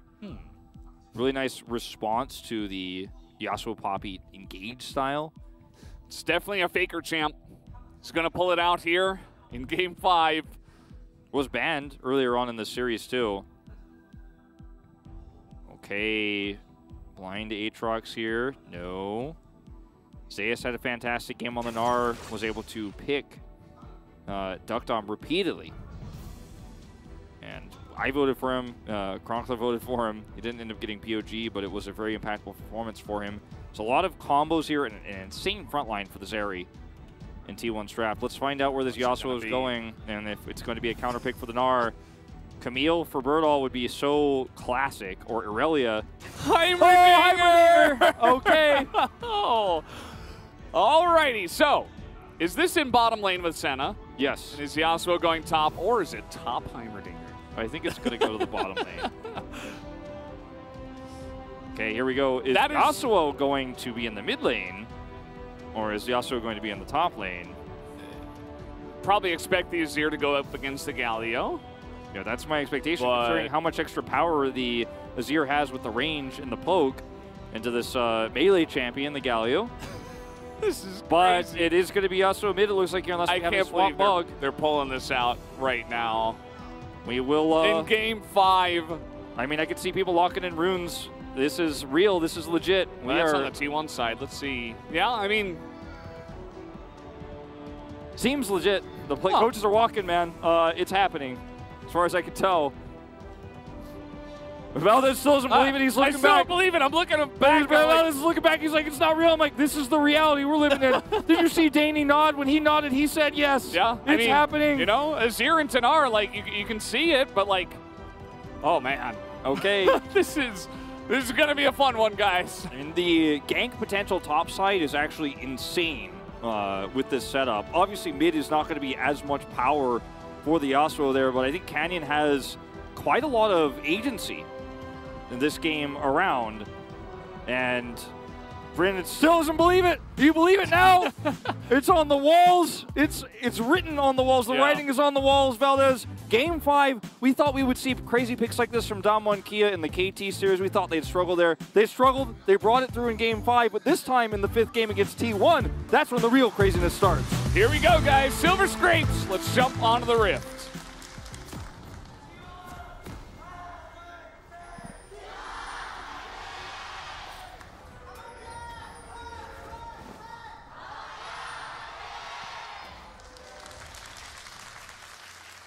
Just wanted to make sure it was not going to be Showmaker playing Yasuo top, because that was also a possibility, but it does not appear to be the case here.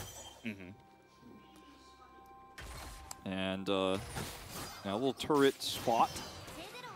Ooh, Comet value. Yeah, so this is very interesting from Damwon. Like, we expected this with the amount of power that Blue Side has had for crazy picks to come out on red R5 specifically. And also for an answer into Zeriyumi. So I wonder if this kind of fulfills both columns. You know, like, is this DK's, like, genius 5-head answer to both? Is this how you do it? I mean, the burst damage that Heimerdinger has. So let's break down Heimerdinger for a second here too, because we might not realize that it's going to be Heimerdinger, not Heimerdinger support, but Heimerdinger getting items here in the Senna lane. So we've seen Heimerdinger support from Barrel when that was the Damwon Kia support quite a few times. That was something that we saw in 2021 as an answer to different styles of composition, nothing like what we're seeing here. But you're going to have really strong pushing power with this, first of all. Yeah. Turrets are going to push, so you're basically negating the Zeriyumi push power, and the heal that the Zeri gets from the Yumi is going to be less impactful here because you're basically going to be catching waves. Very difficult to gank a Heimerdinger lane as well for this reason, as long as he has his turrets up and is well positioned around them. They have heal and sustain with his Senna. Okay. Nice steal. Yeah, little invade here from Canyon. Getting on in there as Canyon's still on the run with that phase rush. Conqueror procking. But he's okay, gets out. Good trade for him, grabs some extra camp control. And the burst damage that Heimerdinger can have with his ultimate and actual items is insane. And I guess the idea here potentially is Heimer burst, Senna burst on top of it, like all that extra damage onto the Zeri might be enough to just blow her up instantly in a fight. Consider the Emperor's Divide as well as a setup for this. He can also block projecting, prowling projectiles with his turrets. Yep. As we did just see.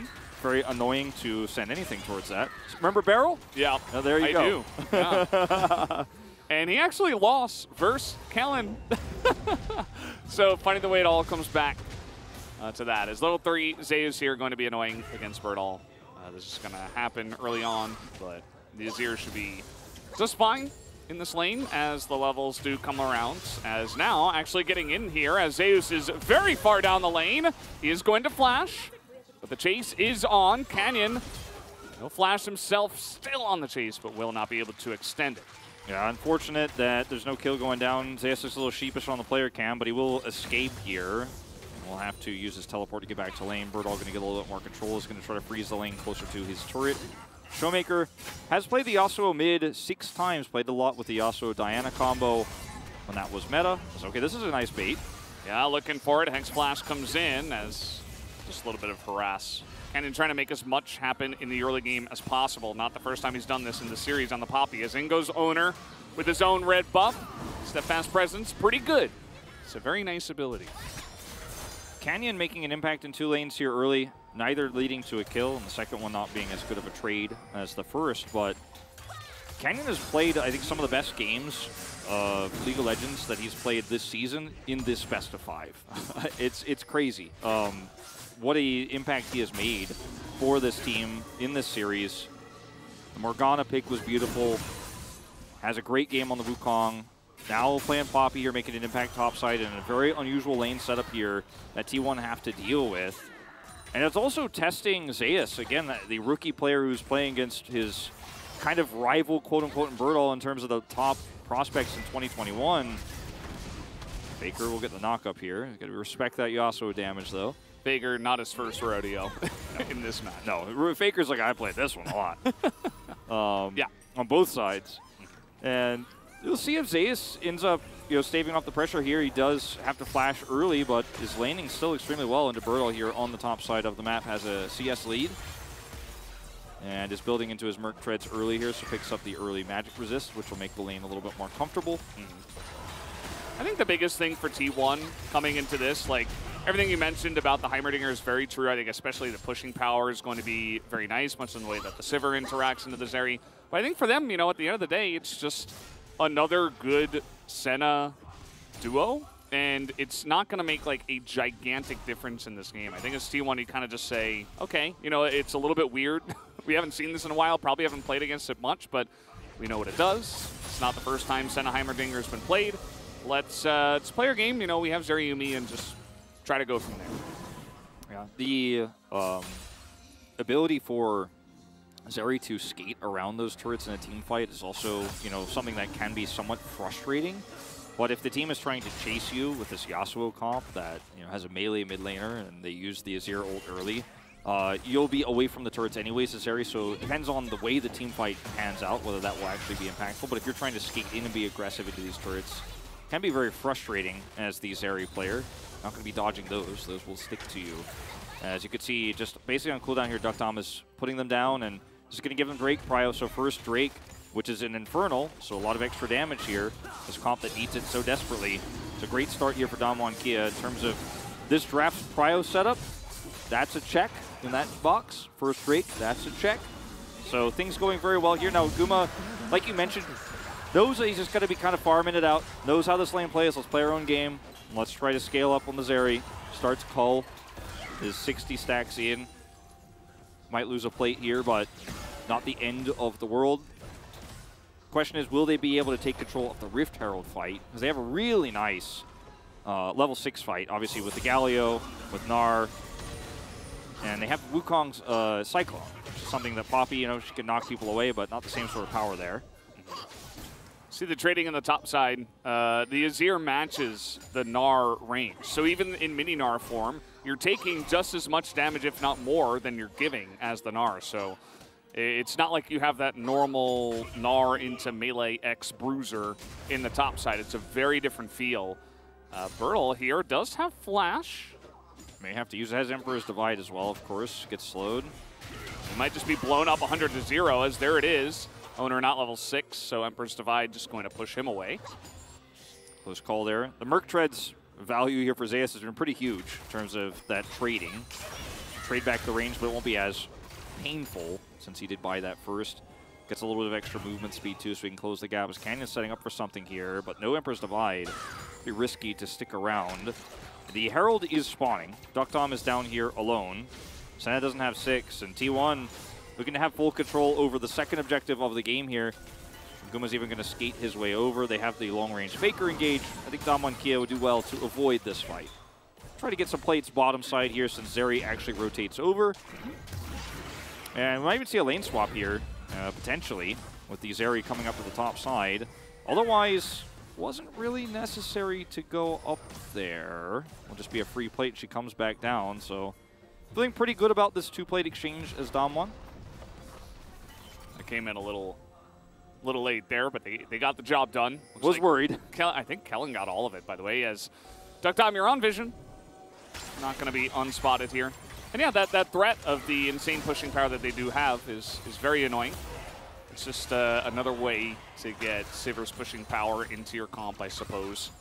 Obviously in a very different manner. There's a lot of poke from the Heimerdinger, especially as the levels come around, but I think Yuumi can do pretty well to deny a lot of that. We'll see if Keria does, in fact, go into some sustain items this time around, or will it just be Shirelius? Yeah, that's the question. I like the way you think on that, though. Like, I hadn't actually really considered Moonstone as an option here. And it could definitely really help against, obviously, the sustained poke between the Senna and those Heimer turrets. As Canyon's setting up for a gank here, potentially. Seems like they know. Yeah. Will it matter is the question. We do have Owner nearby. Yuumi ult too. Don't think they should commit.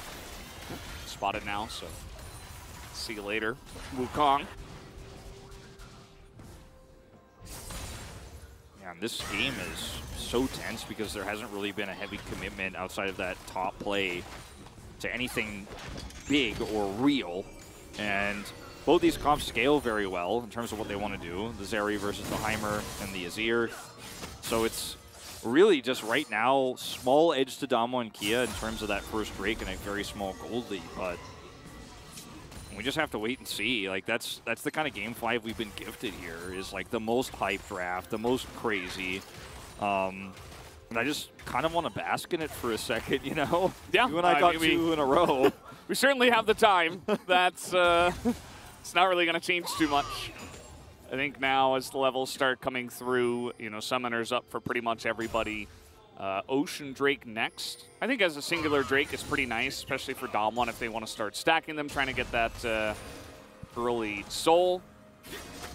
It is going to be a focal point for them, but now, it will be pretty natural because they do have, again, all of these pushing things that we've mentioned many times. Yeah, so the Heimer also, he pushes for Drake setup like you talk about, then he can set up on the Drake as Bertle. Hey.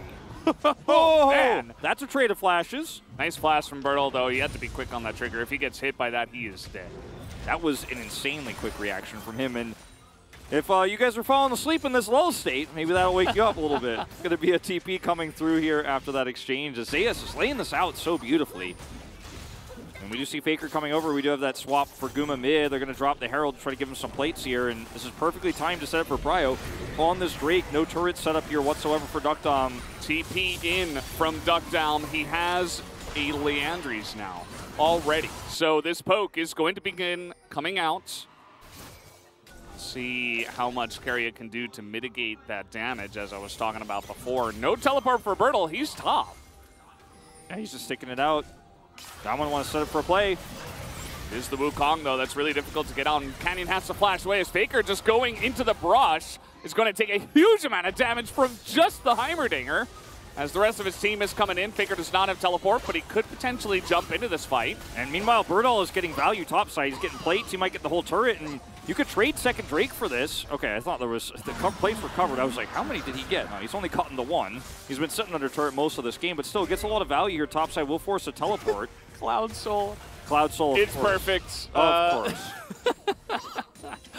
Oh, memes don't always have to be dreams, in fact.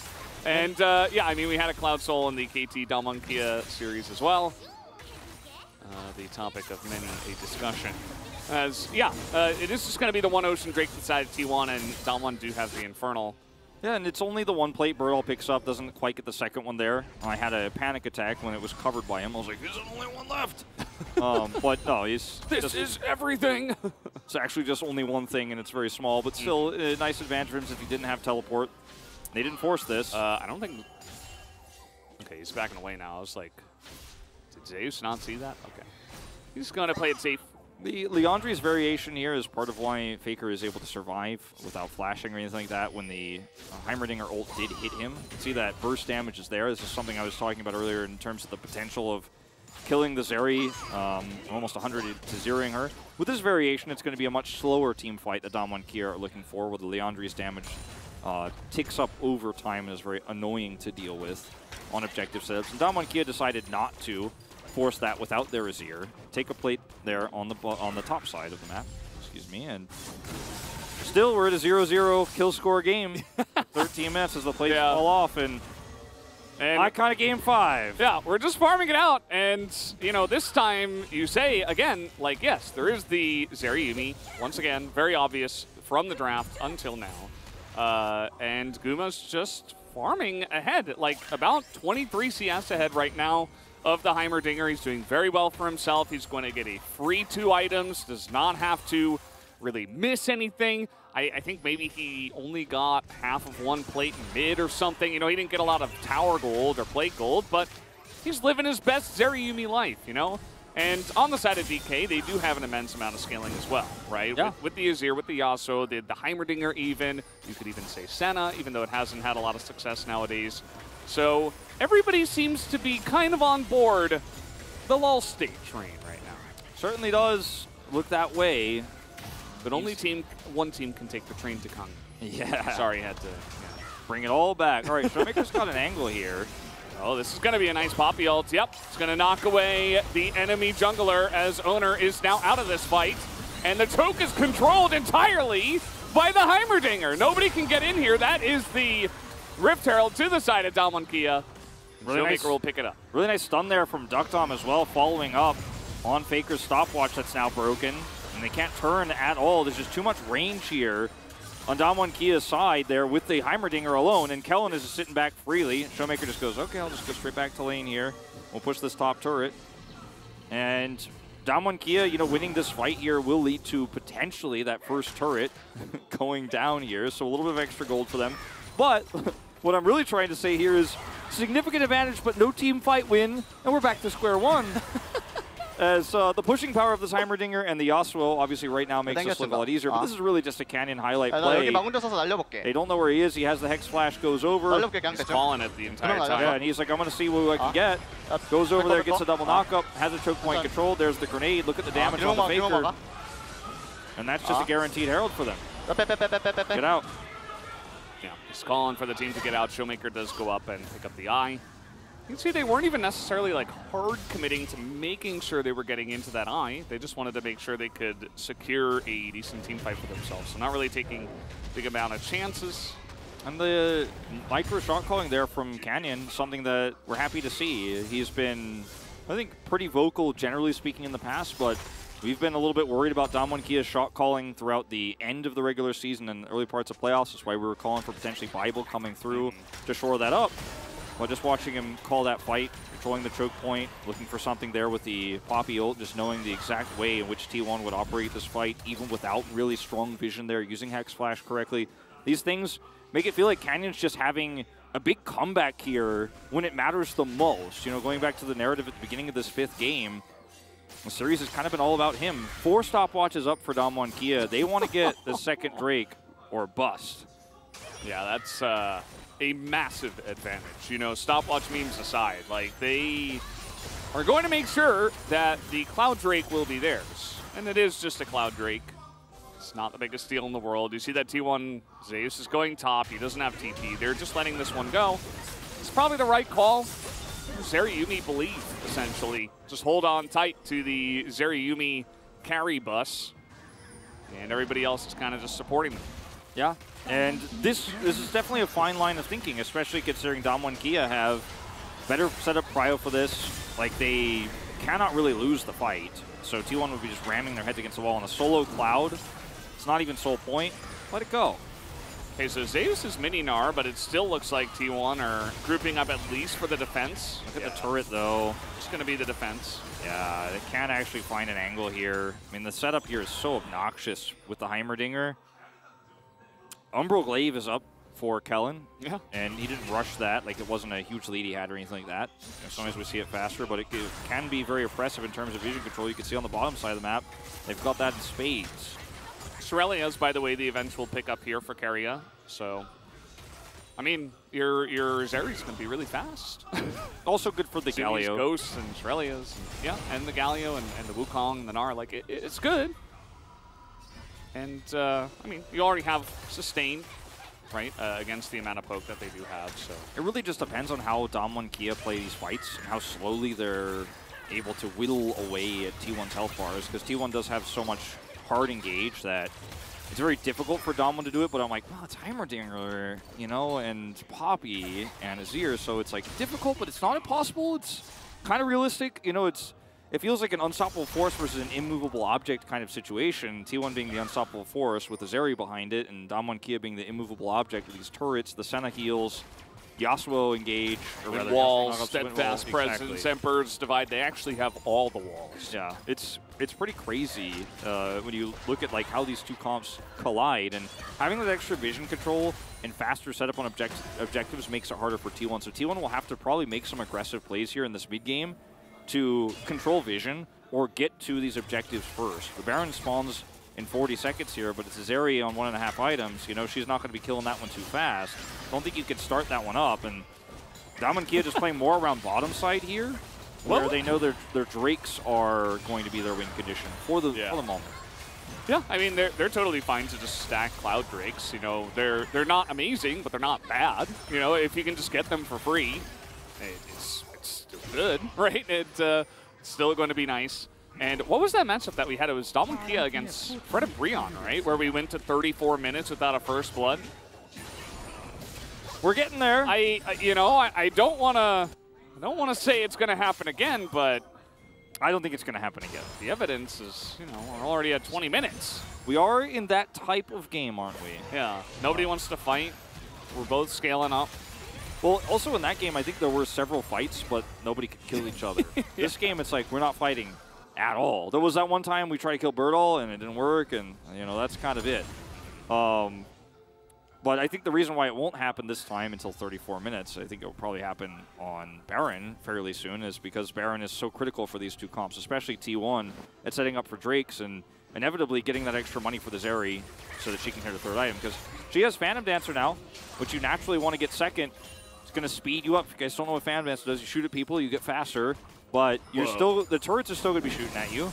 The Azir still can wall you off, and you need your front line to actually win the fight, or else you will just be blown up by all of the damage that Damwon Kia have. So it's not actually a huge spike for her. The same way the Zhonya's here for Duckdom makes him unkillable, but they probably weren't going to try to kill him anyways, so it's not really a huge spike for him either. Just deters fighting. And I think the only way for T1 to force a fight is if they get enough vision control on Baron and start it up and force Damwon to rotate to them, because without those setups, the Heimerdinger is much more difficult to get high value out of in a longer fight, because he'll have to set up turrets in the interim as he's kind of like leapfrogging them forward towards T1, and T1 have a lot of power there. Extendo Beam going to be good in the neutral. Really just theory crafting and theorizing this one out, because we're just not seeing fights so far. Yeah, it's true, and I think because of that, T1 will never opt into doing that until Zeri has her spike, right? Like you were talking about. So we might be here for a bit. Just hanging out, waiting for the Drakes. I wonder if T1 is ever going to fight over a Cloud Drake, if they care about them at all. Probably not this next one, I don't think. Showmaker has teleport here. T1 trying to get a little bit of control bottom side. They have mid prio. Knows that Damwon Kia have a little bit of vision, but they kind of have to group first, because they need to be there first, and if they get stuck trying to enter choke points, it is not a fight worth taking for them either. Like, they don't need to force it. Damwon Kia, okay, if you guys are starting that up, we'll go towards Baron, and then we get a little bit trickier. Yeah, especially as the minutes come by and people start buying more items, they get more money, more damage. Then it's really going to begin starting up. You see that T1 is hanging around here. As Canyon, nope, he's got a buckler. It's really funny how, okay, hold that thought. There's the vision coming through. I think you're good, I think. Sayas wants to get an R-bar. Still available. The healing there from the Senna. DK group up once again as a team. Duckdom getting a nice amount of poke here onto Zeus. Controlling that brush very nicely. Yeah. And choke point goes over to Damwon Kia now, and turret value in longer exchanges like this, you know. T1 are going to have to group up a little bit more closely here. The poke is real. Even Comet poke coming through when we're doing this little damage. Adds up, I guess, with Leandries. And Damwon are like, I'm going to get control of this, but I will not ever start it. That would be a silly thing. This is insane. I mean, come on. All right, Owner's in the pit. He's gotten in the back here. He should have been spotted. He will now if he wasn't. No. Yeah. Owner's clone now in the pit. They're going to try to pull this out once again. No vision here for T1 as a enlarged Zap will go in there. No Narbar. He can't engage. Oh, no hit away from the Poppy. We might actually have it. Yes, the steal comes out from Owner. As now he's looking to get over the wall, and nobody will fight. Duckdom's like, get out of there, Canyon. We're not allowed to kill any champions. We have to break the record. 24 minutes now, no kills. And that is the power of Cloud Soul. What I was going to say before that slowly broke out, and I didn't want to go on to the point, was it's kind of funny how the changes to Drakes and them being more healthy, but also like larger health pool, but also larger impact, is that it meant that we were fighting for Drakes all the time for most of our teams. And then we go into this best of 5, and these teams like, never. The first Drakes are like at 12 minutes plus, and we're not actually going to be taking these. We're not going to be fighting over these. We're going to set up Prio and then fighting, I don't know, Cloud Soul. Not that interesting. It's kind of an insult to Atlas for both of these guys, I think, at some point. It's okay. KT did him a solid. So this this reset on the Drake where it gets a little bit healthier gives Faker and crew enough time to actually wrap around. The Extendo Beam on 2 items, not massive, but the Scry is pretty huge. And Canyon whiffs. So at this point, Owner just says, you know what? I'll go in for the flash steal. Does not actually get the smite steal. It's just his Q, it looks like, that actually steals that one away. The extended auto. And if he doesn't get that, his flash is wasted. But, you know, at the end of the day, they bring it to a 2-2 Drake score. No soul point. No real threatening lethal objectives, Valdez. And we're back to the Bob Ross Game 5 here. This happy little, that was not a missed smite, it was a happy little accident. Yeah. Happy little CSing right now. I feel like, you know, we haven't talked about the items in a little bit. We can do that. Showmaker is really huge right now. As Guma, never mind, they're going to stop me from that as he flashes away and gets over the wall. And that is the power of Zeriumi, as now Showmaker is huge, like I was saying. Trying to get into that backline, but he can't do it alone. Even the wind wall is going to be put up there to try to save him. The engage a little bit overzealous from the side of DK, and they're going to lose 2 of their members as T1 now could look at this Baron. Yeah, there's a lot of turrets set up here to defend the turret push, but they won't be able to come over here and wrestle away Baron control. They can zone Birdall out, or rather Faker out, but this is T1 just saying this belongs to me. Duckdom doesn't have ult here. Birdall does. They do have an Azir. Turret's leapfrogging in. He has an Asher's Tooth. And a crown, which is now gone. Faker just going to get in there and say, no, we're just engaging on you. Big Emperor's Divide from Birdall, but very desperate at this point. Kellen desperately trying to do damage himself, will actually take out Owner, and the turrets are getting huge value as Duckdom just runs away, but eventually the Senna goes down, but they deny the Baron. I love the Duckdom zoom. It's like he's carrying while walking away. He's carrying the fight. And he does get away with his life, gets a bit of extra money in his pocket here, but this is the moment where you realize why these two teams don't want to fight. You fight, you pay for it. As Guma is like, I'm Seri. What? You guys thought you could go on top of me? Look at how fast I am. Look at me go over the wall, and Showmaker's fed. Well, there's just not enough damage to actually lock the Zeri down. Too much peeling in this composition for T1. Showmaker's forced away. And this buys a lot of time for the mid turret to go down and allows Damwon to kind of slowly rotate over here. They leapfrog these turrets forward. And look at Duckdom as they chase. He gets taunted. Stopwatches here. The Azir ult is a little bit disjointed in the fight, but he's like, I stopwatch. Buying a lot of time, buying a lot of time. Another turret. Yep. Waddles away. Yep. Don't chase me. Don't chase the Heimerdinger. And Izonia's got insane value, but they stop the Baron temporarily. T1 already looking to group up again, top side for another fight. This time Zonia's going to be on cooldown. We don't break the record for first blood, but I think that's probably a good thing here for Game 5. T1 versus DK. And yeah, I mean, Duckdom able to pick up some good money, but not nearly as much as Gumayusi, who has completed 3 items plus stopwatch. It's just the power of exhaust into the Yasuo as well. Like, immediate exhaust heal is just saying no, and then you just get over the wall immediately. I love that they don't clear this. They want to start this without showing T1. It's about to time out. Zayas will actually come over here and manually check, One ping, yeah. So wise. They get started with turrets over the wall. Zayas is like maybe calling, like, I can hold this aggro. We can actually come over here and take it away from them, but his Narbar fades, and it looks like the lack of fighting will continue. Yeah, so definitely some big spikes hit, specifically for the Yuumi. And the Zeri. Or not the Yuumi, the Zeri, obviously. The Yuumi gets 2 amp tomes. Yeah, nice. Really big spike, yeah. We all know about that one, 2 amp tome spike. And Void Staff just now completed for Duckdom. He's going to really actually begin doing some insane damage in these fights, especially if the turrets do not get cleared. He absolutely will. Faker very far away has ult. And, I mean, this is not Soul for either of these teams. It's Soul Point. So I don't think Damwon Kia should force this, but they can slowly try to put their turrets up here and collapse in. The problem is Faker has a really long-range taunt angle here into a very low-range composition here for Damwon Kia outside of the Azir. And this Zeri poke doesn't hit. Damwon win the war of attrition here, and they will be able to push this wave through. I mean, Azir and Yasuo will clear these so fast. Yeah, they have kind of shuffled T1 away from the river. And now turrets starting to get set up here for Duckdom. A little bit. The vision is still there. They can spot Canyon. That is going to be scanned now. Showmaker just elects to take that damage. I mean, both these teams are so tested in this final game. This is a crazy game.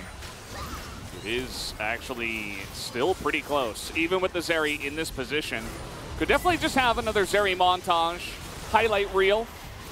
As the crown is broken, Zay's looking for the Zerelius is in, and he knocks him into the wall. Bertle is just 100-0'd immediately before the fight even truly breaks out. No more Azir. Beautifully played from him, even with the Emperor's Divide, and T1 will take the sole point here of the Drake. Now, Damwon not able to contest this. Duckdom will do a little bit of damage to passerbys. Could they try to trade it for Baron? I don't think so. T1 have vision here.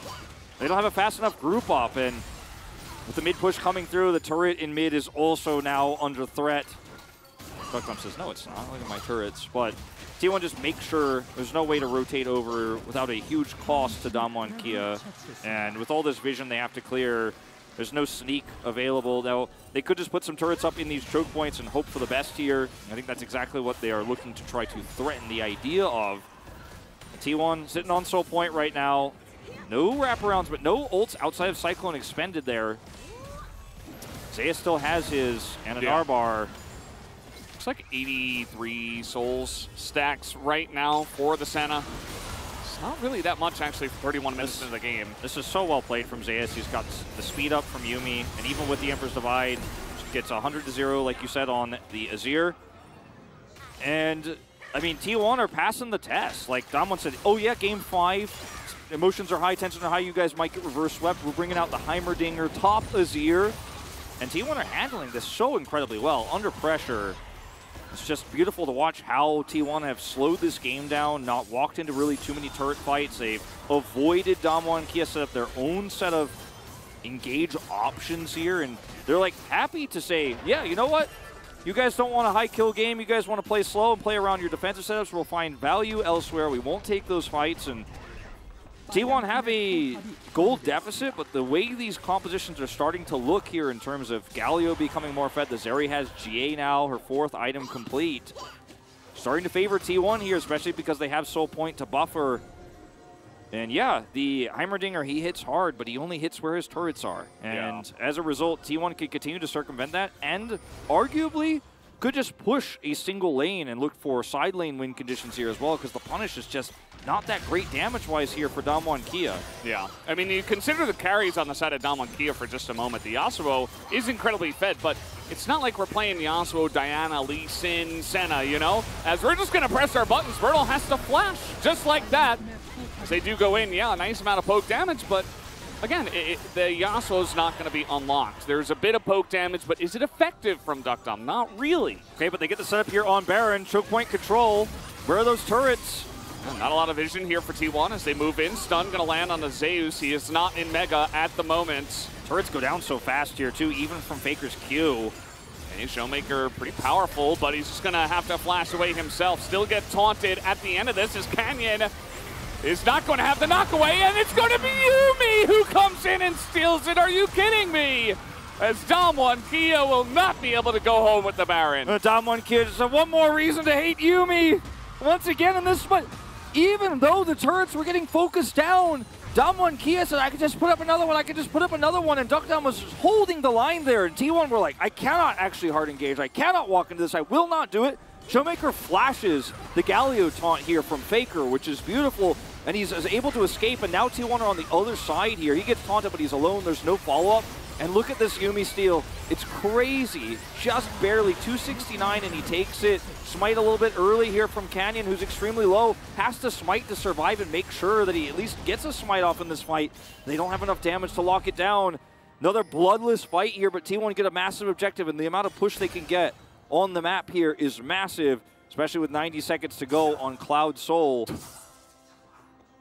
Pondering Yuumi there. Yeah. And I think we all know what it means. Yeah, Yuumi is a wonderful being here in the League of Legends universe.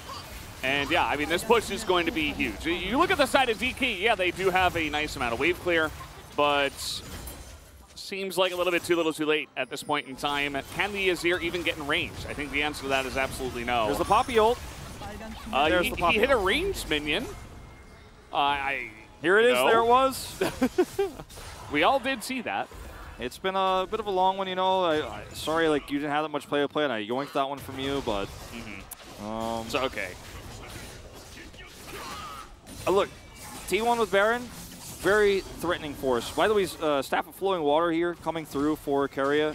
Fox getting another shield amplifier here, and the Yuumi is going to become a big problem later on in this game, even without the Moonstone build here. The sustain is pretty big, and Dom and Kia have a huge front line they have to chunk through, and yeah, Void Staff's up for Duck Dom, but Force of Nature, Maul of Malmortius, Banshee's Veil, like the turret damage seems to be going for a really long time for it to actually break through all of those health bars. I mean, this is an extremely tanky composition that T1 is running with. Like, Zayas also has GA. So you have to kill these champions twice without an AD carry, without a mid laner who does damage. You do have the top damage dealer, but like, Showmaker feels like a utility pick in this game gone wrong because he hasn't been able to really set up for big last breaths. Yeah, hasn't had big knockups. Like, this is what you were saying earlier. Yeah, it's like the knockups here are not too much. It just seems like an overcomplicated flex. I mean, Bertle on the Azir has been, he hasn't really done much. Maybe that's why he was playing. Like, maybe he's practiced this, but he's kind of just been sitting around getting killed by a Meganar, to be honest. That's not really having much play. And yeah, I mean, they're playing a very defensive comp with this, but it also means that T1 essentially get to do whatever they want and engage whenever they want, and so far the defensive comp has not worked out in any manner. Yeah, eventually you'll just get worn down. I mean, you could defend these waves incredibly well too with Duck Dom. Like, look at how quickly it goes down, but eventually you do get caught. You eventually will, those turrets will lose their health. You will get worn down, and if you can't get prio for this Elder fight in 5 minutes, like, that's your timer. Like, I think this game probably ends in 5 minutes when that fight happens. And if you win it as Damwon Kia, you have a chance to take it all, and go to the finals. But evidence hasn't been there for Damwon Kia's 5v5s through the last few fights, despite that one pop-off moment for Duck Dom, where they lost the fight anyways, but he got some extra damage done and got a kill. It has not really looked like Damwon Kia has been able to control any of the map. Baron came up, Deep Vision goes down for T1, and I think we will have to witness another miracle here for Damwon. Like, we use this term in casting a lot when it seems doomed, and I think there's still a chance. I'm telling you guys, there is still a chance, but the Zeri angle is real. The Heimerdinger angle seems hopeful at this stage. All that extra magic resistance. Yeah, I mean, I guess Showmaker did pick up a QSS. Maybe that can help him get into the back of the fight, not get hit by the exhaust. He has Flame Horizon technically, but you would have to imagine that a lot of the minions have just gone to the Zeri, which is definitely the right call. Yeah. Zeri full build here. Did go BT. Note that there is no LDR on this build because there is some armor. Actually, like GA's, Zonya's, obviously the Poppy as well, but, just wanting to sustain through everything, I think it's totally fine, and just to make sure that you don't get 100 to 0'd. She will, with a Bloodthirster, just live through the turret damage, basically, if she is autoing repeatedly, and she'll just never die. And so then who kills her? It has to be the Azir, who's very vulnerable. No, like, it's not going to be the burn damage. The fight for Damwon Kia has to be won by the Nashor's Tooth Bertle. Like, Bertle has to win a Game 5 on Nashor's Tooth Azir, basically by killing the Zeri with the setup from his team, as that's stolen. Yep. That's what she does. Yeah, it's like, what the hell, man? But you're full build. And, like, I think that it is possible. And what a story it would be if he can pull it off. He has a great Emperor's Divide, Cannon splits the team in half. They win a 5v2 fight, 5v3 fight. It could happen. Like, I feel like I'm Angels in the outfield right now. It could happen. Like, it could happen, right? And it could occur. I hope the Damwon fans are praying. And I don't think, even if an Angel comes behind Showmaker, is like, get the hell away from me. Like, I'm one of the best League of Legends players in the world. No Angels up there going to be telling me how to play this game. But, I mean, Baron is being taken. T1 are just like, I have all the vision you guys can't approach. Yeah, Elder's not for 230. Guess what the timer on Baron is? 230 going to come in through here, and that's going to be them having prio for Elder. Look at the timing of this. It's just so great for them. Baron's free. I mean, Damwon Kia knew this was happening. They know they can't get into the pit right now. They're just not going to do it. They're just going to hold up the wall and say, do not come through into our base. Bertle and crew are just going to say, Baron's for 3. You're going to have the extra buffer of time for that Elder Drake. But we have to somehow just defend this and hope we don't lose any inhibs. That's you're putting all your hopes. Yeah, on, I don't think that's gonna happen. I think T1, they're just gonna. They have so many ways. They have so many front lines too. Like their comp is very well balanced. They have so many ways to poke as well. So DK, at the end of the day, I mean, they're essentially saying we are going to fight on the Nexus and only the Nexus, because Elder Drake is kind of a dream for them right now, unless they have to run through. You know, I mean, I guess I should say they did set up some vision around the Drake. So maybe that will be their last stand instead. I mean, the problem is, like, T1 will just be able to kite this back, and I don't see any world where Damwon Kia can consistently protect all 3 of their inhibitors. They have a lot of wave clear, so maybe it does happen. Your TP coming through from Faker, and, I mean, they lost 1. I meant to say the other 2 that are left. I think they're going to have at least 2 inhibs down here. There's a ping onto the ward behind T1. But I don't. I mean, who flanks? Who flanks? Showmaker, but like I don't think that's gonna really do anything at this point. I'm gonna just turn on him and kill him probably. Yeah. And they could just literally T1 could take their hands off the keyboard and sit on Baron for 45 or on Elder for 45 seconds. If Damwon Kia show up, they put their hands back on. If they don't show up, they take Elder and push to win the game. Like, that's the kind of state we're in right now. All right. Well, Wits Ends completed here for Guma. Yeah. No more boots. Who needs those? Need boots. He doesn't He's need so those. fast anyway. Like, he doesn't Cloud need to be Soul. that fast. He has Cloud Soul. Cloud Soul and PD and Yumi and everything. Like, it's just shouldn't have built boots in the first place.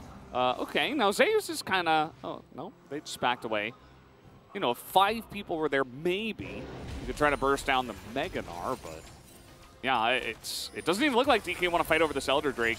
I mean, well, what do they do if they don't fight over it? They eventually just lose the game. They're like hoping to take a fight on Nexus turrets. Maybe they'll, okay. Well, it does have a lot of health. I'm not optimistic for their chances here, but they're trying to force it. Forgive me for not really believing this, but let's see. I mean, they've gotten in as Kellen basically dies. He's basically not in the fight. He's going to try to heal this one up as Faker's just pushing mid. He is going to join his team eventually as now we do have the Zeri. Take a look at Guma on the top side. They're not able to get this. It is the Azir who picks it up, but who cares? The Zeri lives. And 5 members of T1 will live as well, and that's going to do it. T1 are going to the Summer LCK Finals. It was Damwon Kia who prevented the reverse sweep from KT Rolster, but they will have their reverse sweep prevented by T1 here in this 5th and final game. T1, they built a draft that's around the Zeri Yumi. They draft more standard here, and they prevent the reverse sweep. Calm and collected under high pressure here in the 5th game against top Azir. And the Heimerdinger that Duckdom pulls out in the final game. Just insane composure from T1. No choke, no mess up here. A clean 5th game. And it was won by them really 15 minutes ago, but they were not going to lose it. They were not going to throw. They were going to play it so safely, so carefully. And it's not the only thing that they do qualify for, guys. They make it to the LCK Finals, but they are also the 2nd team from Korea to make it to the World Championship later this year. So many faces of relief on the side of T1. They knew. They dominated 2 games, and then they threw 2 back. Damwon Kia played a good game 3, game 4. But T1 were the better team in the end. No weirdness, no funky business in the draft was going to get them down. Showmaker gives a little half-hearted bow there at the end. Damwon Kia, they played 10 excruciating games, okay? So much pressure on those guys. Got to hand it to them. But Gumayusi says, bring it on, Gen.G. Let's see you at the finals. Let's see what you got. It was the most Danny series ever, right? We had the crazy picks. We had the substitutions on the top side, and T1 will defeat their former coach here. You know, we had some flashbacks of the substitutions we saw from T1 in 2021, especially back in the spring season. It was this roster that Danny did not pick. It was chosen after he left the team that wins Summer, goes to Game 5 of the MSI, goes to a final game of that semifinal at Worlds, and now defeats them here in a 5th game. It all comes full circle here, it feels like, for T1. And we will get the finals we were promised. The rematch of the spring finals, the rematch of what has been the most exciting series that we saw in regular season twice, T1 Gen.G. And I think nobody could be disappointed about that. Absolutely. You know, I think that's surely the pundits, the analysts are going to come out and say, ooh, T1, I don't know. They dropped 2 games to Damwon Kia, who only just barely got through KT, etc., etc. But it is T1 in a finals in the LCK.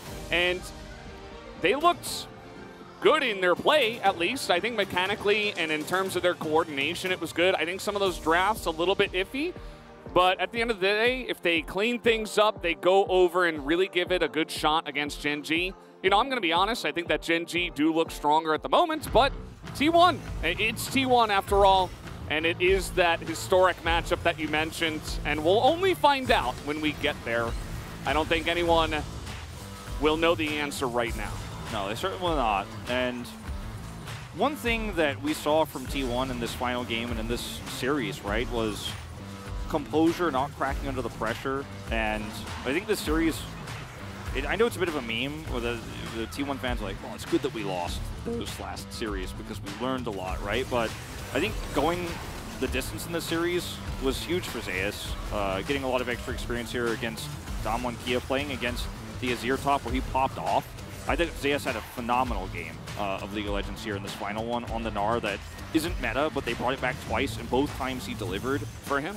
Yeah, and I think that the way that T1 handled the pressure here and how carefully they fought these team fights out, they never really at any moment in this game were vulnerable or at any risk of losing. Like, this was the best moment for Damwon Kia, but it was a lost team fight where Duckdom trades one back. Like, I think that speaks volumes about T1's composure here. And in the past, they have relied on their coaching staff, right? It's been Coma has led them to so many titles. He's now on the other side as well. And T1 did this one on their own. Like, Faker led the new rookies to another great finals here. Once again, good shot calling across the board. Hands off the keyboard, high fives across the board in the final moment. Gary is like, he can't believe it. Faker was like, I wanted to backdoor, guy. Why did you fight too? Yeah. Pretty straightforward, you know. A lot of relief, as we were saying, and not a whole lot of damage for 43 minutes in this one. But pretty straightforward there on the gold difference graph. You know, it was a roller coaster. It was up and down, and there were some weak drafts for T1 there. There were some risky drafts, let's say. I think they were weak, but they were weak because they were risky, and those risks didn't pay off. But they showed a resilience that I think is very important going into a best-of-5 in Gangneung, where they will be the fan favorites. Probably not the analyst favorites, but I think that series is going to be so phenomenal. Absolutely. Cannot wait for it. But guys, we are done here on the casting desk. Another 5 games for this series. Let's go over to the analyst carpet space and see what they have to say about this one. Thank you so much, gentlemen. Great cast on the day. 5 games. Absolutely ridiculous. And this last one, probably my favorite draft out of all of the games that we've had so far tonight. Chronicler and Cubby. Chronicler, do you want to take us through what happened here? It's on everyone's minds. Sorry, Yumi. Get it off our screens. Make it go away. It's not fun. It's not interactive, but that's not what we're going to talk about. We're going to just disregard that. Forget about that completely. Talk about the fact that we saw Faker's Galio, which has been timed and truly tested, be like the one pick that Faker picks to 1v9. Barely matter in this game at all. And then the Heimerdinger with the quadruple flex, the Azir top. It didn't work out from Damwon, but I think this is a wonderful way to go out. And T1 pulling it together in the final game. Cubby? You gotta respect it. And also, I mean, the Heimer, you were playing Heimer into a rather melee-heavy composition. You actually get pretty good value with the augmented abilities from the ult. If you're gonna try it, might as well try it there. Ended up getting some decent matchups with the triple flex, and it got Damwon off to an early gold lead off the waning of the champions. They were able to move around. Yeah, unfortunately, not quite able to win the game, but also wasn't able to get any kills for the vast majority of this one, as Chronicler will pick up the only correct prediction. A lot of us picking the 3-0. I believe, Cubby, you were on a 3-1. But Chronicler is the true Galaxy. Yeah, but not this way. I would have just gone for the classic blue side zigzag. This one kind of baffled me. Yeah, I didn't expect the almost reverse sweep into T1 just winning straight up. Yeah, absolutely nutty. Let's jump into our first highlight though, as it's about, 23 minutes or something like that into this game where Damwon Kia finally pull a trigger, they try to kill Zeri and they can't do it. And very unfortunate because to me this was the moment where Damwon Kia stopped making plays. They went for the one play on Zeri, it didn't work out, and then from that point onwards, I think the confidence kind of was lacking. And again, with this composition, I like the creativity, but it does really feel like that main engage is the Poppy. And we saw the follow-up from Damwon. The Bertle being bot wasn't able to come in. And from here, T1 able to get a great turn. The angle that Faker takes in the back half to, again, split the fight, something that T1 does very well. This one was closer than what I thought it would be, thanks to some nice plays from Kellen and Duckdom. The fadeaway damage from Hybridinger, always nice, but T1 really were able to get a lead from here and never let go. Yeah, and they got control of the map, and if you get control of the map against this Damwon Kia composition, they can't get it back because they're a setup comp that needs to be there, and if they can't get there, you can't be there, and therefore T1 just had full control. And Canyon, his smite button today, unfortunately not really getting the results that they were looking for, because if that Baron went over to Damwon Kia, I don't know if it necessarily goes much better, but could be a difference maker. Yeah, exactly. But we are going to go over to the Elder fight. Cubby, take us through how this one went. Was it just a classic Elder for Nexus? Well, I mean, we heard Faker one of the back door, but Guma, once you chunk out Kellen, DK already split from here, and the Faker Galio value, just jumping into the pit, frontlining for Guma, actually showed late game. Galio, known for his movements early, but Faker, iconic champion for him. I think that really paid off later in the pit. Yeah, kind of seeing why it was banned in that first game. I was actually a bit quizzical about that one. The fact that Damwon Kia did ban that one away very, very early on, but was left up for this game 5 and was absolutely fantastic. Let's have a look at who picks up player of the game for this one. Guma Yushi collects it with some Zeri gaming, and he survived that first attack, and from that point on, never died. He was fine, as in, was able to survive for the rest of the game. I personally went with Zeus, because I wanted to give him credit for how well he played on Nara as per usual. But I actually thought it was going to be Keria that was going to pick it up, because he stole the Baron. True. As Yuumi. That was probably the game-winning moment. Cubby, who would have your vote been for? I can't believe we're actually advocating for a Yuumi Pog vote. I thought that just wasn't allowed. That's a Lehens only for me, is how that one goes. But who would your vote have been, Cubby? Honestly, I was Zeus as well. I feel like the follow-up on the Showmaker, that first fight that we had, and also his ability to lane into that Azir was a big difference for T1 in this game. And Zeus is Gnar showing that the nerfs doesn't matter for him. He's always been great at piloting this champion and managed to find 2 wins on it in this series. And English Analyst Desk, English Cast Synergy, absolutely love that. Bringing it home very, very strong. So definitely a phenomenal performance, I think, for Zeus. Didn't get enough of the votes, to be perfectly honest, but them's the breaks. It's just how it works out sometimes. But I think now it is time to head over to the interview. Let's have a chat with the T1 players after their incredible 5-game victory. Thank you very much, guys. This is Jisun for the POG interview of the Uribank 2022 LCK Summer Playoffs. And T1 is our finalists, going to Gangneung to face up against Gen G in the finals. It was a very close series. Faker, how was the series? Well, I came here to win 3-0, but we had 5 games, I'm hungry. I can tell. It was a very long series, So, were you expecting this much of a close series or not? I think we actually put in a lot of effort in prep, so we were expecting 3-0, but starting from game 3, Damwon Kia popped off, so it was a little bit tough to play out. So I'm pretty sure you guys watched Damwon Kia perform in the first round of the playoffs, so what was on your mind watching that series?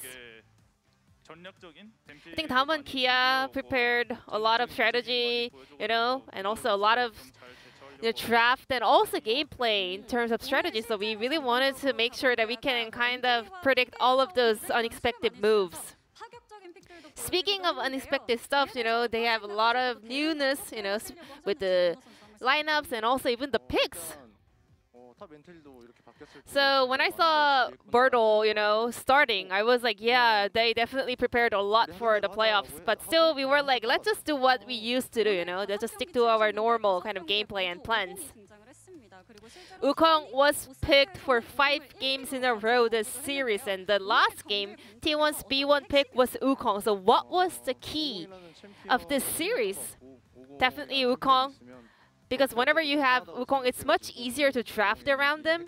So I want to say Wukong was the key and core of this entire best of 5 series. Faker, game number 2, your Silas was so on point, but at the same time, Damwon Kia, as the time went by, they were getting more relaxed and, performing better. So after losing games 3 and 4, we kind of realized we're not playing as we normally do and we used to do, so we wanted to kind of relax and, get prepared for the last game of the series. What was the toughest one? Of course, game 5. But still, you guys managed to get the win in the end. And Kuma Yusi. So, you guys were on the verge of getting reverse swept by Damwon Kia. So, what was going on your mind heading into the last game? So, starting from the late game of game 3, I was having headache. I was having a sore arms. My legs are also hurting. So, I was really having a hard time, to be honest. But, blue side wins was my motto for game number 5. So, I was going all in. Yeah, as you guys were heading into game number 5, I saw a huge smile on your face, Kuma Yusi. Was there any advice from the coaching staff? I don't really get nervous, so I was kind of flustered to see Zeri Yumi being open in game number 5, so I wanted to show them something. And Faker, in game number 5, Damwon Kia went for full pocket pit mode, Azir top, Yasuo mid, and Heimerdinger bot. So, I didn't expect those, exact picks, but still, I was expecting some of the flex picks. And also, I was like, there was no way we're going to lose the late game looking at the picks.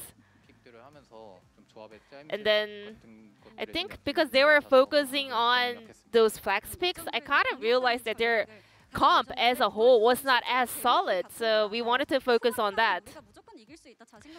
So with that Zeri Yumi, you were pretty confident about the late game? Kind of, yeah. And as I got my 3rd item, I was pretty sure that we are going to win. And Owner, I have a question for you too. So game number 5 was pretty slow. We have a very late first blood. So when was the moment that you saw the Gangneung Arena? The moment when Zeri got her 3rd item? We were feeling pretty confident. I think we were about to hop onto the bus to Gangneung. And Yumi stole the Baron in the very last game.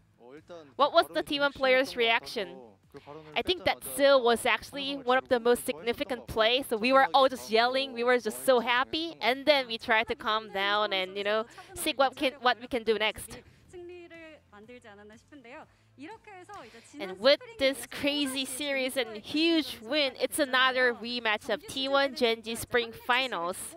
And, the head-to-head record of the Summer Breaker split was actually 1-1. So what are you expecting in this finals? Same as the spring finals, 3-1. What about you, Kuma Yusi? I mean, did you watch Doran's interview yesterday? Nope, not at all. I'm pretty sure you did though. Nope. Then, so this is what happened. Doran said, "Bring it on, T1," and then he said, "If we win the LCK Summer Finals, I am going to sing a song on stage. Any volunteers, Kuma?" I mean, pledge is for childish boys, I'll just do my best, Any volunteers other than Kuma, you see?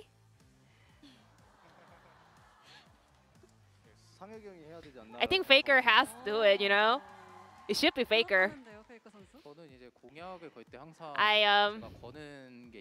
I always make the same pledge and promise. If I win this time around, I love a flash game that jumps, you know? So I'm gonna bring a new version of it, you know? The jumping game. Super excited to finding out what will happen at finals. And Faker, any last words regarding the finals? It's gonna be your challenge for the 11th title.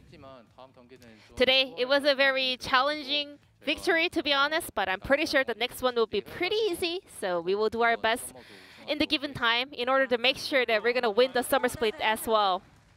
Can I add on? Ruler, it's me again. See you at Gangneung. Looking forward to seeing that AD carry matchup at Gangneung as well. It's gonna be Kuma Yuzi versus Ruler. And once again, congratulations on the win, T1. And I'm gonna pass it back to the carpet space. Thank you. Thank you so much, Ji-sun, and some very confident words here from T1. Do you guys share the T1 confidence in a victory at Gangneung? I think they should be confident, but I think Gen.G will win. Yeah. I do not, but it's good to hear it. I like it. Definitely is. Let's have a look at today's result and bring up what our playoffs bracket is going to look like as well. 5-game victory for T1. They had a bit of a hiccup there, games 3 and 4, but then they brought it back strong. And this is what our playoffs looked like. So many games. We only missed out on 2 throughout the whole playoffs. That's amazing. It's all what we expected. The journey, little different. I wasn't expecting a 5-game banger. I mean, none of us expected Damwon to be in the semis. So that was cool. I can't wait for the final. And both those teams, too, with T1's win today, did book their tickets to World, or Worlds, I should say. Worlds is better when T1 and Faker are there. So very exciting, too. But some a score to settle as Gen.G looking to really get that first domestic title for themselves. And, of course, Faker going for, was that the 11th, I heard? Oh, my. Yeah, 11. Yep, that is 11 victories if T1 can actually manage to take home another trophy. It will be absolutely amazing. That's going to be next week, though, as we all head over to Gangneung for the first time here for an LCK final. It's going to be so extraordinarily awesome. Can't wait to see you all there. We'll see you in about a week's time. For now, good night.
프로덕스의 플러스 30을 만들어냈고요. 기록을 결국 세우는 거죠. 역시 1황 젠지 이번 시즌이 더 높은 곳에 바라볼 수 있는 적기라고 보이고요.